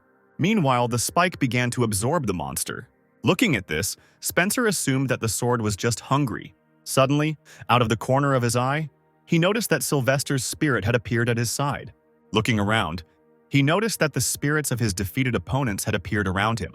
Looking at his sword, Spencer guessed that due to the renewed Guhuan, the spirits he destroyed had taken form, and in this case, their true form is visible to him. Looking at the spirits, the guy noted a strong oppressive feeling that was pressing on his whole body. The guy thought that he didn't know what it was, but he definitely felt it. Looking again at the sword in his hands, he said that it seemed that his powers would not allow him to see more, and it was only clear that this energy belonged to the spirit of the Guimu, and since the essence of the Guimu did not appear before him, it meant that Spencer did not have the right to meet with it yet.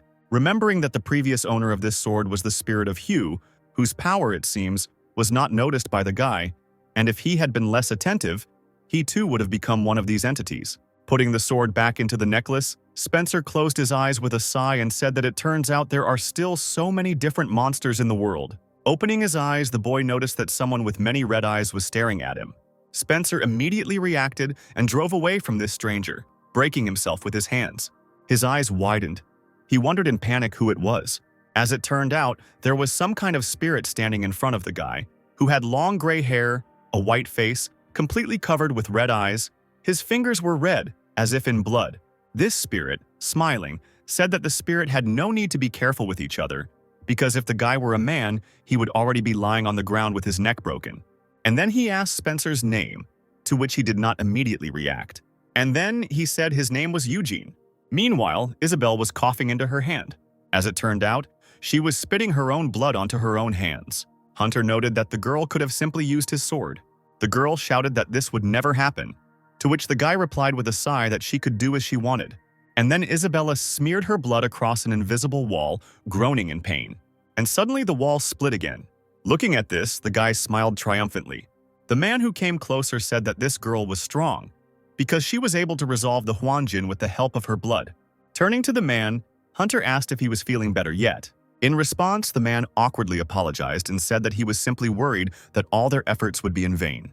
As Hunter walked into the new passage, he ordered the men not to go too far and to remember why they were here, unless they wanted to die stupidly because of some creature. While Catherine was wrapping her sister's wrists, Isabella said that since she would have to use her blood again, it would be better to just bandage them for now. But then Catherine said that next time she would do it. The other girl looked at her sister in shock as she explained, saying that they didn't know how many more Huanjins would be on the way. And then, continuing, she said that because they don't know how much more blood they will have to use, they must do it in turns. Taking her sister's hands, Catherine exclaimed that if they did this, then they would both be able to get out of here alive. Suddenly, a bald man approached them and said that it was time for them to move on. Meanwhile, Spencer told the spirit that he had teleported here from Chongyogok. And then the spirit said that he didn't know what kind of people were there, but they were indiscriminately destroying the Huanjins one after another. Looking at the spirit, Spencer noticed that the Huanjin seemed to be parting in front of him, and he walked so easily as if he had just woken up. And the spirit, meanwhile, assumed that this was precisely why the guy was here, while the guy concluded that this spirit was definitely level 4. Suddenly, Spencer asked the spirit if he could ask him a question, to which he did not answer because he was staring somewhere at the ground. Jumping over some area on the ground, he finally asked what question the guy wanted to ask. Following the spirit's example, Spencer also jumped over and then asked why the spirit was in that place. The spirit replied that he was here because of the spirit parade. The guy asked again in surprise. The Spirit Parade is a blood festival where the Demon King is chosen. It is an endless bloody battle in which numerous magical entities try to tear each other apart. It is a bloody festival where a new Demon King is born after a brutal battle. Spencer was about to suggest something, but the Spirit finished for him, saying that the great Sylvester, the former Demon King, had passed away. Turning around, he said that he didn't know what kind of person attacked him, but as soon as the parade was over, all magical creatures would go looking for him to destroy him. Hearing this, Spencer felt as if everything inside him had turned over with fear. Meanwhile, the girls, already completely exhausted, continued on their way. Catherine said quietly that she could go no further, and then she fell to the ground. Meanwhile, Hunter stopped, looking at something. As it turned out, he looked around and realized that they had finally reached that very place. Looking around, he thought that the teacher must have left some kind of clue. Suddenly, he noticed a shining dandelion in the distance. Hunter remembered that his teacher used this herb as a medicine, and without thinking twice, he extended his hand to him. And then he grabbed it, causing it to fly apart into tiny flashes. And suddenly, everything around began to glow with vibrations of light. A second later, some kind of dark passage opened in front of the guy, behind which it turned out that there was a dead man sitting with a box on his knees. As expected, this almost skeleton turned out to be Hunter's teacher. Falling to his knees in front of the teacher, the boy cried out, saying that it turned out the teacher had been there all this time. Having said that he had fulfilled his last wish, the boy extended his hands towards the box. And then he suddenly snatched the box from the teacher's hands, causing his body to completely fall apart, and the guy said that he came here to take the treasure. The remains of the boy's teacher flew backwards at high speed, and Hunter, not worrying about them, stood up with the box in his hands laughing. And then he smiled triumphantly, noticing that the box was finally his. At the same time, Spencer was discussing how it was already known that Sylvester had died, since there were only a few Taoists there. While asking these questions, the boy asked the spirit if anything had already been known about the man who killed Sylvester. The spirit replied that nothing was known yet, but the Guisu who served Sylvester had already begun to move, so everything would become known soon. Hearing this, Spencer noted with some relief that no one yet knew that it was he who killed Sylvester. Suddenly, the spirit chuckled and asked about what had happened. Suddenly, he said that the people who caused Spencer to be here were right there, and he looked in a certain direction. As the spirit moved on with a clicking sound, the boy said that he could not see anything. Meanwhile, Hunter brought his teacher's treasures to his comrades. And then he said that he would keep the brush and the bottle, and the men could take the rest for themselves. In response to this, the men exclaimed joyfully and looked at the remaining treasures. Looking at the treasures, Hunter remembered that in his hands was the Churyong drink, which had incredible power against poisons, as well as the brush that his teacher always carried with him. And then he thought with a smile on his face that he had received everything he was looking for. Suddenly, that same spirit came out from behind the thickets. He said that these scoundrels were so desperate to get their way that they brought the Huangjin to such a deplorable state. Noticing him, Hunter's comrades immediately became wary and drew their weapons. Radiating a frightening energy, the spirit said that all this was just funny.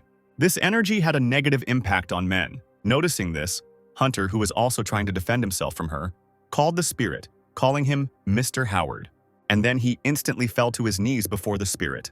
And then he, shouting, said that he had come to him and brought everything that he had asked for. Seeing this, the guy's friends were very surprised. And Spencer, who was also there, thought that this Taoist had been playing his own game all this time. Handing Howard the bottle, Hunter said it was a Churyong drink and would be incredibly beneficial to the spirit during the 100 Spirits Parade. Howard said that he didn't expect the guy to be able to get him. In response, Hunter only bowed even lower, saying that now the spirit should take care of him, as he promised. The men, however, still did not calm down and asked what the guy was doing. And then the bad guy suggested that all this time he had been in collusion with these spirits. Turning around, Hunter confirmed his theory, saying that he no longer had a reason to go to such a dangerous place if not for this, and he planned to use them as a human shield if necessary. Hearing this, the men naturally became very angry and promised that he would no longer be a Taoist after this. In response, the guy, smiling like a madman, said that they had no need to worry, since he no longer planned to be human. And then he stood up triumphantly and, like a madman, began to shout that he had had enough of leading the miserable life of a man and spending his few years in fear. And instead, he would become a spirit living for thousands of years. And then she fell to her knees again before the spirit and asked him, as they had agreed, to make him a spirit too. The spirit smiled evilly at this and asked if the guy really wanted this. And then he ordered that the boy's wish be fulfilled. and suddenly the red eyes on his head opened wide and shone, and then some gray-purple appendages began to appear from Hunter's body.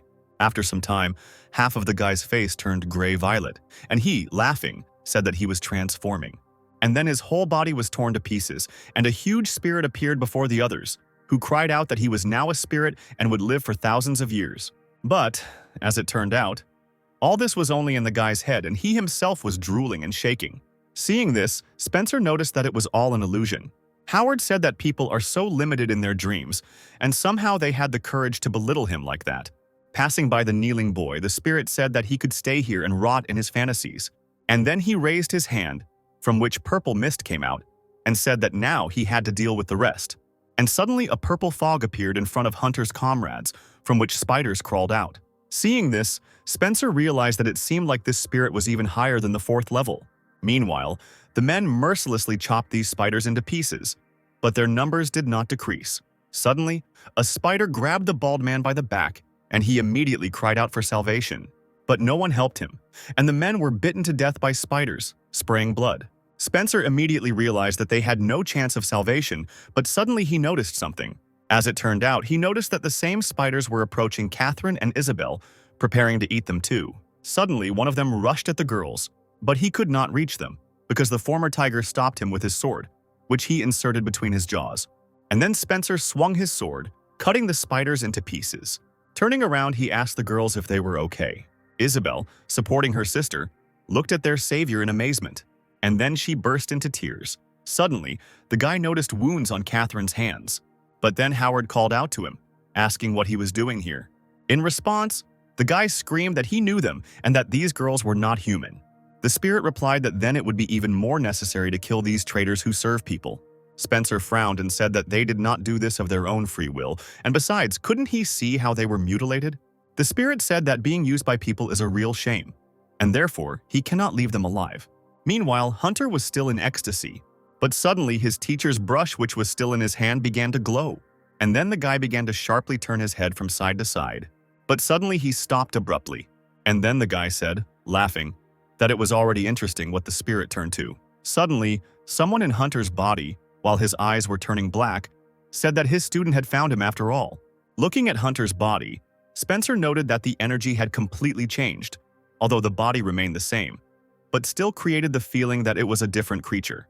Tilting his head unnaturally, the guy said that they had a very interesting situation here. Looking at Hunter, Howard noted out loud that the dead man had taken the youth's body. And then he waved his hand, attacking the guy, and shouted that whoever took the body should be ashamed. And then a whole army of spiders headed towards the guy.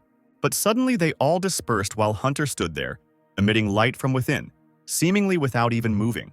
Hunter's teacher replied that he could not help himself when he was given the opportunity to come back to life. Rising up from the ground and summoning a huge purple storm, Howard said that he didn't know what powers he had in life, but now he was only in the body of an ordinary Taoist, and therefore he wouldn't be able to deal with him, a spirit of the Yongmyeon level. The man agreed with this, saying that even if it was so, he had an amazing opportunity to try it, so he would take the risk. And then he too rushed into the attack. The spirit, opening one of its red eyes, shouted that life and death are a natural part of nature, and then began to read the spell.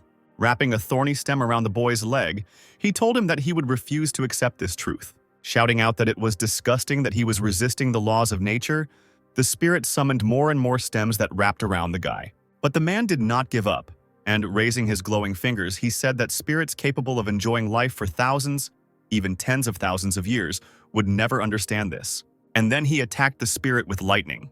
Meanwhile, Spencer stood in front of the girls, protecting them. Looking at the spirit and the Taoist, he thought that now there was a duel between two masters with incredible magical abilities. And then he wondered what they had to go through to reach such a level. Suddenly, a huge boulder flew at the girls. Noticing this, Spencer immediately rushed to protect them. And then, with a few swings of his sword, he cut the stone into small pieces. The girls looked at the guy in surprise. In response, he only shouted at them to stay as close to him as possible. Meanwhile, the duel between the spirit and the Taoist died down a little. Howard thought that this old fool could control powerful spells with just simple gestures, but he couldn't fly, which meant he hadn't yet reached the limit of his physical capabilities.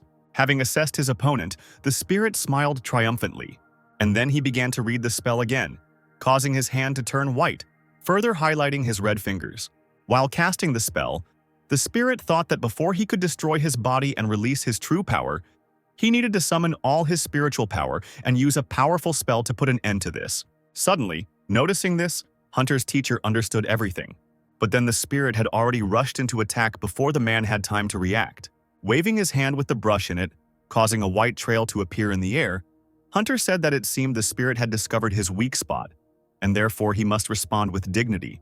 And a second later, the blow of the blow and the Taoist met. The opponents did not give in to each other, and therefore they became more and more tense, trying to overcome each other. Suddenly there was a white flash. Spencer didn't have time to do anything because of this outburst, but only managed to cover his eyes with his hands. Opening his eyes again, the boy realized that he was now in some kind of white space, while the spirit and the Taoist were still fighting. Howard's hands were shaking with tension, and his teeth were clenched tightly. Teacher Hunter's hands were also shaking, and he said with a smile that for a moment he even thought that the spirit would cope. But then he hit him with a sparkling sphere of energy and said that it seemed that the spirit was already tired, and therefore he would now give him peace and quiet. Watching the fight, Spencer was surprised to think that Howard's Huangyi, which covered them from all sides, had disappeared. And if things continued like this, then after the spirit hunter would pounce on them. Taking the sword in his hands, the boy thought that they had only one chance to survive this, and therefore they had to act. But then, frozen, Spencer remembered that his opponent was a monster capable of defeating a spirit of the Yongmyeon level. Remembering the girls who were shaking in fear behind him, he thought that this Taoist could turn him into a handful of ashes with one wave of his hand. But then he came to his senses and, biting his lip, asked himself whether he really was going to go to the next world here and now. And then, thinking that instead of dying, he would fight to the last, Spencer rushed into the attack. A second later, he swung his sword, aiming the blow at Hunter's body, and he only managed to notice it briefly. But still, the Taoist's level was high, and therefore he was able to stop this attack. And then, calling the guy a pathetic humanoid piece of trash, he threw Spencer back several meters. The exhausted boy fell to the ground, groaning in pain. The Taoist glared at the boy, still holding his shaking hand in the air, and said that he wanted to take a closer look at him. But then Howard stood up, which Hunter's teacher clearly did not expect. Saying that Spencer had done a good job, the spirit began to attack his opponent again. Screaming loudly at the soul in Hunter's body to die already, Howard conjured up spikes that pierced the guy right through, to which he cried out that he had only just gotten this body. But these cries did not stop the spirit, and he began to raise his body even higher on these spikes. In a panic, Hunter's teacher looked at his hand and said that he just needed to free it. Noticing this, Howard waved his red fingers and said with a grin on his face that nothing would work out for him. And then another spike appeared from behind, which amid deafening screams broke Hunter's arm. Taunting the man, the spirit shouted that nothing could save him, and then added that he was very sorry that he alone had to enjoy how he desperately tried to survive. And then for a while, Hunter hung helplessly on these thorns, and then he said in a resigned voice, while something black flowed from his eyes like tears, that for a whole 1,000 years he had gone through the hardships of numerous deaths in order to reach the level of Daesong. Having said this, he looked up with a sad smile and said, could he have foreseen such an insignificant end to his life? And then the spikes tore through Hunter's body, releasing fountains of blood. Following this, the white walls began to crumble into dust. Turning to Spencer, Howard said that this whole thing could have ended badly if it weren't for the guy. And then he praised the guy's work. As the debris flew, Spencer asked if he understood correctly that Hunter's body was his teacher, to which the spirit answered positively. And then the spirit said that he did not understand how one could stoop so low as to extend his own life by stealing the life of his own student. Only a madman possessed by a thirst for life was capable of such a thing. Afterwards, Spencer approached Hunter's body, which was already lying on the ground. Rummaging through his pockets, he discovered that there were two treasures there, a binding bracelet and a protective vase. While putting these treasures into the necklace, he, holding the bun in his hands, said that he did not know what was in this bottle, and therefore he needed to ask Hillary about it. Looking at the corpse, the guy thought that it is true what they say, that karma will find you. And then he thought about how this man used others for his own selfish purposes, trying to satisfy his own greed. But in the end, he met such a tragic end. Sighing and smiling, the guy asked, since everything was clear with this, then maybe this guy had something else. He started rummaging through the guy's clothes again and found something. As it turned out, he found the very brush that belonged to Hunter's teacher. Spencer looked at it and said that he didn't know where it could be used, but it was definitely an unusual item. Meanwhile, Howard sighed, and then he said that it seemed like he was no longer in danger. Approaching the boy and the girls, he said that although he could not have foreseen this, in the end everything turned out well. Seeing the spirit, Catherine and Isabel immediately hid behind the former tiger. The spirit chuckled and said that the girls shouldn't be so afraid, and then said, calling Spencer Eugene, that the boy had helped him and therefore he wouldn't kill them. And then he raised his hand. Some kind of carpet began to levitate above the ground, and the spirit said that since they were finished here, it was time to go back to take care of the parade of 100 spirits. And then he added that upon his return he intended to recommend Spencer to the demon king whom he served. Turning to the boys, he told them that that was why they should follow him. Surprised by this, Spencer thought that it seemed Howard wanted him to become a ghost warrior for the spirit of the Saipamunchak, which of course was a very tempting offer for any spirit. However, the boy declined, saying that he thanked the spirit for the offer, but he had only recently reached the level of Yonghwa, and so he did not think he had the skills to warrant such an honor. The spirit standing on the carpet replied that he knew that the boy's abilities were far beyond those of many others, and with such skills he should not worry about them not being enough. But Spencer still replied that he had a job to do with his comrades and that he couldn't. Looking sternly at his interlocutor, Howard said that when he gave an order, the guy just had to follow it. And then he ordered again, but more insistently, that the guys climb onto the carpet. And then they all flew together across the sky over the mountains. Meanwhile, silence reigned on the carpet. Spencer thought about the fact that the war with the Taoists was in full swing now, so there was a chance that he would simply become an expendable material that would be carried from place to place. And then he also thought about how he was only barely at Yonghwa's level, so it was unlikely that he would be able to contribute much, so why were they so obsessed? But then he remembered that he first met Howard when the spirits of the creatures he had destroyed came out, and in that case, Howard could have noticed Sylvester's spirit.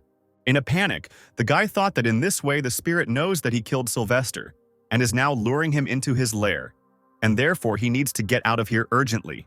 But then, in fear, Spencer thought that maybe he wouldn't be able to beat Howard, because last time Chelsea was with him, and now everything is different. And besides, he is now responsible not only for himself but also for the twins. Looking at the spirit's back, the guy began to frantically think about how they could escape from him. Suddenly, Catherine mentally called out to Spencer, and then she noticed that it seemed like they were in a difficult situation right now, judging by the expression on his face. Turning to the girls, the guy also mentally agreed with this, and then said that right now they were heading to the base to the spirits of the Saipamunchak. In response, Catherine said that thanks to their special abilities, they are able to see things that are unknown to others, and therefore Isabel is sensitive to changes in energy flows, and she sees traces dissolved in them. And then she asked the guy if it was true that he was with the escorts.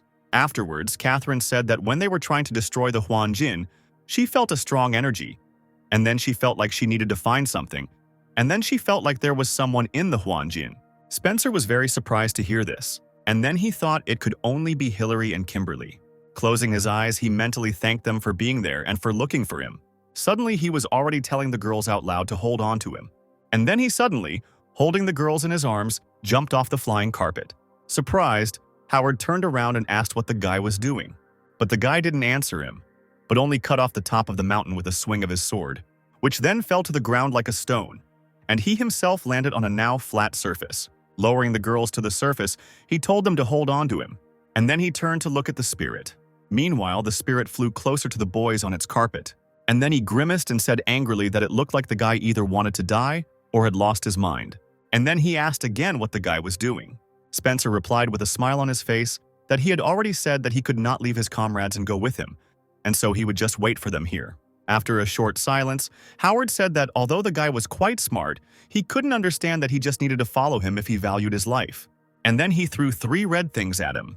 Spencer was about to defend himself with his sword when suddenly a centipede crawled out of his sleeve, and then she spat out her golden threads.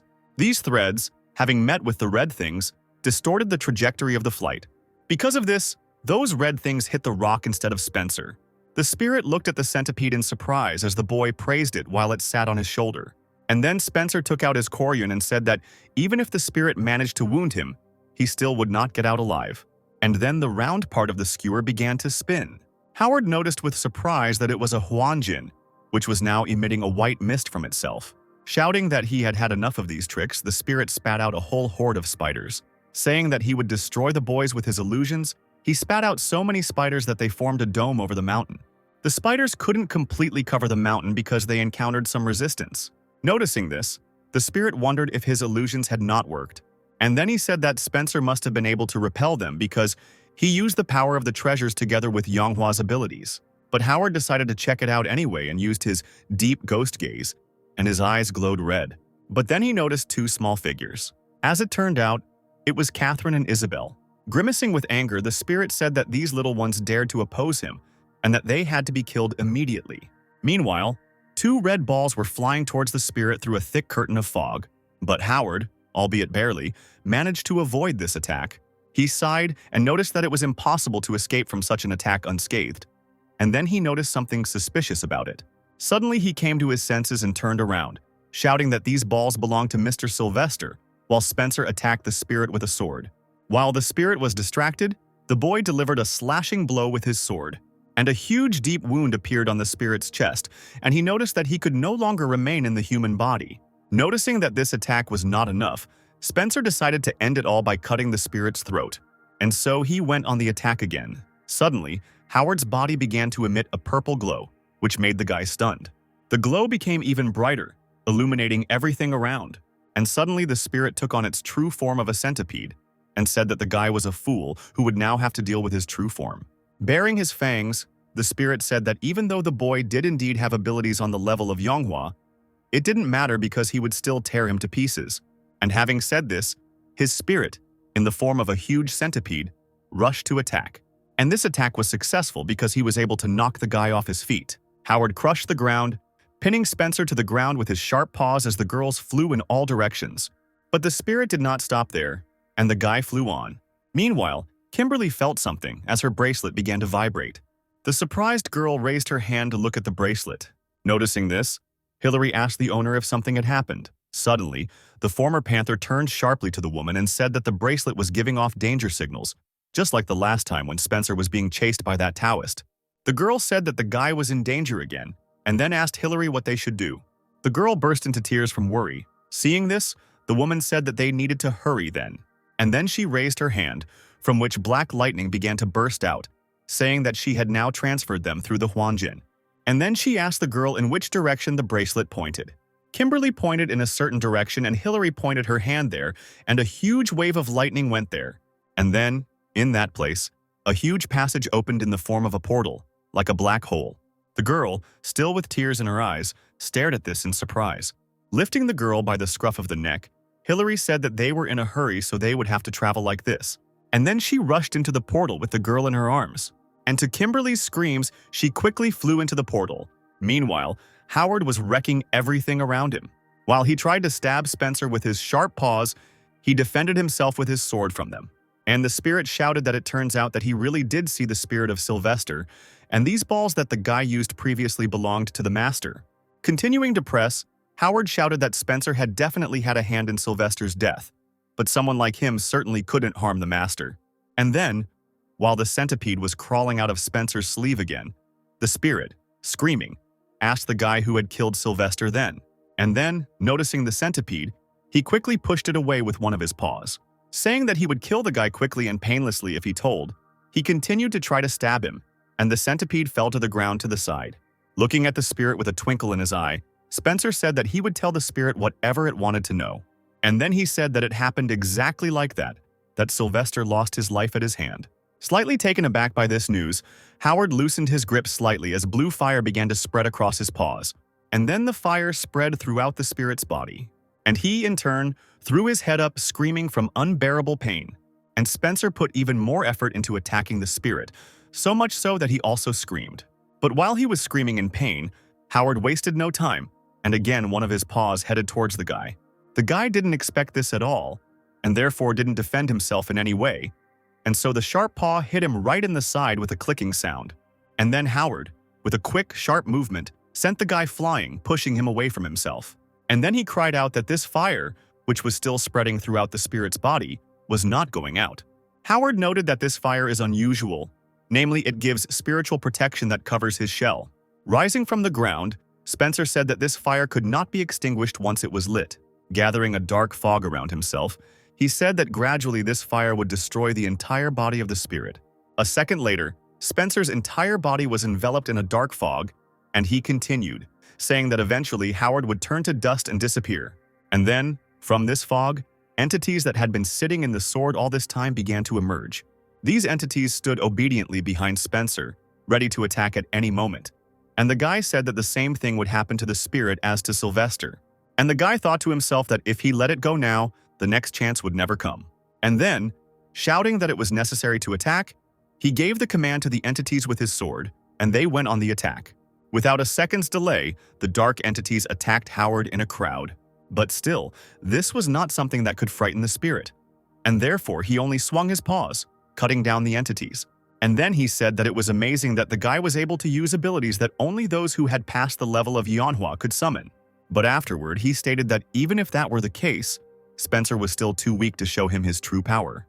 Howard remarked that it was a good try, but still not enough strength to kill him before the fire destroyed his body. And with that, the spirit attacked the guy again. But Spencer was in no hurry to give up, and he successfully evaded the sharp paws of the spirit. However, Howard was not so simple, and he also directed his paws into the guy's eyes, which he did not expect. But still, the guy was able to erupt in such a way that these paws did not touch him, but on the contrary, only hit the ground. However, the spirit did not give in, and again tried to hit the enemy's eyes. Then, Spencer decided not to dodge them, but to cut them down with his sword. But it seemed that Howard was prepared for this too, because before he could come to his senses, another attack was flying towards him. And this attack was successful, because Spencer was unable to dodge it. And as a result, this attack hit both him and the ground several meters ahead, shining with a pink light. But, as it turned out, Spencer was not killed by this attack, because he managed to move away, although he moved away only a few centimeters. Meanwhile, Howard noticed that the leg was almost burned. At the same time, Spencer was thinking that this attack was insanely powerful, and he wasn't sure he could dodge it again. The opponent confirmed his thoughts, saying that the guy was lucky that time, but that would not happen again next time. As he prepared to attack again, the former tiger thought that Howard was not an opponent that he could waste time with and constantly dodge, since he was at the level of a Yongmyeon, and therefore he needed to put in all his strength. Thinking about how he had to push his body to the limit and release his claws and bare his fangs, the boy was so tense that tears started to flow from his eyes. Spencer pushed off the ground with his foot and thought that whether he died today or not, the hunt began now. And then the fight continued again. The former tiger quickly dashed as close as possible to the spirit while it tried to stop him by piercing him with its legs. Howard noticed that this little parasite was now moving in a completely different way, and therefore tactics needed to be changed. And the spirit decided that the best solution would be to destroy everything around him along with the enemy, and so he began to wave his legs furiously. Suddenly, he swung his legs sharply, causing a huge hole to appear on the ground. After this, the spirit calmed down a little and, peering into the curtain of dust, waited for Spencer to appear, if he was still alive. Suddenly, Howard was able to spot the guy's figure when the dust settled a little. With furious cries, the spirit began to attack the enemy. But suddenly his blow was met not by Spencer but by the essence of Sylvester. Meanwhile, Spencer was approaching the enemy from the side. But the spirit did not lose his composure and quickly turned to the side. Shouting about how smart the guy was, he asked where he got such tricks from, and then attacked the enemy again, releasing red things from his mouth. One of those red things almost caught Spencer's eye. But still, the guy managed to dodge first one and then the other. And then Howard suddenly appeared in front of him, giving him no respite. And then the spirit quickly thrust its paw into Spencer's body. However, the guy was not simple and had aces up his sleeve, and therefore defended himself from this attack with the help of one of Sylvester's red balls. As he tried to defend himself from this attack, tension contorted the former tiger's face. Suddenly, a bright flash of light illuminated everything around. But the guy was not killed, as he used other treasures to defend himself. However, Howard's sharp paw still managed to wound the guy in the shoulder. And then the guy sank to the ground, his arms hanging limply at his sides and the shield falling like sand to the ground. The spirit said that he still managed to defend himself, but even with these useless artifacts, it is difficult to constantly call upon superpowers. Spencer stood there stunned, thinking only that he was no longer able to lift his sword. Thinking that this was really the end, the guy heard Howard shouting out of the corner of his ear that the border between levels couldn't be crossed so easily. And then the spirit decided to deal the final blow. Meanwhile, Chelsea appeared before Spencer's eyes. However, he couldn't remember what her face was like, so he decided to pretend that he remembered what her face was like. But suddenly he heard a sound that was not what he expected and his eyes widened. As it turned out, Hannah appeared in front of him and blocked the spirit's attack by crossing two swords. And then she turned around and asked if Spencer was really going to give up his life. And then she shouted that she had never had such a weak-willed master. The guy looked at the ghost in surprise. The spirit also looked at the newly arrived opponent in surprise. Meanwhile, a wave of red lightning broke the Huanjin barrier, which also surprised Howard quite a bit. As it turned out, it was Hillary who arrived on the battlefield, followed by Kimberly. A battered Spencer stared at the girls, breathing heavily. But Hillary didn't look at him. She instantly turned her gaze to the spirit. He in turn also looked at the woman. And then the woman stared at the spirit, frightening him with just her appearance. And Howard was truly scared and involuntarily asked who she was. But Hannah was not going to remain unnoticed and again prepared to attack her master's offender, causing a multitude of rose petals to appear under her feet. Pointing her sword at the spirit, she sternly declared that she would have to kill the spirit for bringing her master to such a state. Having assessed the situation, Howard decided that he needed to get out of here immediately because he couldn't handle these women, and he began to quickly run away. But before his eyes, Hillary suddenly appeared, clearly not intending to give up her spirit. Trying to save himself, Howard shouted that the women had no need to kill him and asked to be allowed to leave. In response, Hillary said that Spencer would become her lord's husband in the future, and therefore, it was unforgivable what he allowed himself to do to him.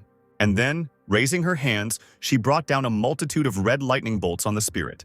But Hannah did not lag behind and in an instant found herself behind the spirit. And then she also attacked Howard, finishing him off with a rain of enchanted blades, causing him to fall to the ground. With a weak smile on his face, Spencer noticed that these girls were truly intimidating. And then he began to fall to the ground, unconscious. But then Kimberly appeared, reaching out to catch the boy's hand. Yet she managed to stop the former tiger from falling to the ground. After some time, Spencer was still unconscious, but suddenly he moved his eyes without opening them. When he finally opened them, a blurry picture stood before his eyes, and many female voices were calling him.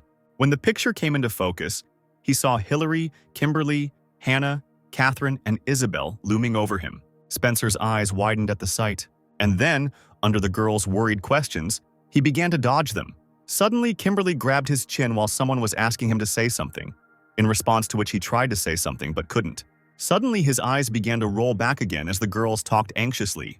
Sometime later, Spencer woke up again and was even able to stand on his feet, and he told himself that he survived. He decided to leave the cave and sat down on a hill, looking at the sun, which was either setting or going down.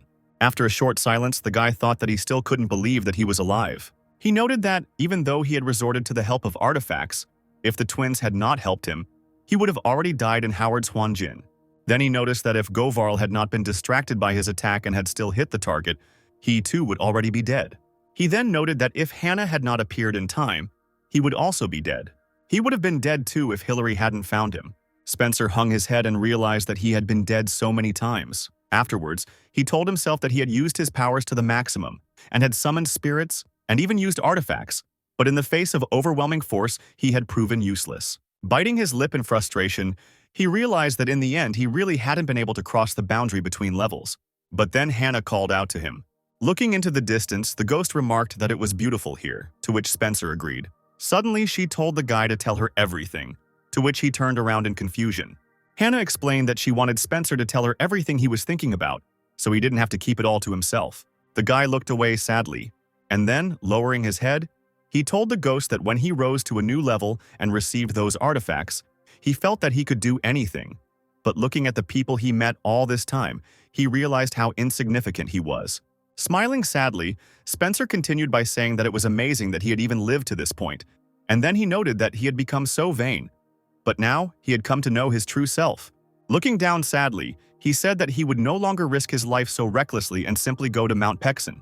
But suddenly Hannah hit him on the floor of the head with her fist, and then she yelled at him, asking if Spencer thought he was so special, and then she said he was right and that it was bragging. While an embarrassed Spencer held his head and timidly called out to her, she continued, saying that he was just one of the spirits at the level of Yonghua. But the ghost did not calm down, and Hannah shouted that his opponent was a creature 2 levels higher than him, and therefore it was not surprising that the former tiger could not stand against him. Stroking the guy on the head, she said in a calm voice that the fact that the guy was able to come out of the battle with such an opponent alive was already worthy of praise, because he did the impossible. Blushing, the boy turned to look at his ghost. Still looking at the guy's head, Hannah asked about the fact that, although he was going to Mount Pexin, he would take Ms. Chelsea with him. And then she added that all Spencer's thoughts lately were only about her. Spencer, blushing even more, shouted and asked what she was talking about. As she was leaving the guy, Hannah said that until that moment she had never allowed herself to mention it. She simply felt what her master felt. Hearing this, the guy, still embarrassed, turned away and mumbled that he didn't understand what she was talking about. In response, the woman only said that this is why relationships are an incredibly scary thing, because once you connect with a person, it is impossible to break this connection or refuse it. And then she said that the era of war that Spencer had spoken about would soon come, and he would need a lot of strength to protect Chelsea. Hearing this, the guy opened his eyes wide.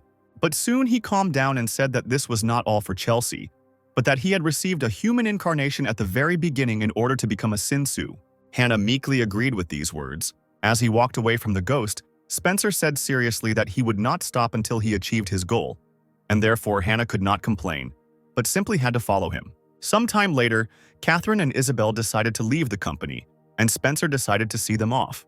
The girls explained that since they had been wanderers before, it was time for them to go their separate ways so as not to bother each other. The guy didn't answer anything, he just asked if they had a place they could go to. The girls replied that there was no specific place, but they were ready to go anywhere where there were no people. As they were leaving, the girls said that meeting the sponsor was special for them because he was so kind and didn't ask for anything in return, and that's why they won't forget him. As the girls left, Spencer thought about Chelsea again. Suddenly, he shouted to the girls to wait, and then he extended his hand towards them, holding out something. As it turned out, these were Dobonghuan balls. The girls immediately became worried that they were too valuable and how could they accept them. In response, Spencer said that this was all he could do for them, because in the end, there was no one to protect them except themselves. And then he continued, telling the girls to become stronger, since they live in a world where the weak are consumed by the strong, and they survived. The girls replied that they accepted the boy's gift. However, after that they said that they would definitely pay him back next time, and until that moment the guy should not expose himself to danger. Hearing this, Spencer agreed with a smile on his face. Later in the cave, Hillary threw Howard's remains on the floor, which scared Spencer quite a bit. And then she explained that the remains were of no value to her, but they could be useful to him. She then revealed that Howard's eye had unique powers, and his legs are covered with magical protection, so they can be used to make excellent weapons. Spencer thought with disgust that he knew very well what those legs were capable of, since they were the ones that had given him a good beating. And then, the woman took out a bottle and said that it was a drink that helps with poisoning. And then she said that she divided it in half between him and her mistress, but it should be enough for him. While the woman was saying something, something flew into her face. But she managed to react and caught it. As it turned out, it was a glowing sphere, which Hillary called Oshapekton. Spencer said it was as a way of thanking them for saving him. And then he said that he was going to engage in spiritual training that would allow him to advance to the level of Yongyul. In response, Hillary said that then it meant they wouldn't have to say goodbye for long. While the guy went into another room, the woman said that she would look after everything until he returned. The guy thanked the woman and pressed the button on the wall, and then the door closed. Spencer found himself alone in the darkness, holding a glowing sphere in his hands. He then said that if he swallowed it, he would be able to rise to the level of Yongyul, and then he began to inhale the slowly dissolving sphere through his nose, after which the guy, enveloped in a glow, rose above the ground. Meanwhile, somewhere in the village, someone said that he had heard rumors that he could be contacted to save others. The old man bowed his head and said that they say that the lifespan of a Taoist is 300 years, and then he asked to be told how to become a Taoist, or at least how to prolong his life. And then he handed the man a whole box of precious stones, saying that it was a token of gratitude. Turning around, the man said that he saw that the matter was urgent, and therefore he could leave it there and go, and later he would send someone for him. As he walked away through his yard, the man said that it was stupid that the old man thought he could become a Taoist. He noticed that the opportunity to prolong life seemed to have blinded the old man and driven him mad. But thanks to it, he could gain wealth. But suddenly, a girl in white appeared before him. When she took off her hat, it turned out to be Chelsea. The man sighed and assumed that the old man had sent her too, and was surprised at how beautiful she was. But then the girl pushed off the ground, and she attacked the man from above. Chelsea struck the ball in a glittering arc through the air. But, as it turned out, the man managed to dodge, and then began asking about who this girl was. The man, drooling, asked who had sent her, if it had been the shamans. Chelsea said that all this time she could not find him for one reason. The man did not belong to any of the strikes, and was simply a parasite among people who knew nothing about him. These words made the man quite angry, and then he decided to attack her, and many black shadows flew at the girl. But this only made Chelsea's blue eyes and white hair shine even brighter, and suddenly ice began to spread from it. This year almost reached the man while he was in shock, and a second later he found himself frozen in ice so that he couldn't move. Feeling the intense cold of this ice, he asked the girl if she was from the Pingong clan. And then he started talking about how he didn't do anything bad to the Pingong clan, so it was clearly a misunderstanding. Suddenly, to the man's surprise, Chelsea called him by name, calling him Sheldon. Ignoring this, the girl asked if the man remembered that 14 years ago he had killed Spencer on Mount Pexon. The man replied that he could never forget what happened 14 years ago. And then he continued, saying that it was then and because of this that he was expelled from the clan and he had to lead a miserable existence as a wanderer.